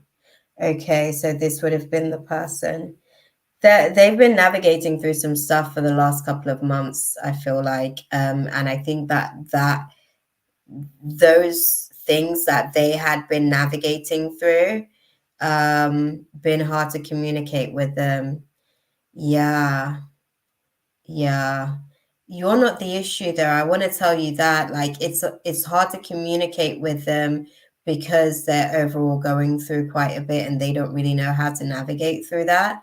And I think that are they find themselves basically like lashing out just a little bit, not in not to the like full degree of being able to be like vicious with the communication, but I think that they're quite passive in their communication, and I think that they're vague and unclear a lot of the times, and that can be quite aggravating to deal with in a conversation. So um that's not it's not personal to you. I think they just don't know how to continue to talk around. Yeah, I think that they don't know how to continue to talk around certain things with it. Whatever it is, it feels like there's like something in particular that kind of shifted for them in the last 2 to 3 months, and they have been really, really struggling with navigating through. Did you know of anything that had transpired for them in the last 2 to 3 months or so? Yeah, because it feels like their energy is very scattered. It feels like, they want to be able to come forward and really express. I think once they actually do express what's going on, because they're having like an emotional eruption, and I feel like they had some information in the last 2 to 3 months that really, really just kind of created another level of stress for them.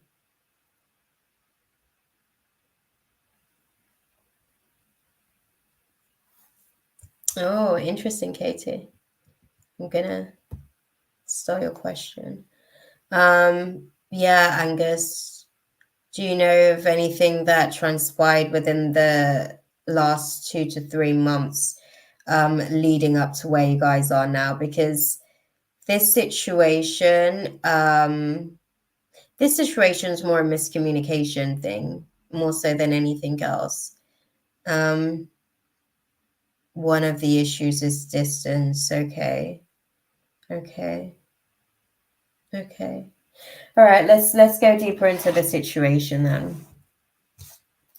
So, how can Angus best navigate the situation with this person?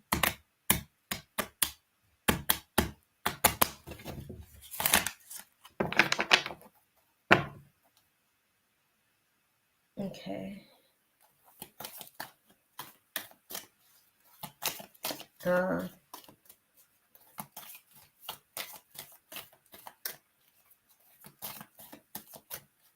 How can Angus best navigate the situation with this person?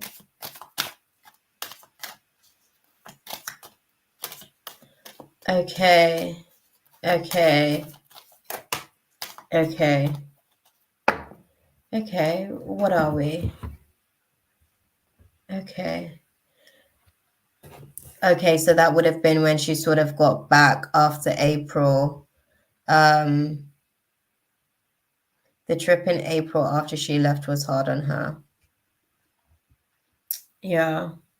And it still seems to be like there still seems to be some residual energy from that is still playing out in the space, that is causing a little bit of it's causing a little bit of disturbance to the space between you guys. Okay, so the guidance for you on like how you can sort of like navigate this space, this is interesting. Okay. So they're saying the best thing that you can do is to kind of do some introspection in the process, in the midst of the delays.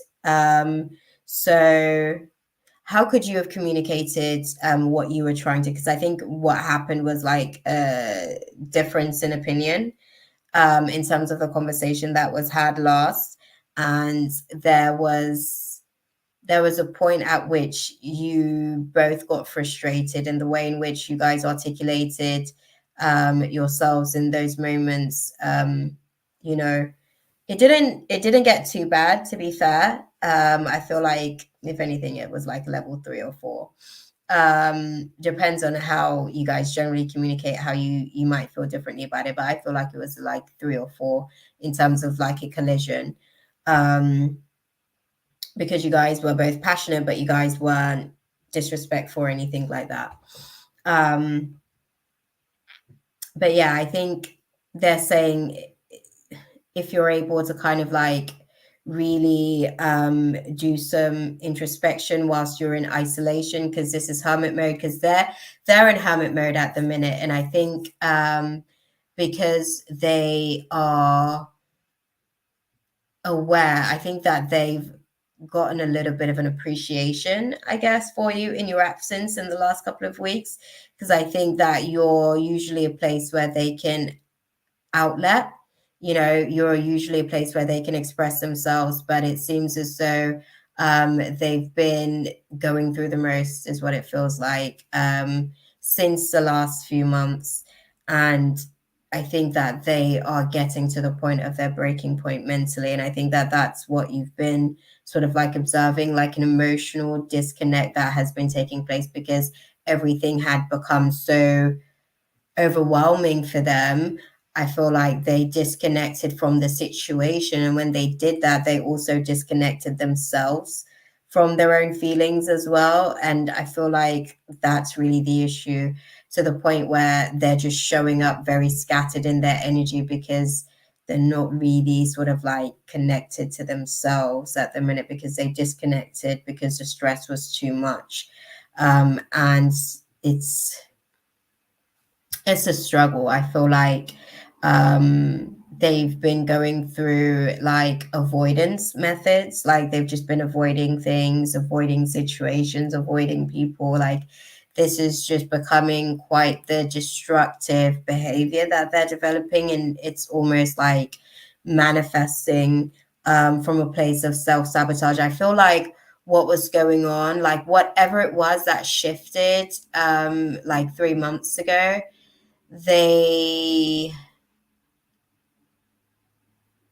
it's like they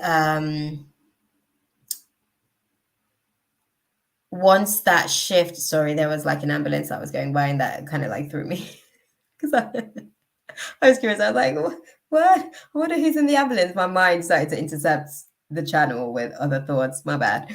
But once the situation happened 3 months ago, I feel like she's now kind of been in a place of self-preservation mode. And there was a point 2 months ago where they got to a place. It happens. There was a situation a couple of months ago where they got to a place where they felt like they had to choose themselves. I don't know what happened a couple of months ago, but they felt like whatever they were navigating through just showed them that they had to choose themselves. I think they felt burnt out at the time, and then from there they started to be a little bit careless with other people's feelings, and I think they started to be in selfish mode as opposed to self-full mode, which is what they wanted. They wanted to have more of themselves to be able to kind of like give to situations, but instead they started to become quite selfish in the way that they were dealing with the circumstances that they were navigating through, which is why you kind of, by the time you guys had that conversation a couple of weeks ago, they were so deep in selfish mode that there wasn't really much space or room for your opinion or your perception on the situation. Do you see what I'm saying? But my question to you then, Angus, is how are you feeling about that friendship? Would you be open to a conversation of resolution?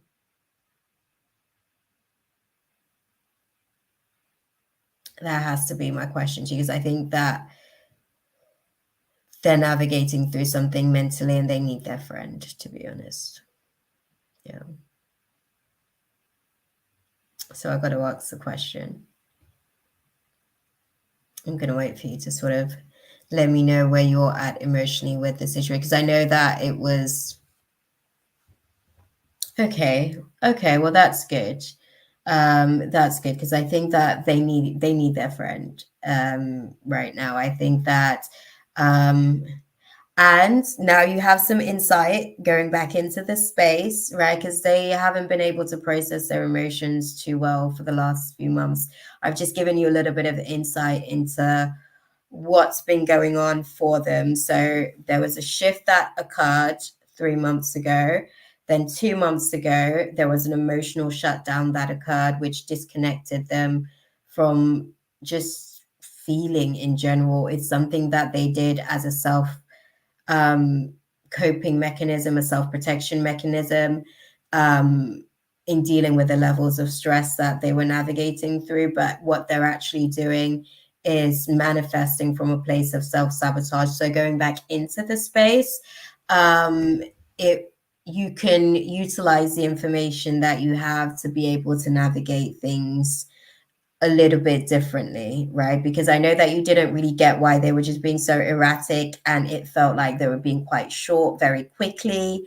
But it wasn't really anything to do with you. It was more that they had just been so overwhelmed with so much that they didn't really have much patience left to even give to you in the space of that conversation, right? Yeah. Okay. So what do you guys advise Angus to do with the situation then? As clearly as you can.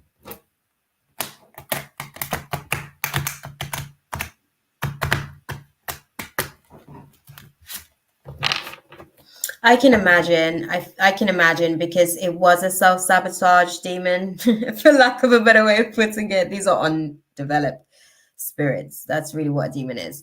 It's our lesser version of ourselves. But because she was already at this level of stress, I felt like with the situation, it was just like, for lack of a better way of putting it, F everything. Like, I just don't care.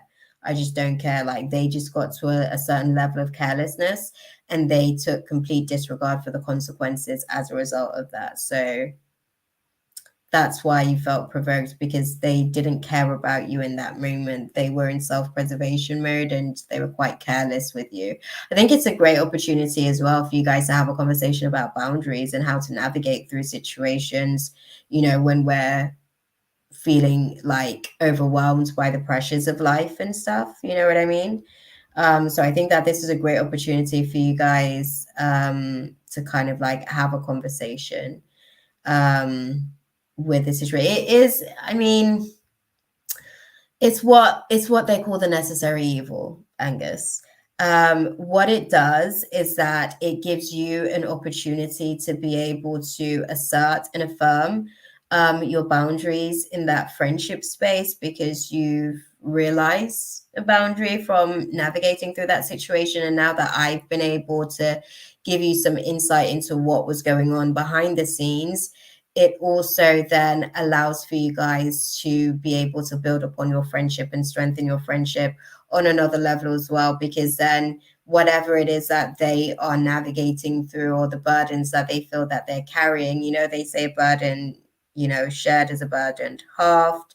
So, you know, they'll be able to kind of have you pour into them, and vice versa. You guys can start a new dynamic in terms of how you guys like really support each other, basically, like really support each other, and how you guys are able to receive each other even at times where it might feel like you're overwhelmed to the point that you just don't want to at that point, you know. And she gets to be able to manage her self-sabotage as well. The self-sabotage tendencies gets to be brought to the forefront of the table. You guys get to be able to discuss it, and they're then able to make a conscious decision if they want to be able to work on some of these things, and they can do this in this type of relationship. I hope the shift can be one that doesn't repel. You and me both, okay?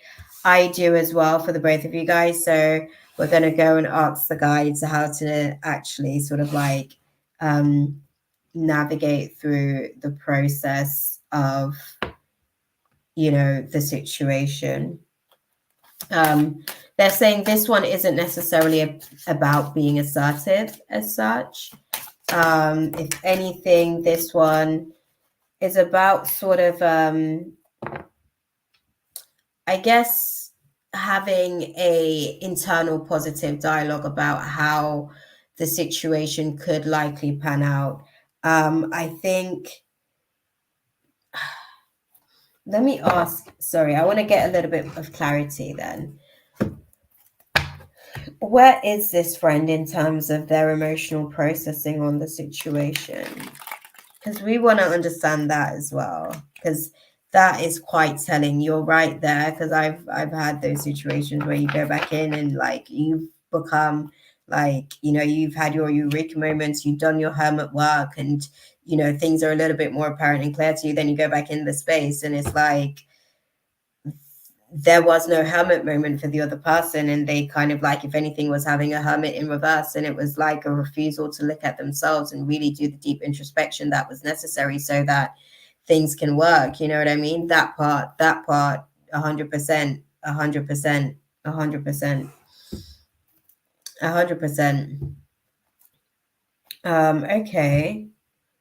Okay, so what's their feeling towards Angus at the minute then, since that situation occurred? Thank you.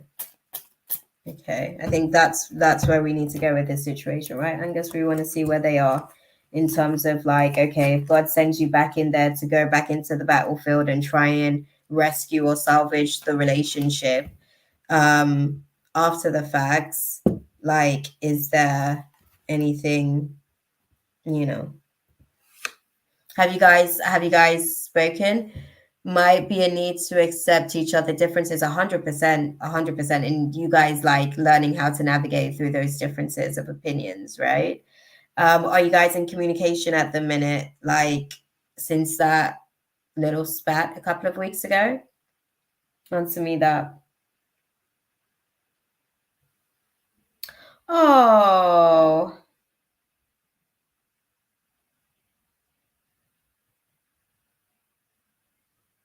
they're open to the conversation, my love. So we have a couple of major arcanas here. We've got the Chariot, we've got the World in reverse, so there's lack of closure, but they definitely want to go through a recovery period. So they're definitely open to like getting back to a good place with the situation. Are you guys in communication?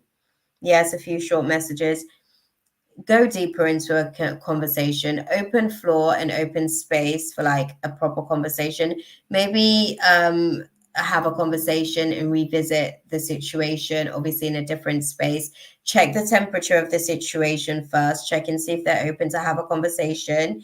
If they are open to have a conversation, going into the conversation, don't just go straight back to what happened a few weeks ago and addressing your points or putting your points across, because that's just going to basically put them back on defense mode again. The best way to handle the situation would basically be to address, why did you respond to the situation like that? Like, I'm curious to know, like, what's going on in your world that kind of like made you feel like that was the best way to kind of like respond to the situation in that moment, and kind of take it from there. That will give them an opening to kind of like share a little bit more about where they were at the time, and then that will also give you an opportunity to then be able to, yeah, basically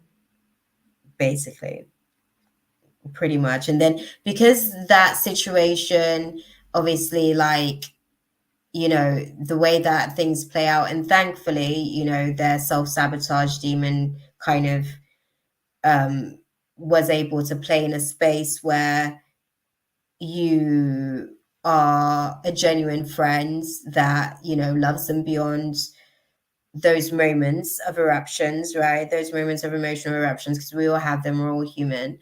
But this is still a great opportunity for them to be able to relinquish that little demon, because it's not going to serve them any good moving forward, right? Or at least develop a new dynamic with it where it's contained in a space where they choose when self-sabotage is relevant to a situation, because I'm sure they didn't mean to kind of, break this space down in the way that it was. Like, I don't think that they meant to kind of like bring that level of selfishness into the space. I think that they were just already in primitive mode. And I think this is a great opportunity for them to be able to kind of just dial a few things back.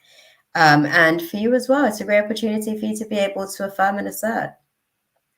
The reason I didn't try to communicate is get the feeling, the hiding the true feelings. And I agree with you on that. Definitely 100%. 100%. That's why I said to sort of like check the temperature first, seeing as you guys are already in communication and you guys are already exchanging short messages back and forth, do a little check-in. Hey, you open to a conversation over the phone? Like, white flag. I'm not coming to like, beef or anything like that. I'm literally, if anything, I'm bringing chicken to the table so we can have a feast. Okay. Sorry, I couldn't help myself. Once I said that there's no beef, I couldn't help myself. I'm corny like that. You'll get to learn. I love a good dad joke. But no. Yeah, check the temperature first, because they seem to want to like mend things as well. And if you guys let this situation fester, trust me, like if there's other retrograde seasons that shows up that test the relationship at a greater scale, this right now not being addressed is only going to come up later. Do you see what I'm saying?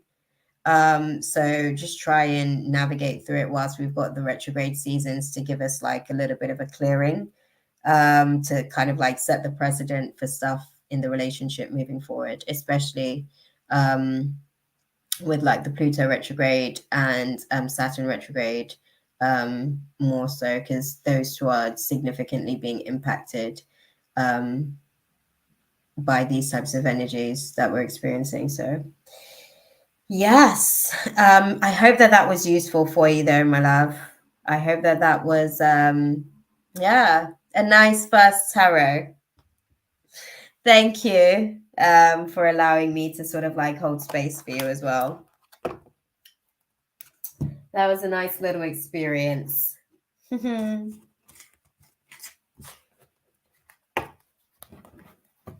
Okay, guys. So, thank you. Oh, I appreciate you sharing, Angus, because I think obviously once I started to go into the process of it, I could see that it was a little bit complicated. But no, thank you for your honesty. Hey, Kay, look at you, all nice and ready. I did start your other question. I think this is the same one as well. Right? Right? That part. Thanks for recommending they come and share space with us as well, Ash. That's what's up. Love that. Do you know what? You got the download, because I was thinking, yeah, like do you know what? Because I come here and I genuinely like hanging out with you guys, like I don't I forget that I'm supposed to be building like a whole channel and stuff here. But I literally I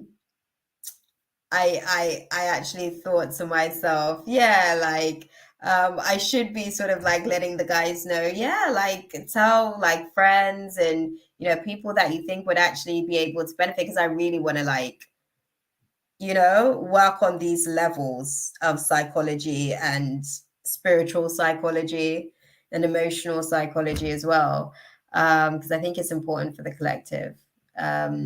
So yeah, it's all good though. Thank you, guys. We're going to go into Kay's question. It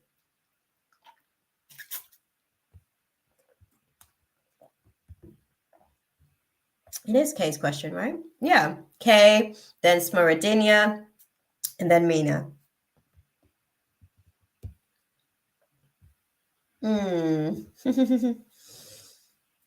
That's what's up. I love that. Good stuff. Okay, so we're gonna go into. Oh, that's what's up. Love that. You did get the download, girl. I didn't even actually come into the space and speak it yet, but good, I'm picking it up. It's so good. It's so good. I was like, the guides reminded me, and I was like, oh, I should like remind people when I come into this space because it's not just a hangout, right? I'm supposed to be like building something here for the generations, right?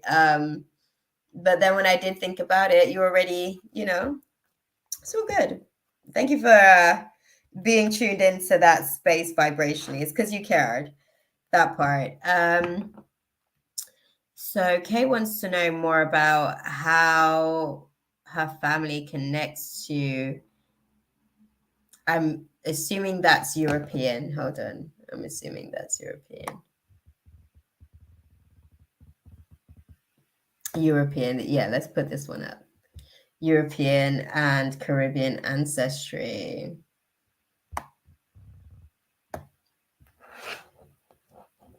Oh, love that. Look at the connection. Small world. Love, love, love. Well, it was lovely having you in the space tonight, Angus.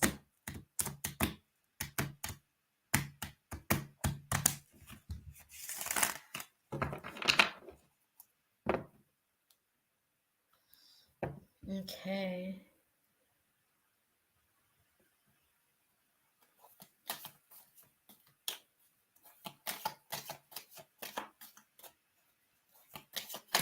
Oh.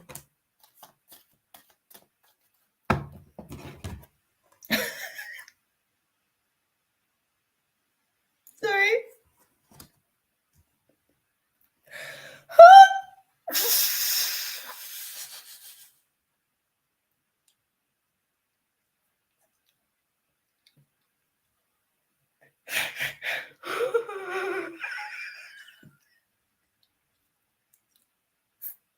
I'm sorry, guys. I'm gonna give it to you guys, right? I am gonna give it to you guys, but it's just the way in which that was said. That just made me laugh. Okay. So,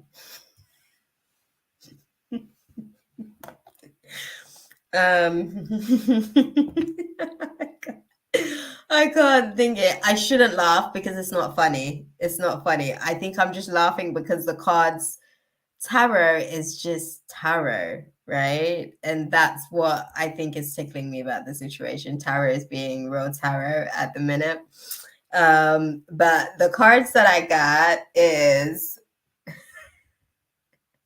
the sea and money. Okay, I think we both know what that means firstly, because we then also have the high priest at the bottom of the deck.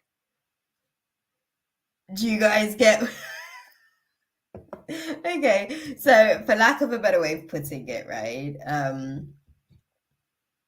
Because I don't want to.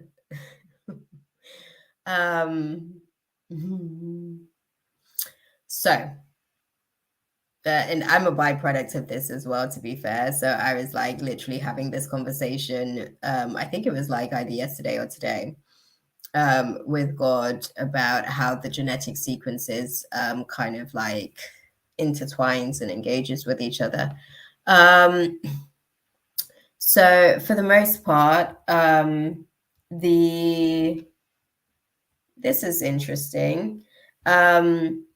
The heritage with the Caribbean, right? Sorry, it literally every time I go back to the cards, I get a little bit sorry. It tickles me. I'll tell you guys what they're saying basically on the card, right? High priestess, the high priest, sorry, is referring to like what priests do, right? What we know that priests do. And money was a transaction for what was going on at sea. So it's obviously like speaking about slavery, right? And then it was also speaking about like some of the acts that ultimately happened. And I didn't mean to laugh. I just thought it was funny because Tara was calling shit out, and I thought that was hilarious to me. So no, I'm not laughing at slavery itself. But I am laughing at the fact that Taro was calling that shit out, like real funny, like real funny. But no, so the aspects with the situation, a couple of things that they're showing me. I want to say, right, mm,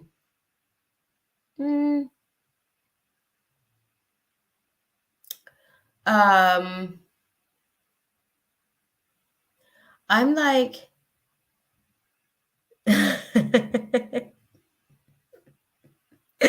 yeah, well, because that's why I'm literally sort of thinking about the situation, because they're showing me it's not quite Eastern European.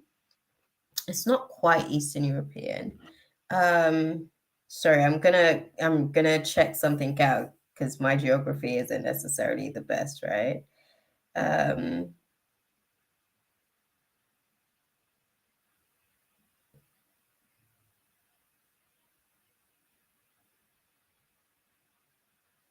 okay.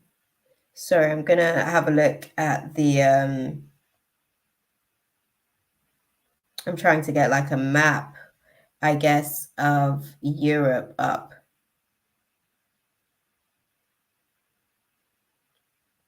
to sort of put it into context, right? And where are the images? Now let me see.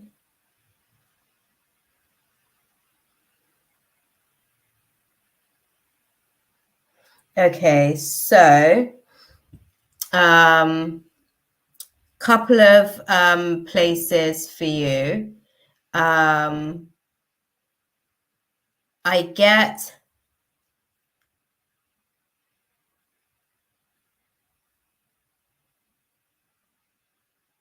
three. I get Sweden, Finland, and France for the most part, right?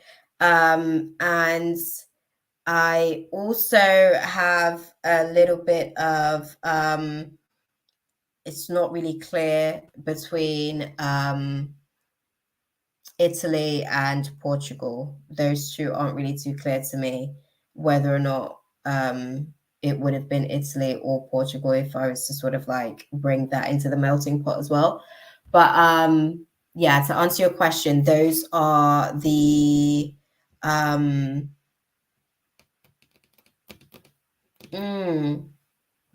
the levels of the ancestry. I think that there was one particular person who had the connection with the so one particular Eastern European, and I can't say Eastern because it's actually South as well. Actually, it's not. It's South and Southwest. Actually, South and Southwest, and then if anything, South. Yeah, South and Southwest were the areas of Europe that I see the ancestry coming from. And interestingly enough, there was I don't want to say crossbreeding because that sounds so thing, but it really was that. And it was so interesting because it was easy for that person in terms of your lineage, it was easy for them to make that decision to sort of like interbreed. Hate saying that word, but that's just how they're giving it.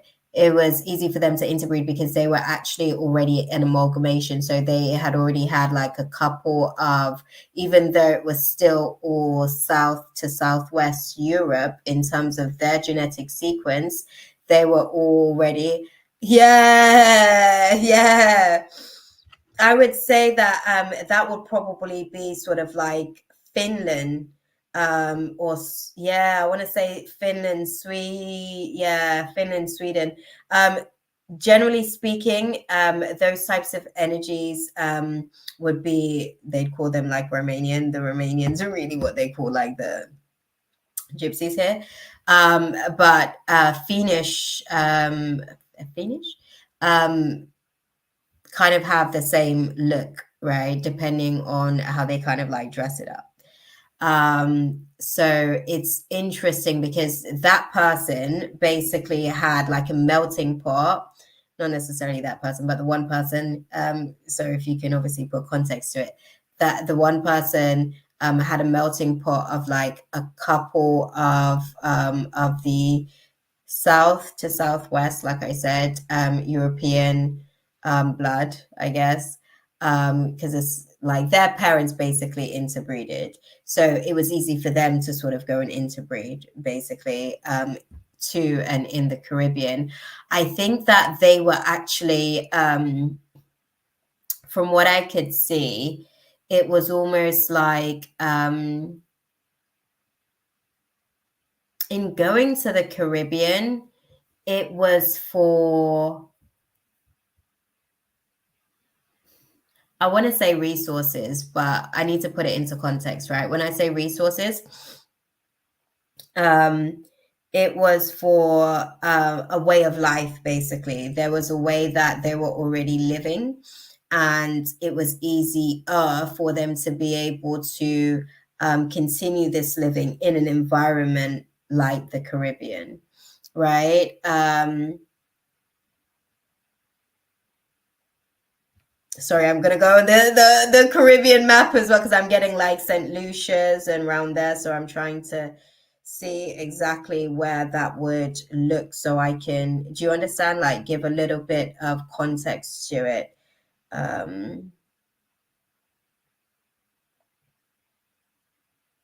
Yeah, let's do the Caribbean islands map. No, let's get a better map. Okay.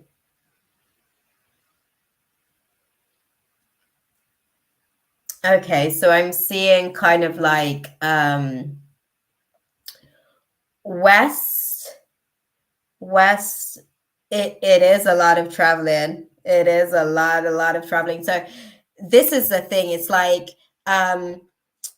with the one person, so the one person that did the traveling to the Caribbean, right?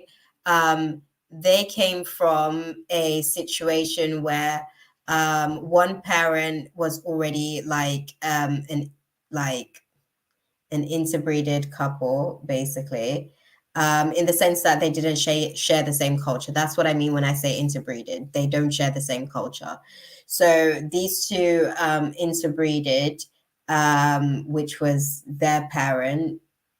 No, yeah, that was their parents, basically. They interbreeded and then they came together with their dad. So there were already two sort of cultures mixed. And then the dad came in, that was another culture. So that made them very open to being able to just have certain interactions. They went to the Caribbean because they were already like, they were some sort of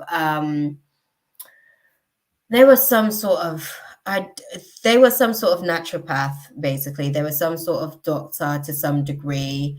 There were some sort of doctors to some degree. Like this particular person was a doctor to some degree, and I have to say a doctor because it seems like they were actually healing some format of something, which is why they were out there, because they were intrigued about how the way of life basically was going to prolong life, and that was the purpose basically in being able to prove something. And then in going out there, they were able to I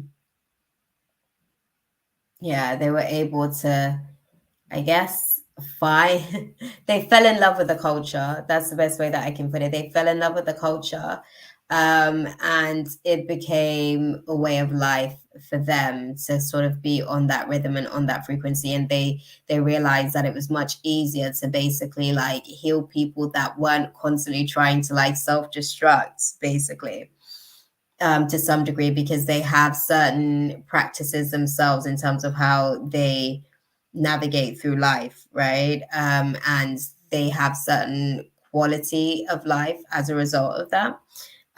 So I think with the situation, yeah, with the situation,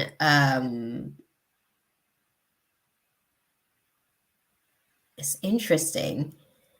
It's interesting because I don't know. So this goes it goes back. See, because you asked about the connection as far as European and Caribbean ancestry, they're literally like showing me how that would come to be as such. But yeah, I think that we all know the stories of slavery, but I do think that this was in a time where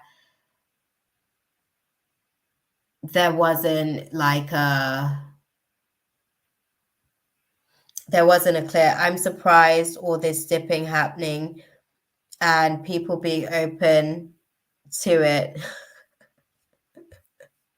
It wasn't a thing that was ever a thing to be open to. So the mom of the person was like mixed with two I want to say sort of like similar cultures, but they are different cultures. Finland and Sweden are the two that stands out to me there. And then the person that they connected with, they also obviously came from a different culture. So that's how that came to be, right? And just because they don't like it doesn't mean that the stuff didn't happen too as well. But with this particular person, basically, once they got out to the Caribbean, they kind of, I think that this person that was basically like impregnated was a servant. Let me use that word, a servant. And I have to call them a servant because it feels like there was an exchange to some degree. I think that there was like money exchange to some degree with the situation. Makes sense. Something about the Vikings came to my mind. Okay. Interesting. Yeah. It seems like, basically like being in the Caribbean, they could live as gods, basically, is how it kind of like translated. And I think that once they got there, it was a case of there was one particular, I guess, person that they took a liking to. I say they, but it was just like one person, isn't it? That kind of like continued to make those decisions. It wasn't easy to do like the interbreeding situation like that. I'll say that much, because even as I look at the situation, it's so complicated in terms of like who went with who and when and how and what that meant for like the next person and these types of, it's so complicated. But I think that there's a great back there. I just have a feeling that the men liked to dip and dab.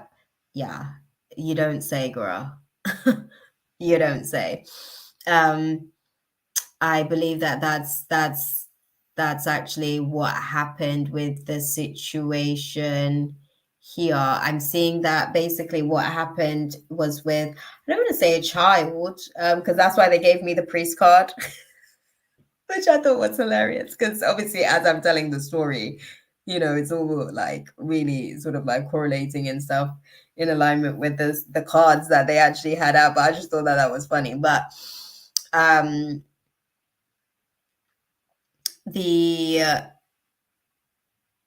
the person that they were intimate with, I think she was like 16 or 17 or something like that. She wasn't too old at all. And she was the birthing of that connection. She was designated with the task of birthing the next generation,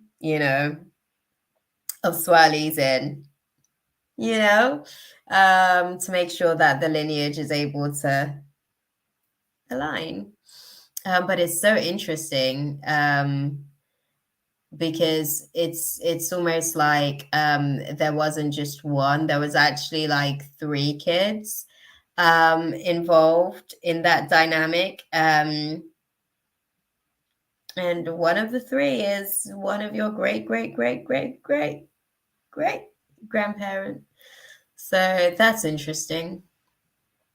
But yeah, that's kind of the story there. I want to say, I don't know why. I'm like, St. Lucia is something that stands out to me, and I don't know. What do you know about the Caribbean heritage for your lineage, my love? Let me ask you that. I don't know why St. Lucia is sticking out for me.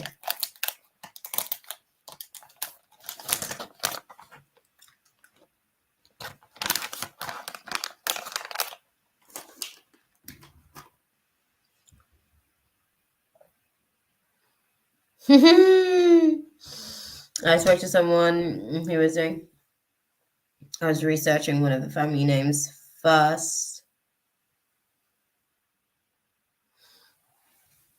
I was researching one of the family names. St. Lucia didn't come up. Maybe they stopped in St. Lucia.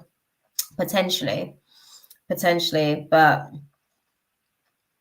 that was one of the places that just keeps coming back up in my mind. What country came up?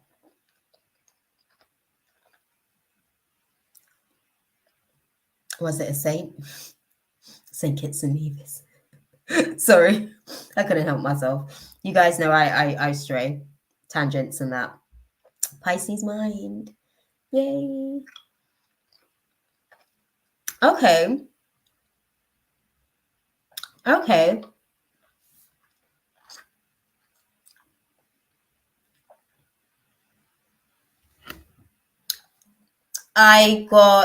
I definitely, the Bahamas I can concur with. Let's see.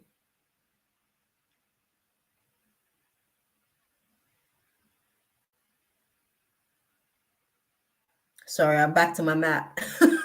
My geography is poor. Sorry, y'all. Okay.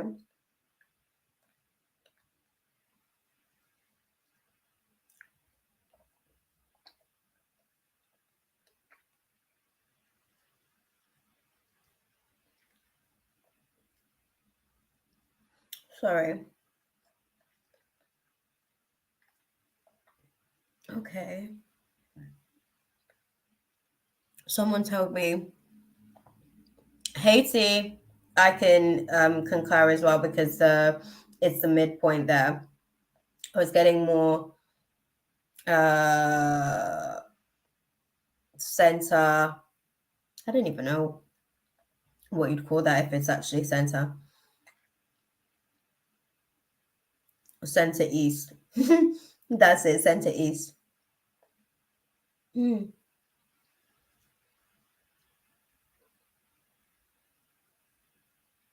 Sorry. All this traveling on boats, I'm like, what type of job do you have? Jobs back then involved a lot of like migration, especially when you're because there was a lot of resources in a lot of different places. Obviously, we've gotten a lot better with the transport and stuff, but outside of these new jobs that we've created today, there were pretty basic jobs before.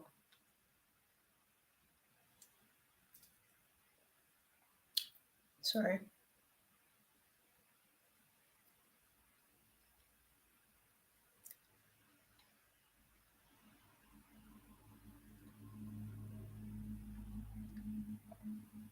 Okay.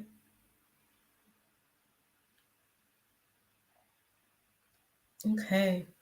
No, but there's definitely lots in there for you to kind of lots of migrants back then. I got to learn it, trust me, because Jamaica before it was Jamaica was Jamaica.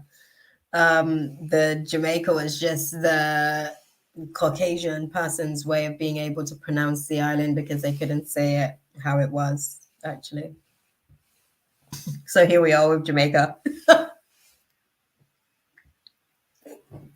Therefore, much like a lot of things, like which is interesting. When in doubt, just make something up. That'll teach you. But okay. How is the search going then, my love? Like, how is the diving into the history and sort of like learning and gaining perspective? Because I find that when the more I learn about my, like, the better I know how to work my human. Do you know what I mean? Like, and press this button and that button. Like, yeah, it gives you an understanding of why certain things are the way that they are. On that note as well, I'm going to ask Maradinia if she's in this space because I haven't seen her for a minute. I found out there are variations of the last name. No surprise, that part. Did you ever tell me in another reading what type of profession they had? I don't know if we're touching in on the same timeline there, my love. That's another thing that I'll say that I think I have had a conversation with you about some of your ancestry on a different timeline, but you're speaking specifically about the timeline of Europe and how that connects to the Caribbean. So we're talking about potentially different timelines. Because the actual, like, Jamaica itself, Black people weren't necessarily like on the island as such. It was actually inhabited by Indians before Columbus discovered a place that people already lived and inhabited and had a whole way of life. But a lot of the Blacks that are in Jamaica today are from places like Ghana, Nigeria, Uganda, Sierra Leone, Tanzania. Like, we're off those types of coasts, basically. And we were brought there to meet the Arawaks and the Caribbean. Well, the Arawaks and the Carib Indians, which is why it's called the Caribbean. So, yeah, we were speaking on the timeline prior to that point when we spoke about their trades and stuff at the time, because that's what it felt like to me. It feels like two different timelines. In essence, yeah. But yeah, let's see. What's the guidance for Katie as she kind of like goes diving deep like this? What do we oh, and that's interesting as well that there's a connection with Haiti as well. That's not surprising because when the Spaniards came to sort of like, basically the English and the Spaniards came to battle Jamaica again, after we told them we ain't doing this ish no more, we won't do our own freedom ish, when they came back and like we had to basically fight them, there was an uproar and we did unite with Haiti and we did light their asses up with some spiritual warfare. They came with guns, we came with spirits, and we messed that whole shit up. And that's how we were able to win some sort of freedom, right? And you mentioned Cuba and Guyana in a reading. That part. I remember those two. Because these are different ports that they would take, like the slaves, and they do you see what I'm saying? Like, listen, we've been coming from far, you know. Feel like, seriously, people, we have been coming from far. But it's good to always like learn our history. And I find that if I did not grow up in Jamaica, I don't know how much history I would know, because I realize in this Western country, they don't tell you shit. They don't play. They bury all that shit. I'm so glad that I did grow up in Jamaica to be able to like learn my history there, because then it's all here. Do you see what I'm saying? Like here, you don't forget that shit, especially when it gets whitewashed when you get moved out of the space. So yeah. But let's close out the space and see what is the guidance for our girl Kay as she kind of navigates through like all these revelations that's kind of like teaching her how to better navigate the avatar. Thank you. Oh, there's something better. There's a helpful network of people. Elaborate on this for me. Sorry.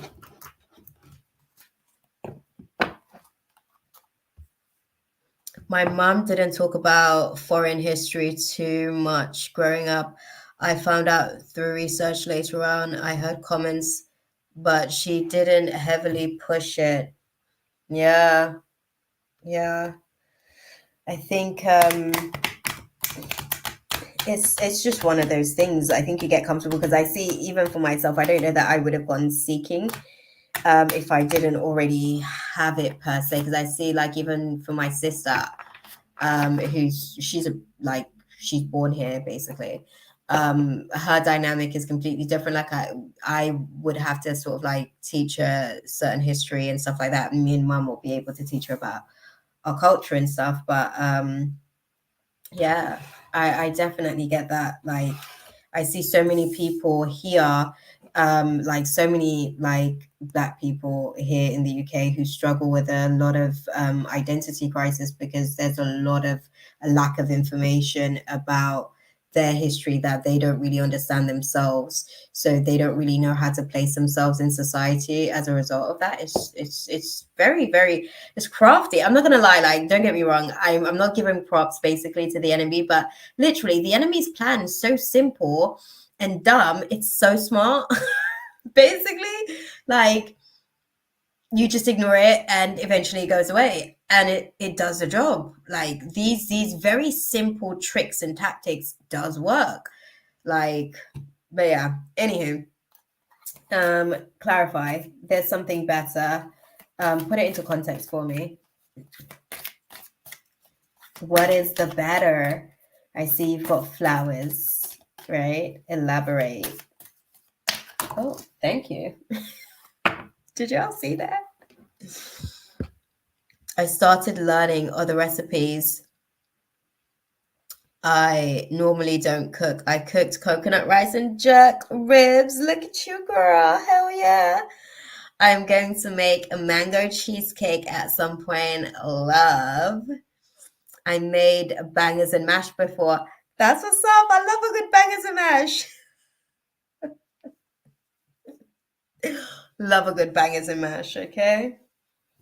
That part. That's too funny. How did you like it? Like all these new things that you're sort of chefing up. How is it for you? Okay.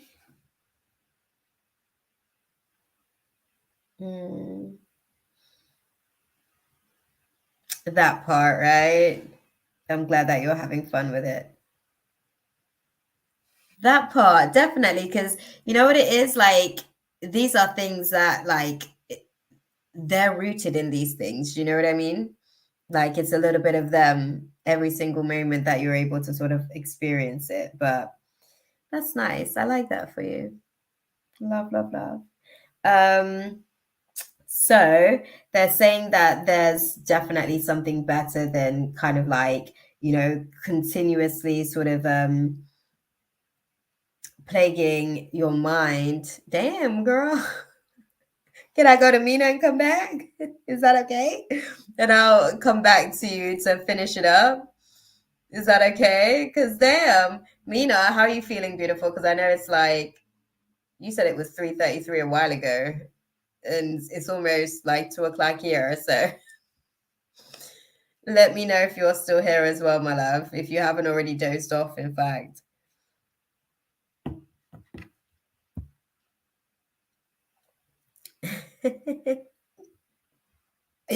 No, you're good. You're good. You're good. You're good. Let's see you, mama. Mina, let me know as well.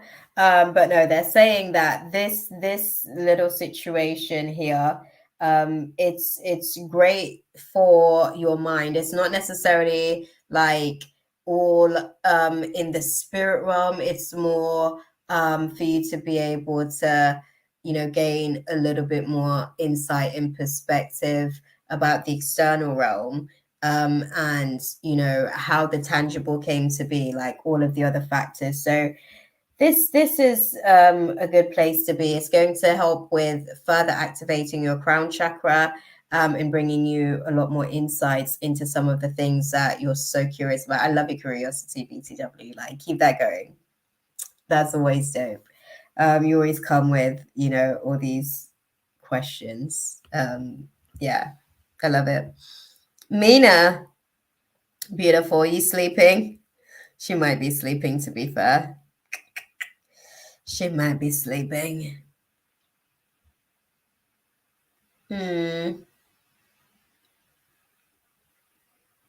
Yeah, I think she might be sleeping. Go for it then. Okay. There you go. She must have passed out, bless her. Do you want to put your second question out there? And we'll go and like unpack it.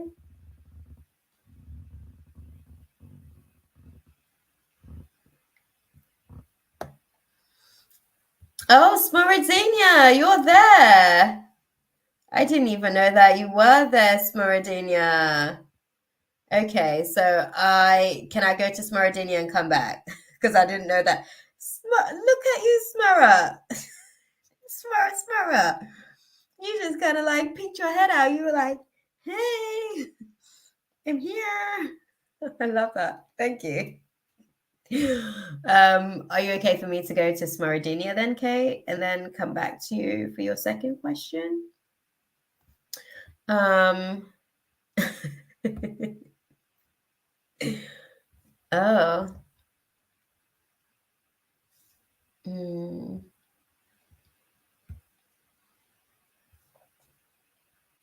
Okay. Smaradania, do you want to give me your question? Honestly, babe, I didn't even realize that you were still in the room. I haven't seen you in the chat for a minute. So I was like, yeah, Smaradinia's kind of, ventured off, because I know the time difference is crazy. Thank you, beautiful. Hopefully Mina will be able to sort of come back into the space by then as well, because if she hadn't answered to her name, I haven't seen anything of those fingies in the chat for a minute. So I know that she's, gone for a little bit. Okay. And how was that for you? Was there sparks? Did you feel a connection? Was it like, oh, look at that. What moon was it that like completely brought him out of the space? But the Aquarius full moon brought him back though. That's what's up. The Aquarius full moon released that cycle. Oh, y'all even got like a little bit deeper into the stuff. Okay, girl, I'm happy for y'all. What's going on in the space now? What?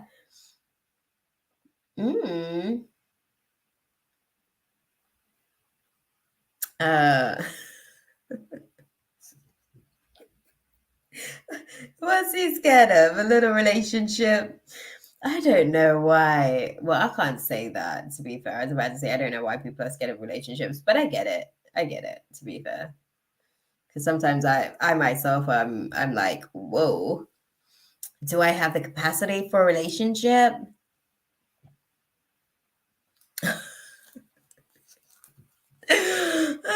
You just doesn't know if he's ready yet, girl. That's all it is. He doesn't know if he's ready yet because he doesn't really know, like, you know, what that will kind of like involve per se, I guess is probably the best way that I can put that.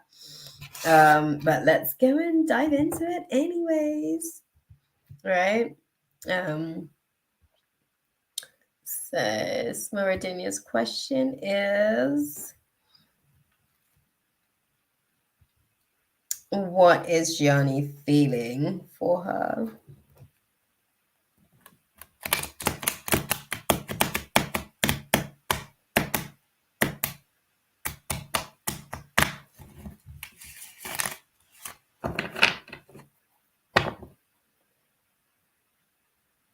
Okay. Definitely a bit of fear of change, boy. It's like, whoa. Oh, Mina, you're back, beautiful. Did you doze off for a little bit? I was asking, because I thought Smaradinia weren't here. Oh, interesting. Definitely. he's definitely shooketh, girl.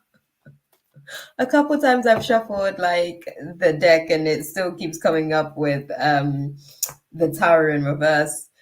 So he's definitely shook of like a change in the situation, but he is getting some clarity on that.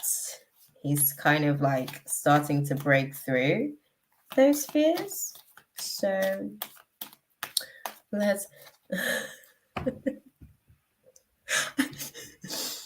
Do you know what, Mina? It was so funny because when I called you a couple of times and then I didn't get a response in my mind's eye, they kind of like flashed me an image of you there, like falling asleep with the phone. I literally. So I was like, yeah, I think Mina's dozed off. She'll be back. Oh, that's so cool. Damn, that's what I was saying. That's why I was asking Katie, because Katie did a donation. I was asking her if, because I didn't think Smaradinia was in here. I was asking her if she wants to let you go before, because you said it was like 3:33 there, like ages ago. And I can only imagine what time it is now because it's almost 2 o'clock here. And that was like after 10, I want to say, maybe 11. That was like a good 3 hours ago. So that's exactly what they showed me. They were like, and the phone went down and down. It was funny, actually. I can imagine. I can imagine Smaradinia. Like, because I'm sure when I called earlier, I couldn't see you. There was no response. So I thought that you had dozed off. Well, I got the memory that you had dozed off, but I wasn't sure if you're going to wake back up and come back into the space. Because you seem pretty comfy in your sleep when I did see the image in my third eye. Oh, Mina, I wasn't sure about because she looked uncomfortable enough because it felt like she was comfortable but uncomfortable because if she was going to go to sleep, she would be like all the way tucked in. But she was kind of like sat up and, you know, that was funny though. It's always funny when they give me like a little remote view. But anywho, let's get back to the show, guys. It's for Virginia. Your boy is real scared. He's so shooketh. But he's starting to get some clarity about the fact that, you know, he can learn how to be in the space. And it is a case of him being able to kind of engage in this situation. Show me. Oh, thank you. I gotta go get what they showed me. It's on the floor. They showed me so quick and fast. It landed on the floor. Oh, still. Okay, that's what we're doing. Okay.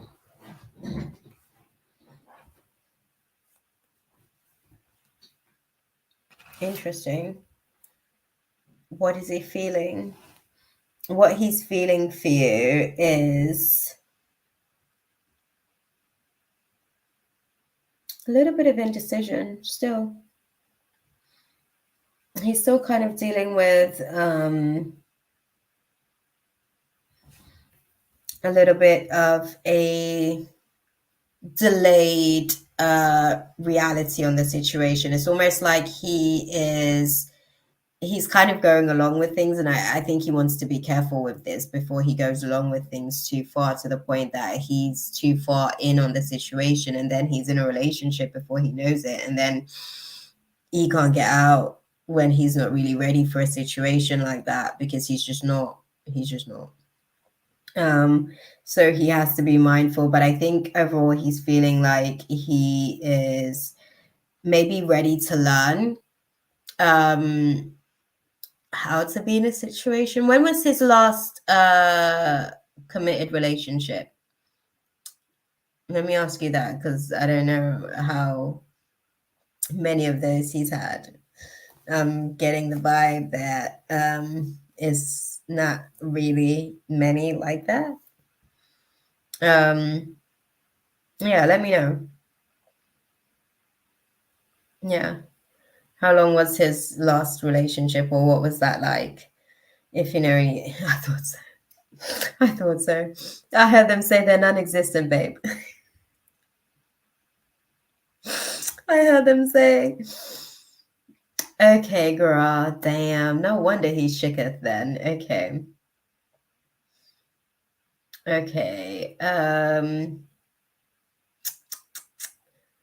This is going to be tricky for you, and I'm going to tell you why. Because he doesn't know boyfriend etiquette, right? So you're going to have to teach him all of the boyfriend etiquette. Okay. Let me go to the cards. How do you see things playing out for them moving forward?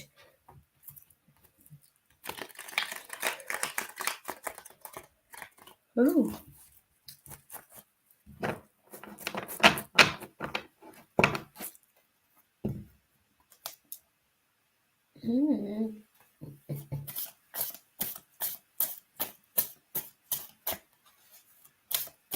Oh, Katie's made a donation as well, Mina. I'm going to ask her if she's okay for you to go. I don't know. I'm going to try and, dive into Smurdinia before y'all fall asleep again. I can't. What time is it there for you guys?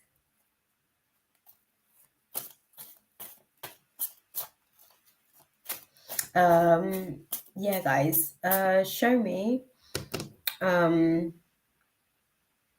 do you see things playing out for them moving forward? Smurdinia and Gianni, thank you. Damn, 4 a.m. It's 2 a.m. here for me. 6 a.m. Look, 2, 4, 6. I love that. That's so funny. That is too funny. Too funny. Okay, and let's see. Okay.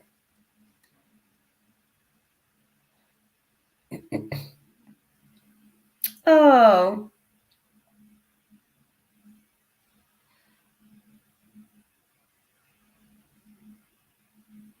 Okay.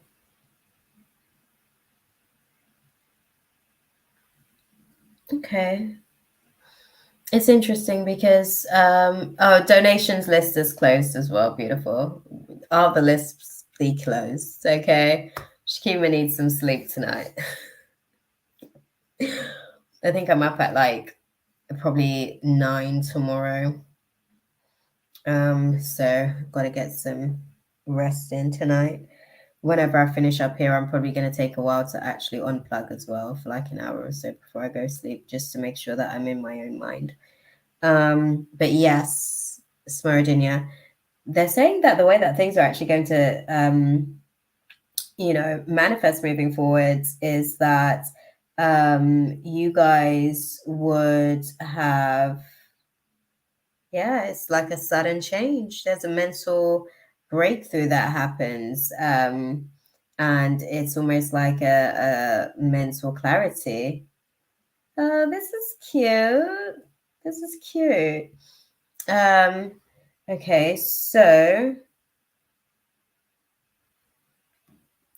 do you see them ending up in a full-blown relationship? I'm going to answer the other part of your question as far as what to do with this situation.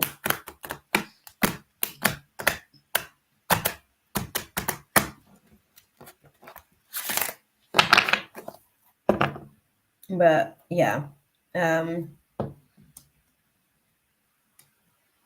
my question to you guys, I actually forgot the initial sort of like spread that I put out there for you guys. I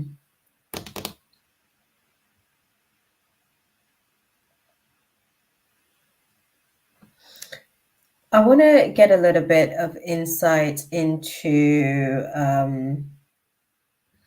if this is going to manifest into a full-blown relationship. There we go. Sorry, you know when you have a brain fart. Will it manifest into a full-blown relationship? Make it clear for us. Thank you.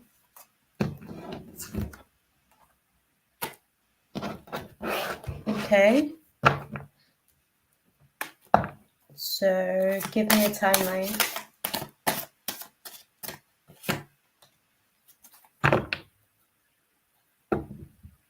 Okay. Do you see it staying in the casual area?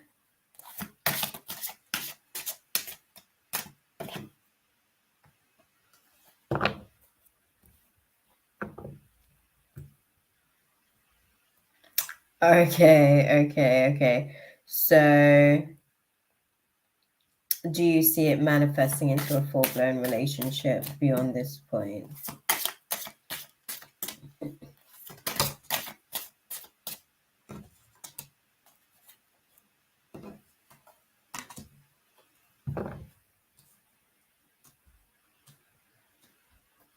So how will it play out overall then?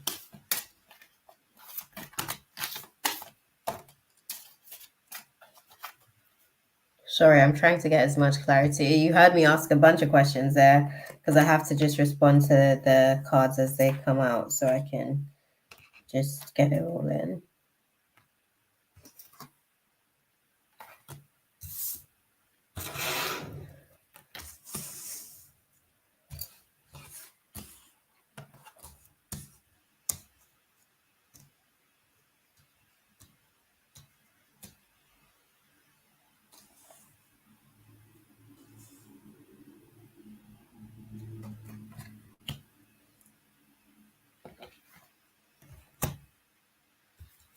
Okay.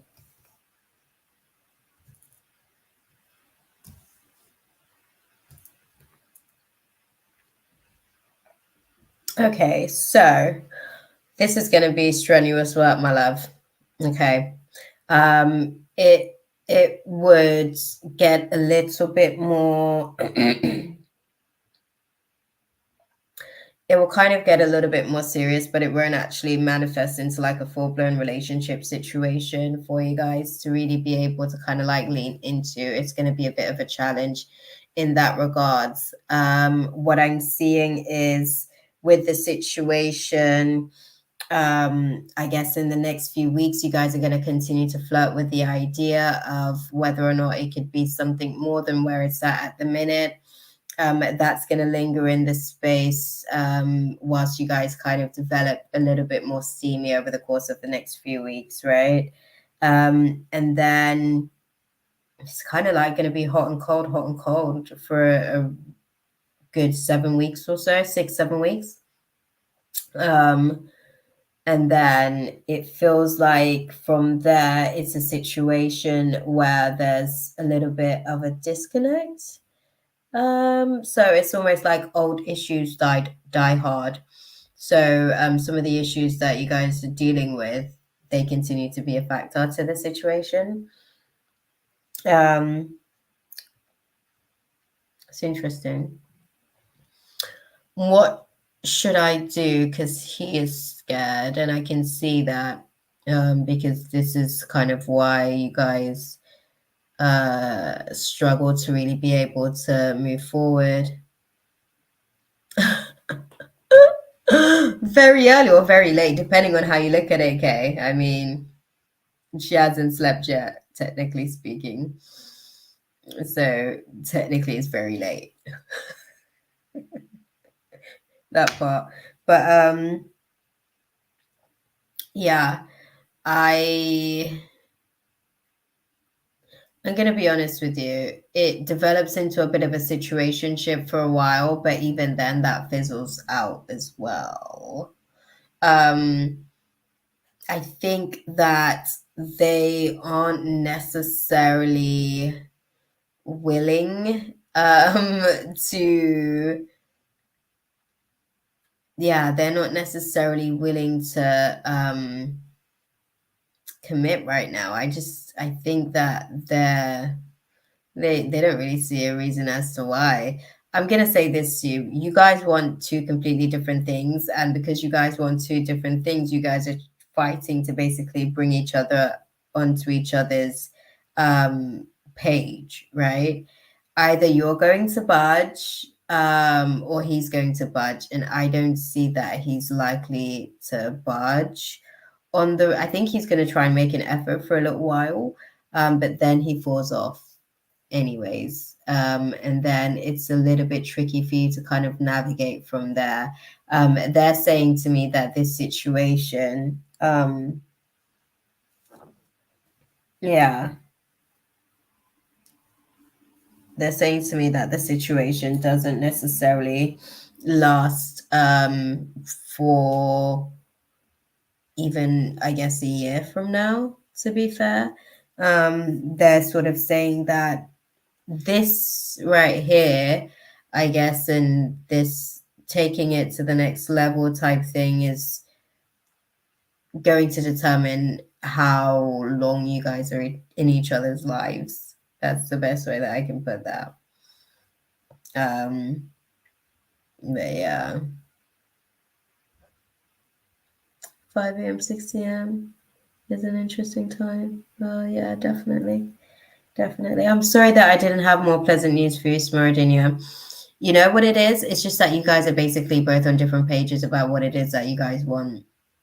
And because of that, I don't know that you guys are aligned because you guys both have like misplaced values. Like you are looking for something committed. I think that he wants to be able to kind of like meet your expectation there. But I think that yeah, they have some old habits that die really hard. And that's going to be a struggle for them to be able to kind of, yeah, navigate through the situation, I'm afraid. Sorry, beautiful. But you guys will have like the next 6 to 7 weeks to kind of like figure out where you guys stand with each other whilst you guys are in this space of limbo, trying to figure it out. Does he like you? Yeah, I think that it's interesting because they're saying that he's more of an undelivered promises, all talk, no action type dynamic is what you're going to be experiencing from him.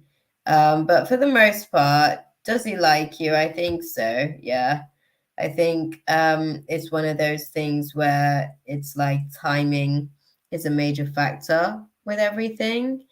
Well, because when you're committed to somebody, there's all these like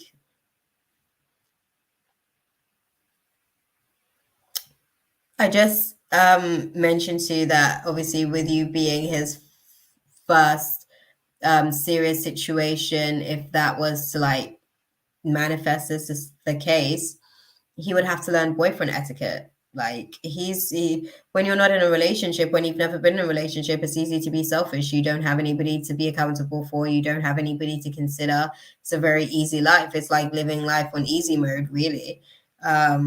Life gets more challenging the more relationships we have, to be fair. So yeah, that's really it. To be fair, he just is used to having life on easy mode, and he wouldn't want to disturb that easy mode for something a lot more complicated, like having to be accountable and responsible for somebody else's feelings. It's a lot of pressure, basically. But I hope that that was useful for you, my love. Right, so gonna do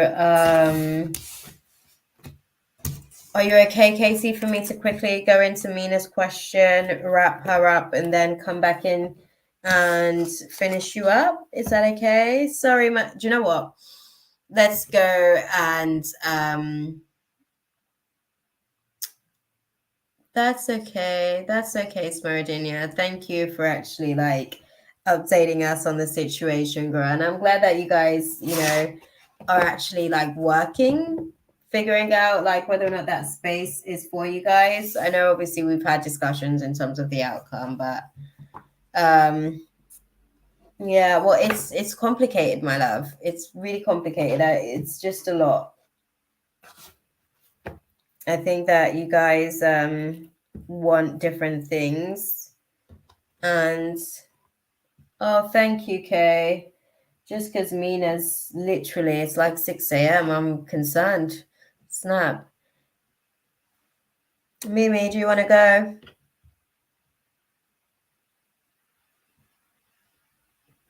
Throw a question out there so I can, yeah, dive into it.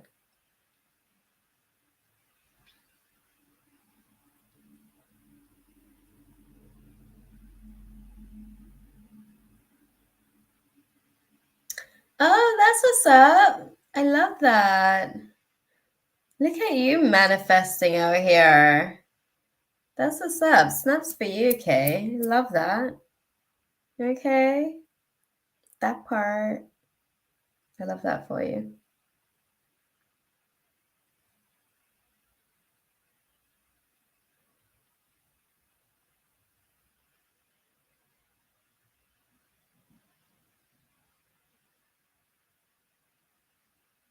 Sorry, I'm waiting for Mina to sort of type her question in. I don't know. I don't know if she dozed off again. But yeah, we're gonna wait for her to put her question out there.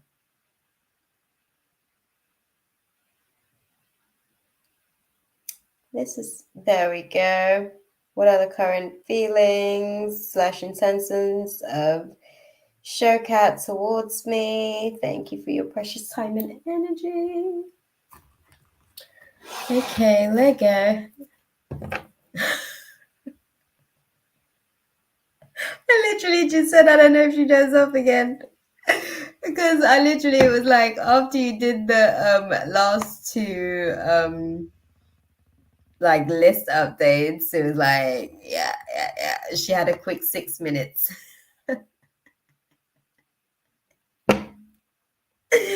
Oh, girl, listen, you got to get those naps in where you can, okay? That part. Right, let's go ahead and dive into it. Let me bring your question up on the screen.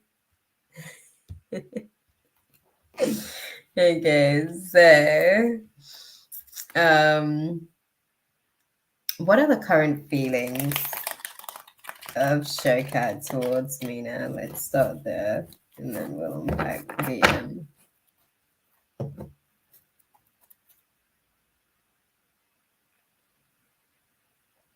okay.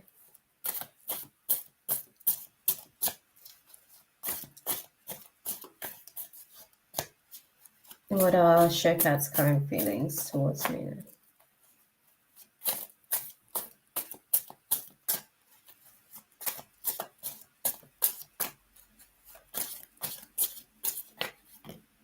Thank you. Okay.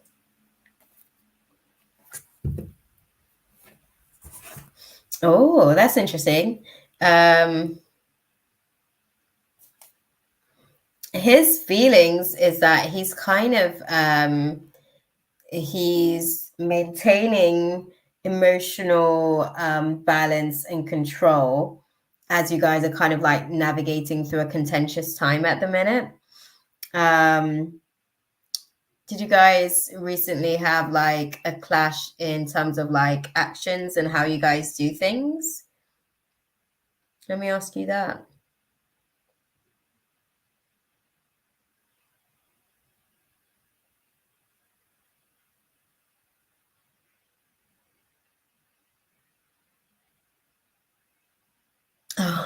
Okay. Okay. Yeah. Um, Or he's kind of like on a path where he is learning how to basically like manage his emotions in this space. I do think that he's kind of like, he's not holding on to any like ill feelings or anything like that. There's no ill will towards you.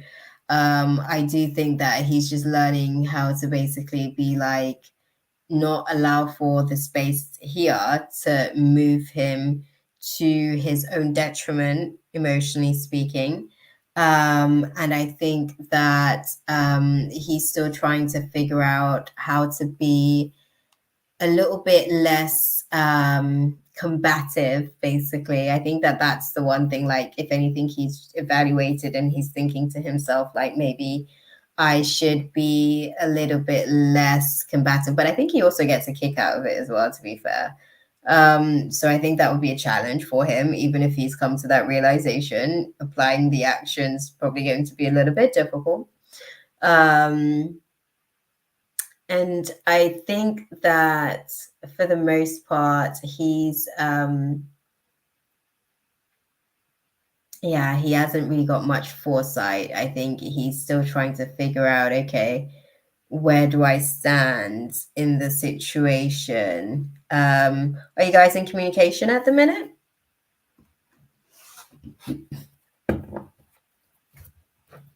That's for you, Mina. You and Shokat in communication at the minute. I'm going to dive into their intentions towards you whilst you answer that question. I'll let you know, beautiful. Answer me the question on the communication.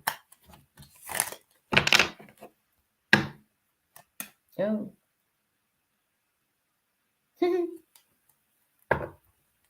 That's interesting. What are his intentions towards me now? As clearly as you can, please.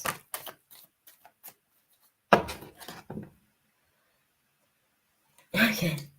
Yeah, he's trying to be stealthy. It's interesting. So when you ask, like, does he have any fears? We got the Queen of Wands energy at the bottom of the deck, and then in like bringing out the actual question, right? Like, what's his intentions? It was like being stealthy around the Queen of Wands, right? Like just being mindful, watching his P's and Q's, just making sure that he doesn't say the wrong things, and that he doesn't kind of like pretty much just dig himself in a bit of a hole type thing. Like he said he loves me and wish things could work out, but he is persistent that there isn't work out, but he's persistent there isn't a future. So that sounded quite vacillating. Yeah, I can imagine. I think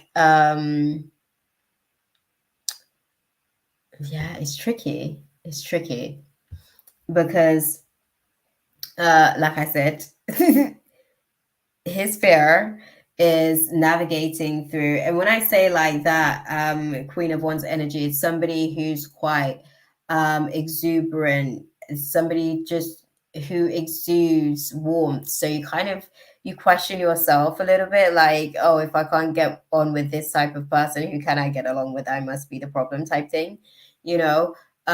Somebody who's quite determined and definitely full of life, in terms of what she's going to do, how she's going to be able to do it. Somebody that's quick to take action, basically, on the things that matters to them.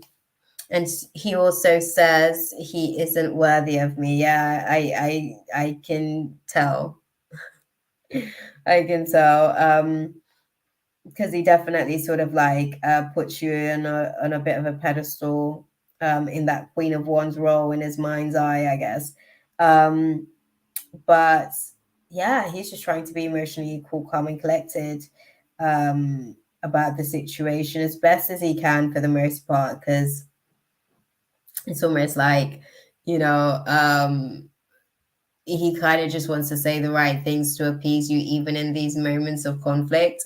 And I think that that's just the challenge for him. It kind of feels sometimes like he's stumbling over his words. Um, and I think that that's where he feels sometimes like he trips himself up with the situation when it comes to you. But yeah, you are his fear, girl. His fear of losing you. Those are some of his fear. His fear of disappointing you. His fear of not necessarily meeting your expectations. He has all of the above, my love. All of the above. Let's have a look and see then.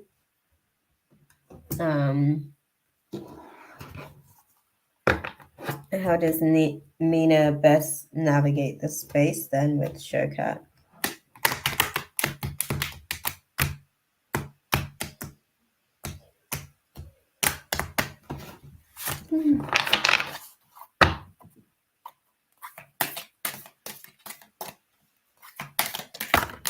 Thank you.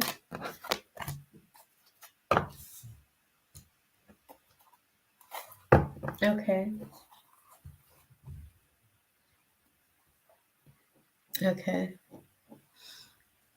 It was surprising that in each other's natal charts, we both had each other's traits as future spouse. It came as a shock. No doubt. I think obviously a lot of the times, the people that we align with as well will naturally be able to, give us an indication of what it is that we're looking for in a partner. I think that is, I guess, to be determined basically, based on how things work out here, right? With the current situation that you're navigating through. Yeah, I guess that's to be determined, that part. But yeah, I think what they're saying with the situation is in navigating through the process of this, it's about sort of the right balance of discipline and control with the situation is really what they would say in terms of navigating through the space here. I think because you have basically like he's quite subservient, basically. Like he's quite subservient. Again, it's the dynamic of him putting you on this pedestal, so it puts him at a lower precedent to you. Basically, he's looking up to you, basically, because he's placed you on this pedestal. And that it's almost like that corny saying from Spider-Man, with great power comes great responsibility, Peter. Right? It's that moment.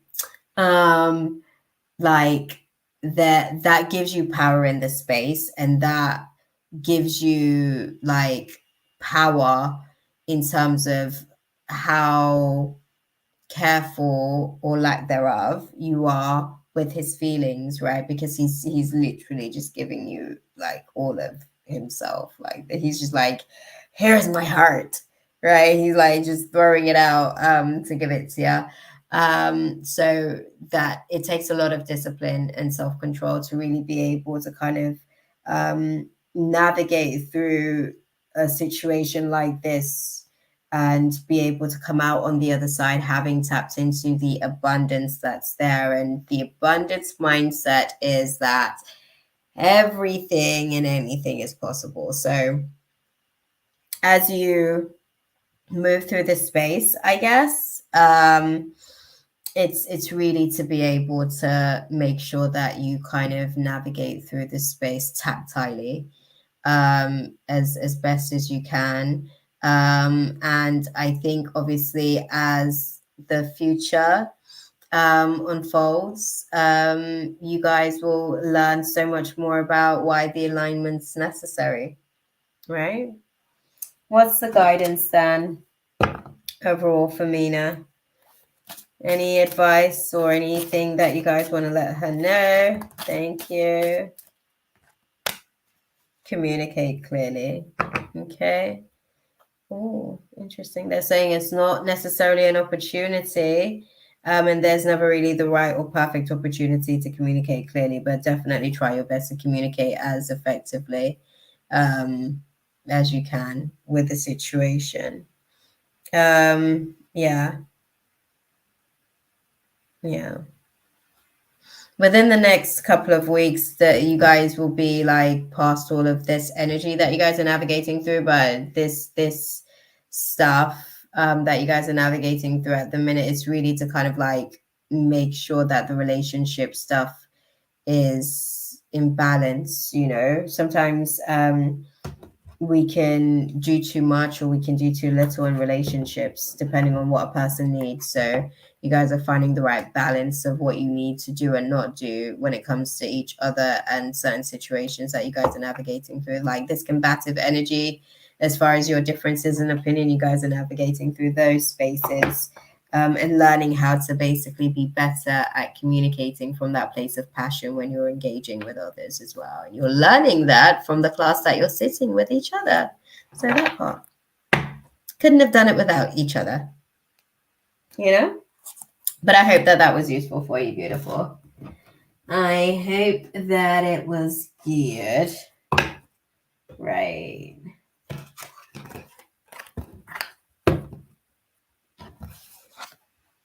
So,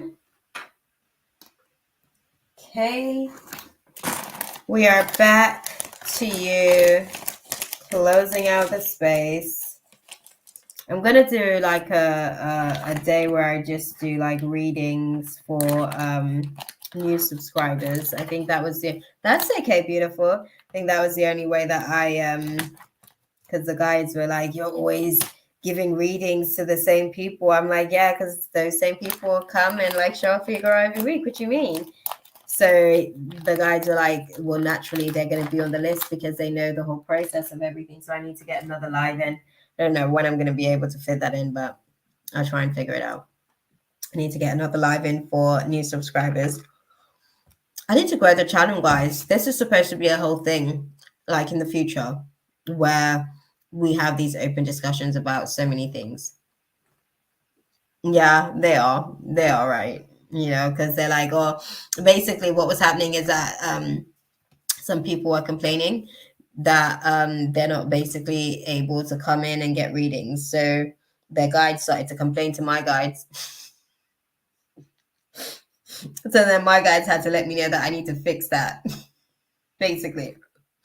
So here we are. I'm going to figure it out, though. So funny how that happens. But yeah. Sorry, guys, I'm having minstrels. They're like little chocolate buttons, just in case you guys are curious. Mm.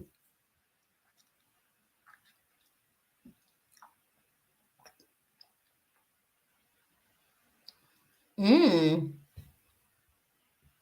We did. What do you want to know?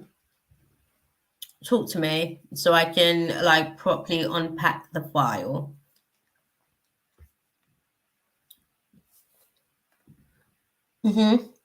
Yeah, that happens. Like just like how we speak here, there's a whole congregation that happens in spirit, and sometimes people will make complaints. So like there's like a hierarchy of how these things work. So there are other guides who will then go and complain about me to like the karmic courts, basically. And then when they go and complain, then my guides get called to the karmic courts and then they have to plead their case. And then depending on how the case goes, so clearly they lost the case. So I have to figure it out, because there needs to be more space for these people to be able to get their readings as well and get their guidance and their insights and everything. So yeah, I'm gonna work on it. I'm gonna work on it. But yeah. Oh, do you want to do another reading? You want to do another one of those video readings, and then we can go deeper into the stuff, and it can be a private space for me and you to just kind of put some things into context, because I don't mind. I think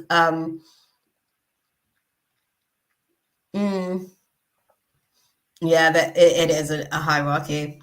It is a hierarchy, beautiful, trust me. Sometimes I'm like, can't you just do this?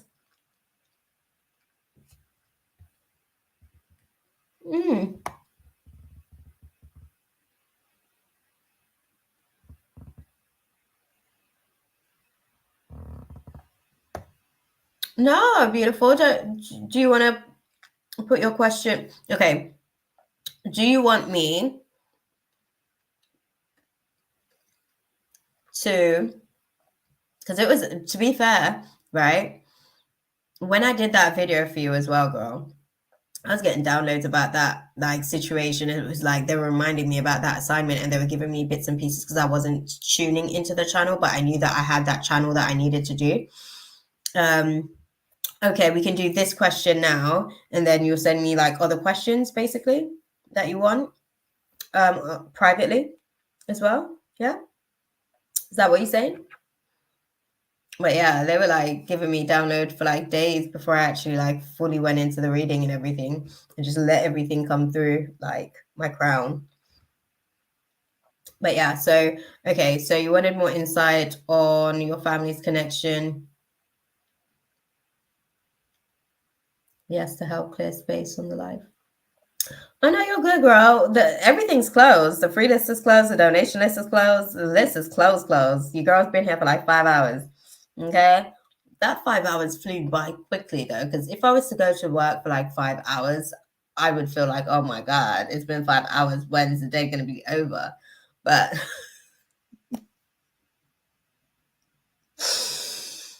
this space, it kind of goes by so quickly, and I'm like, oh snap, it's 5 hours already?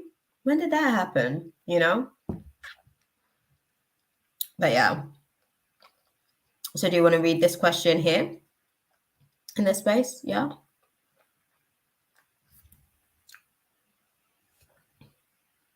Thumbs up.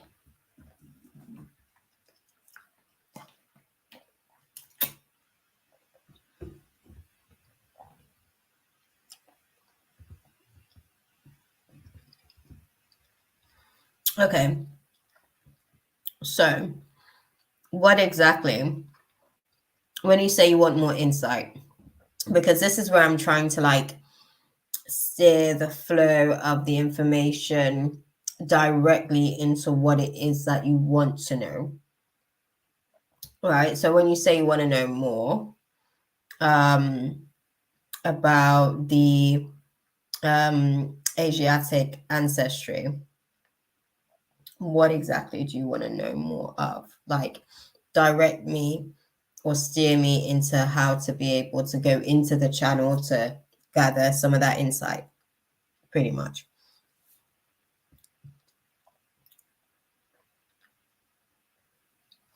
Like, what are some of the questions that you still have on the situation? Sorry, I'm like really enjoying my menstrual.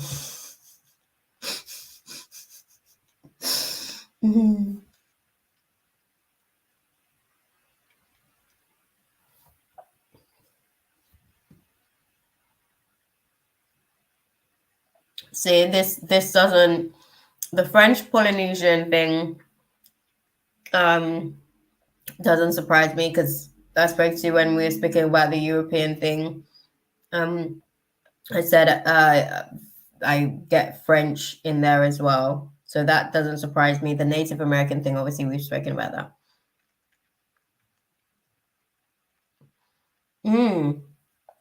Okay. Okay. So, sorry. She says, then she tries to finish her menstrual real quick. The French Polynesia. Sorry, I'm going back onto my little maps.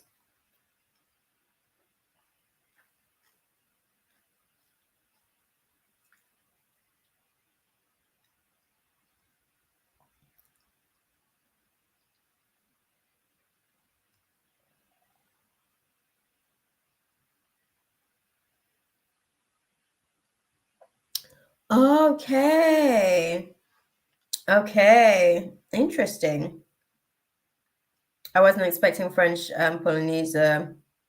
I remember someone a few years ago telling me about baskets. Then it clicked. They meant Gula Chichi people.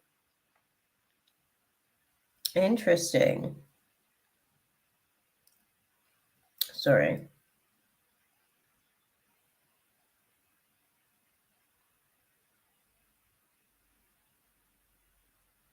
Oh, okay. Sorry. I'm not going back to it.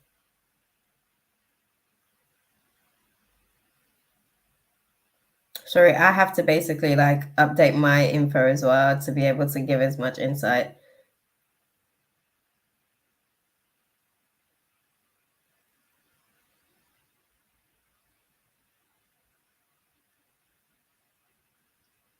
Okay. Okay. Ah, that's interesting because, sorry, I'm like putting the bits and pieces together so I can get the full context of the download. Okay.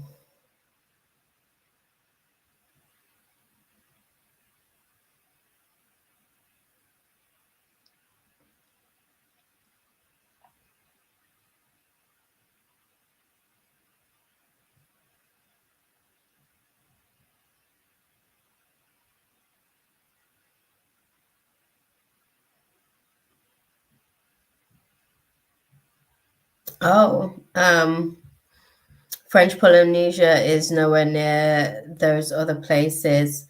I need to relearn. Girl, you and me both. I'm literally doing a whole geography lesson as we speak. Like I'm like learning because I have to align everything up to understand the story of here to here to here to here. So I have to put the whole like map basically in my mind so then the story can reveal itself to me. So hold up, let me update and then I can download. Okay, once I've uploaded. Basically. Oh, snap.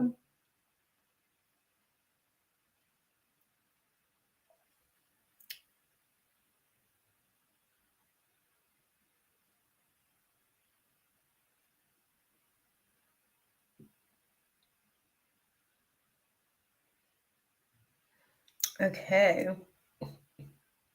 Whoa. Okay.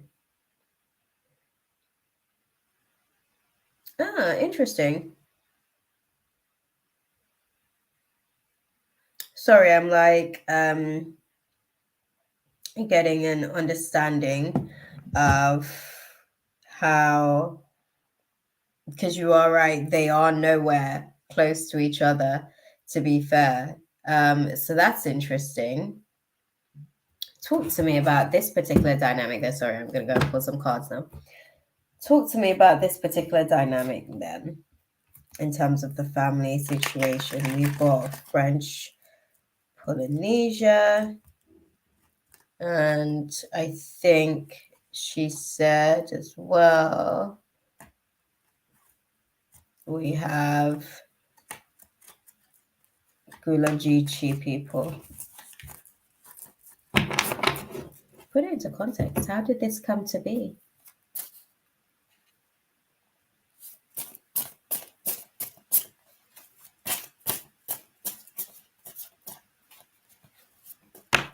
Thank you.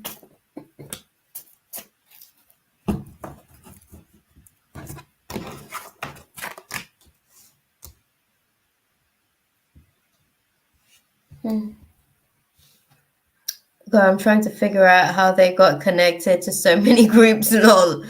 It's commonly believed the slave ship came straight to a place. No, they stop at many ports. They stop at many ports.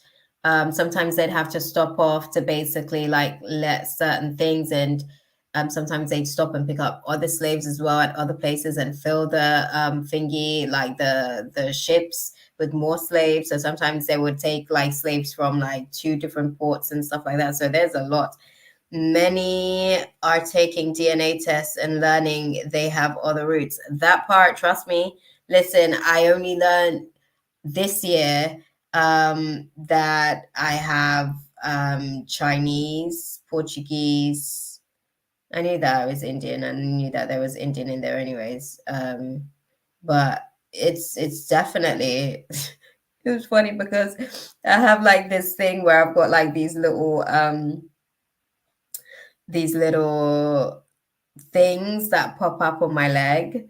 It's like a pheomelanin activation, because obviously you can see that I'm eumelanin, like I'm a darker shade, obviously, like I'm brown, basically. And then like I have like these pheomelanin places, and I'm like, damn, like is that my inner like pheo popping out? Is that my inner pheo? Damn. It's like, oh. Well, many Caribbeans have other lineage, 100%. 100%. Like they just came and interbreeded with us while we were over there, just trying to like, readjust to life after basically being taken from our homes and, all that good stuff. Other groups went to the Caribbean. Definitely. 100%. Listen, Europe in particular took a liking to the Caribbean. Like it was like once Europe realized that there was like more land to conquer, more land to basically, just assert more genocide over, they were like, and yonder. Sorry, I couldn't help myself. I don't know when I'm gonna have an opportunity to say and yonder again, so why not? But yeah, definitely. It's a whole melting pot, to be fair.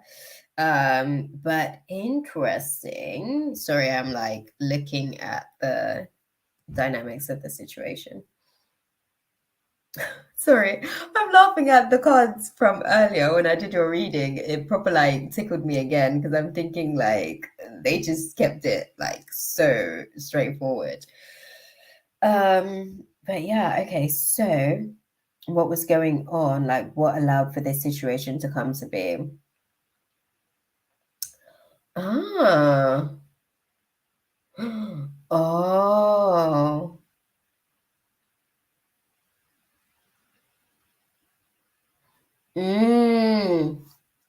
Okay. So I'm gonna tell you see, this is why I like the tarot, like I said, it keeps things true. It will tell you the story as it appears to be. So what was going on is hold on, sorry. I'm trying to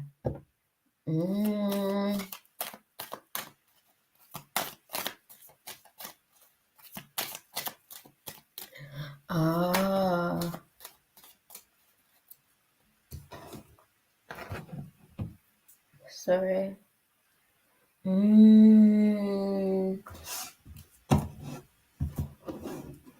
Okay. Okay.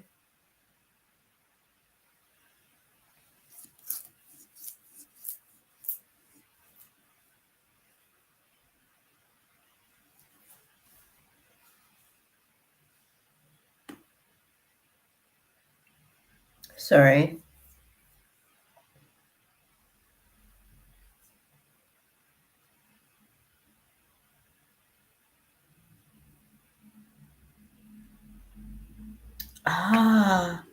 This is why I got the French thing. Because of the French Polynesian dynamic. That's where the French thing came from. Okay. Okay, so why I had to go back to that and have a look at that basically. Okay. Midway between Australia and South America. Okay.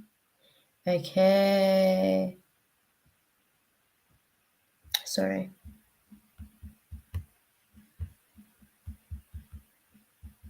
I'm doing a whole geography lesson right at the minute.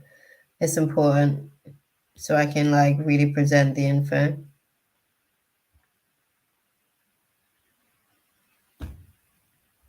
Wow, that's interesting. Okay, so anyways, what they were showing me with the situation was that what allowed for this weird transit, I guess, to manifest itself was that there was clearly an enterprise being built. You know, they were kind of like bringing in all of their slaves, I guess, when it comes to, sorry, they were bringing in all of their slaves because there was a delay in getting certain work done, basically. And they thought that they would basically outsource. This one is very interesting because I believe that this one was it was a political exchange. So in some aspects of slavery, not all slavery was like people basically just going to lands and picking up like, you know, people from those lands. Like some slavery was basically like bartering basically amongst kingdoms or places of hierarchy basically that has significant power. So the aspects with the situation was that there wasn't much movement basically in the enterprise that was being built. So I believe that this situation, interestingly enough, was where the Gulagichi was taken over to like the areas of the French Polynesian to be able to actually complete certain work, pretty much.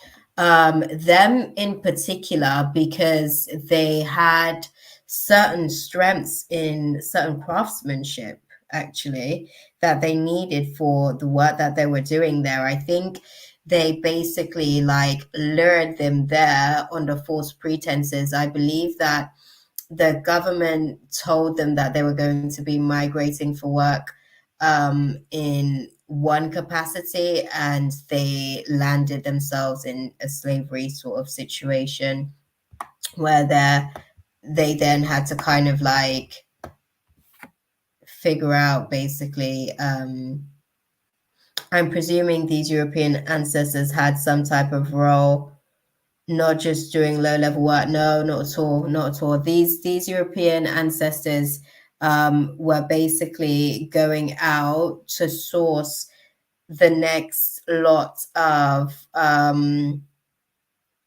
I would say freelance workers, because that's what we call it this in this day and age. But I mean, freelance workers get paid, but they went to go and source the next lot of slaves, basically. Yeah, they went to go and source the next lot of slaves. And I think they particularly went to that region because of what they were looking for. And this is what I'm saying to you in this particular dynamic. I believe that the people were actually sold onto the French Polynesian. They were actually sold to the French, and the French imported them into the like French Polynesia. Actually, the French pretty much bought them, and that was one of their territories. So they brought them over to that territory, the French Polynesia. And that's obviously, you know, where this nuance of, you know, the Gulagichi and the French Polynesian connection sort of like comes into connection. But yeah, the French bought them and then migrated them to French Polynesia. And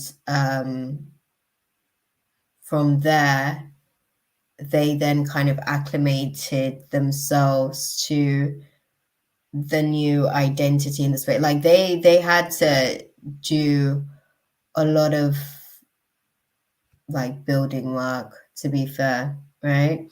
My cousin told me last names got changed. Definitely. Like a lot of the Black people today, obviously, we carry the surnames of our slave masters, for lack of a better way of putting it. My surname's Brown. That was one of the biggest plantations all over. They had several different grounds, basically. That's not my actual surname, but it is now the surname of, basically it's kind of like a way to be able to trademark or brand your slave, to give them your surname type thing. So I'm of the Brown clan. That's generally how slavery worked back then. They would give us their name as our surname to basically outline that we're of their stock, basically. But yeah, I think as well, like with your particular people are sold out, as far as like the Gulajichi people. They were great at some of the things that they did. It traces, it's a province of the French, hence the French Polynesia. It's kind of like how Angola is actually it was colonized by the French, which is why they speak sort of a French tongue. But yeah. Today it probably connects to Haiti in terms of the way that it's orchestrated and set up, but it was actually one of the French province, hence the term French Polynesia. And I can imagine how that's able to kind of like interconnect there to Hawaii. See, this is what I'm talking about. There's so much interconnectivity when we start like really diving into the history, and then it gives us an opportunity to really understand, because every culture has like a different skill set. They have different powers, basically, for lack of a better way of putting it, right? Like even with like, we're talking about this colonizing and all of that kind of stuff, but that is actually, I say to people all the time, it's such a challenge, because obviously people want, we'd like to see better from like that race of people, like make different decisions and stuff like that. But that's what they're best at, like that. Those are their strengths. Do you see what these are the areas that they've excelled at during the evolution process.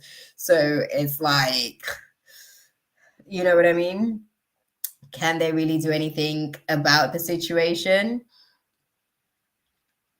I had a dream about a pyramid before, and I saw the coyotes or foxes. Okay, beautiful. I'm telling you, these are spirit animals as well. There's so much energy around the pyramid in itself. Like the concept of like three points of energy connecting and bringing force into one. So powerful, so powerful. Obviously the pyramid is like variants of the geometric symbol of a triangle from different angles, but you get what I'm saying. Like that's what makes oh, interesting.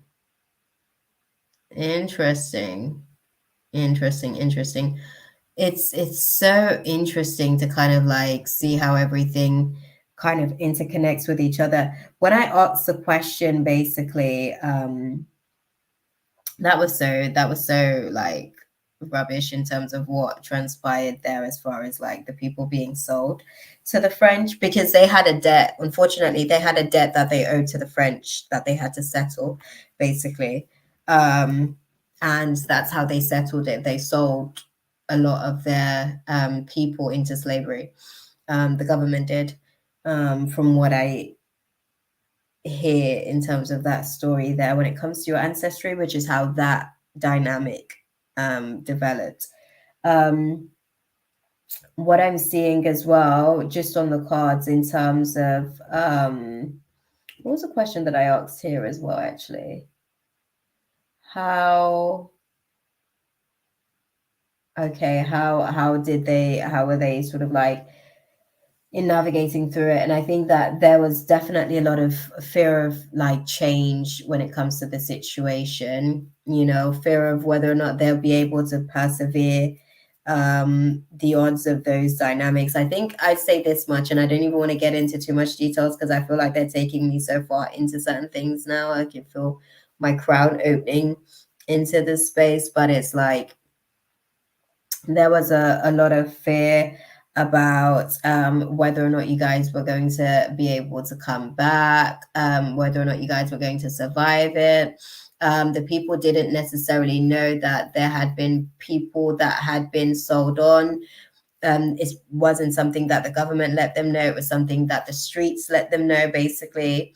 They found out like that people were basically being taken by the captures, and the government's not doing anything. So there were talks that the government was in on it. Nobody ever confirmed it. It wasn't validated. I remember you telling me about an energy by the house shape-shifting jinns. Shapeshift also, they do. They do in different dynamic and in putting things into context. I think the native history is a little bit different as well. Just to sort of touch in on that quickly, because I'm gonna head off to bed. It's like 3 now as well. But to touch in on the native situation, those were some of the original people of the lands. When we spoke about that situation, right? And I spoke to you about the fact that like it feels like there's a connection between like distant ancestry that is going to obviously remanifest itself through you as a vessel, right? The Those were some of the original people of the land. When I spoke to my ancestor and started asking questions about stuff too deep, I was told they were in circles I wouldn't have privy to. When I spoke to my ancestors and started asking questions about stuff too deep, I was told they were in circles I wouldn't have privy to. This is what I was saying to you earlier about like hierarchy. Do you understand? There's certain things that, yeah, it depends on where we are when it comes to certain situations. Like even for me to know certain things, like I would say, I hear so many people make references to Egypt and Kemet, but I never got into it. If my family was in the Middle East, I'm sure for travel and learning. That part, that part. I think outside of that, to be honest with you, there is such a deep connection to the energies when we're speaking sort of like about Egypt and Kemet and stuff like that. It's one of those situations where that was an area, particularly just on Earth in general, that had a certain voltage. Basically it had a certain electrical frequency. So a lot of the times when people were visiting and stuff like that, it was for greater reasons as well, and resources as well. Actually, it was very high voltage. It was so spiritually charged as well. There were so many other factors as to why I guess people sort of ventured out into those lands. But yeah, I think with the situation, sorry, I'm about to like pat my hair up because it's just irritating my neck. But with the situation with navigating through what they had to as far as the native Indians, right? Like they were the original people in on the land known as America today, actually. And much like everything else, genocide occurred, and here they are. Basically living on their land as if they're borrowers when it's their original lands. That one's a little bit tricky. We would have to go deeper into the native context because they in themselves have a whole story to tell.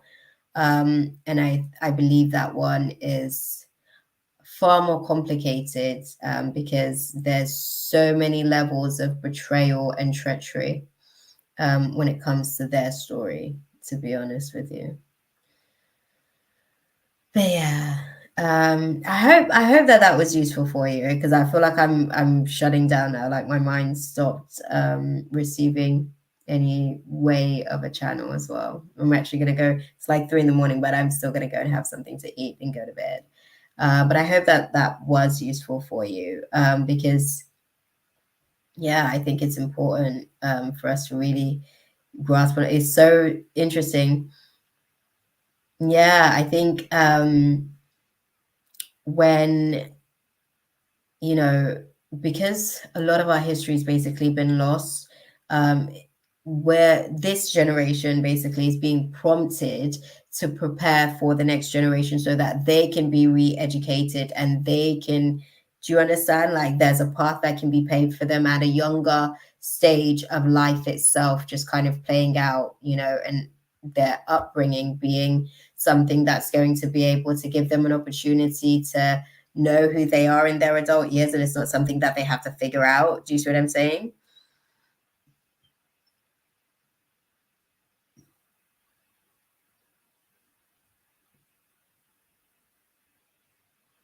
Yeah, well, I'm glad that things are sorted out, the house situation for you now as well. The energy much better because I think like there was just a lot of like battling spirits basically.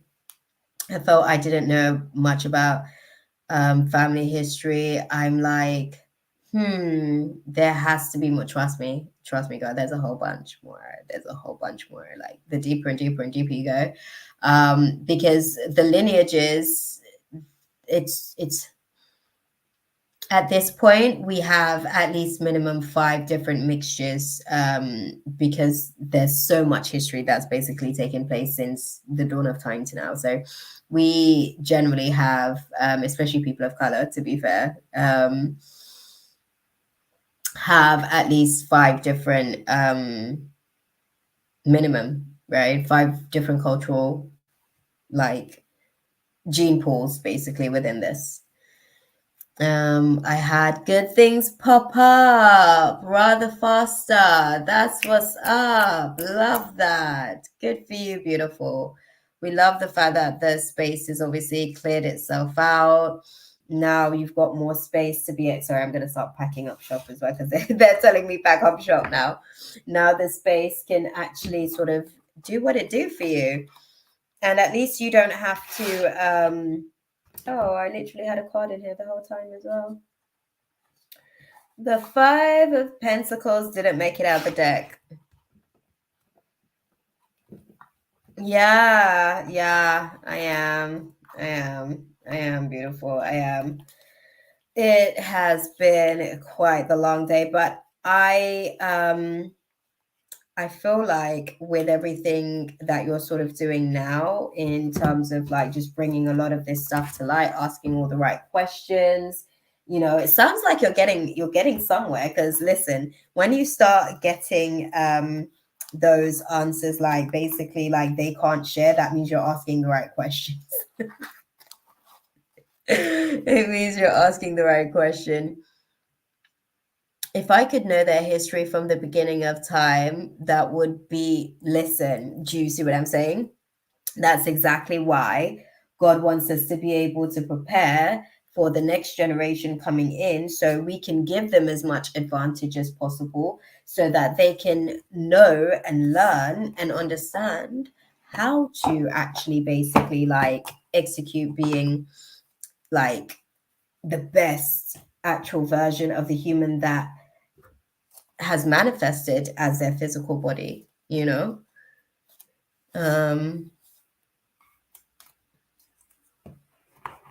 The family has European last names, but in another region. Ah, interesting. Interesting. You'll have to put that into context for me. You'll have to put that into context for me when I come back into the space to hang out with y'all, if you're even still there, because I know you move very quickly through your assignments, right? Oh, damn, Mina, I didn't even realize. Did you just pop back into the space? Yeah, you just woke up for a little bit. Yeah. Not far from those places, though. Interesting. Yeah, because trust me, there's like a lot of moving around. Like, it's like, listen, once you told me where I was really from, I was like, what?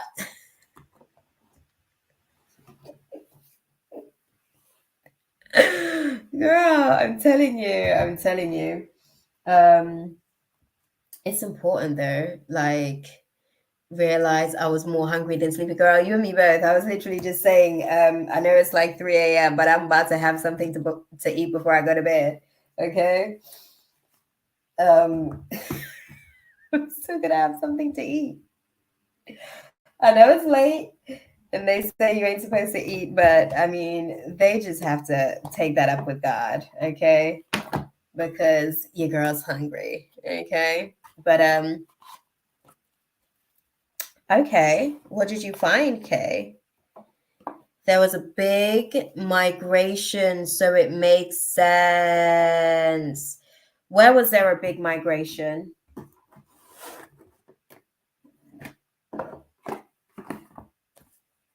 From where to where? Because there's a lot of moving around that we spoke about. So let me know.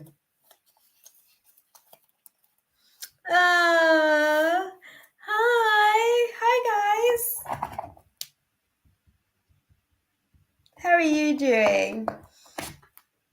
Oh wow. Whoa, beautiful. Okay. There was a big migration. Yes. For sure. Dang. That's so interesting. Oh, the bubbers are up. It must be, well, I was about to say it must be late, but technically it's early. Technically, just small technicalities, but technically it is early as opposed to late. But technically it's also late as opposed to early. So both. Family last names are Scottish, English, Irish. Oh, wow. Wow, beautiful. Look at that. Look at that. The Irish thing, I mean, you can count that one out. There wasn't really any like genocide or like they were just as they were just as outcasted basically as us. They were considered practically black. So, you know, the Irish thing I can get because I feel like Patois sounds a lot actually like Irish, to be fair. So that's not too surprising for the most part. But yes, guys, I hope that tonight was good for you guys. I gave you guys a good like 5, almost 6 hours worth of me in the space tonight. And I'm gonna go and sleep it off and try and figure out my life. Okay. And remember, we're in shedding season. So if you lose anything, if it's money like me or feelings like, Ash, who had to relinquish feelings of rejection, just let it just let it go. Okay. We're in shedding season. It's time to let it go. We need to level up. And in order for us to do that, we need to let go. On that note, guys, I'm gonna sign out. I'm gonna do the little outro. Let's do that.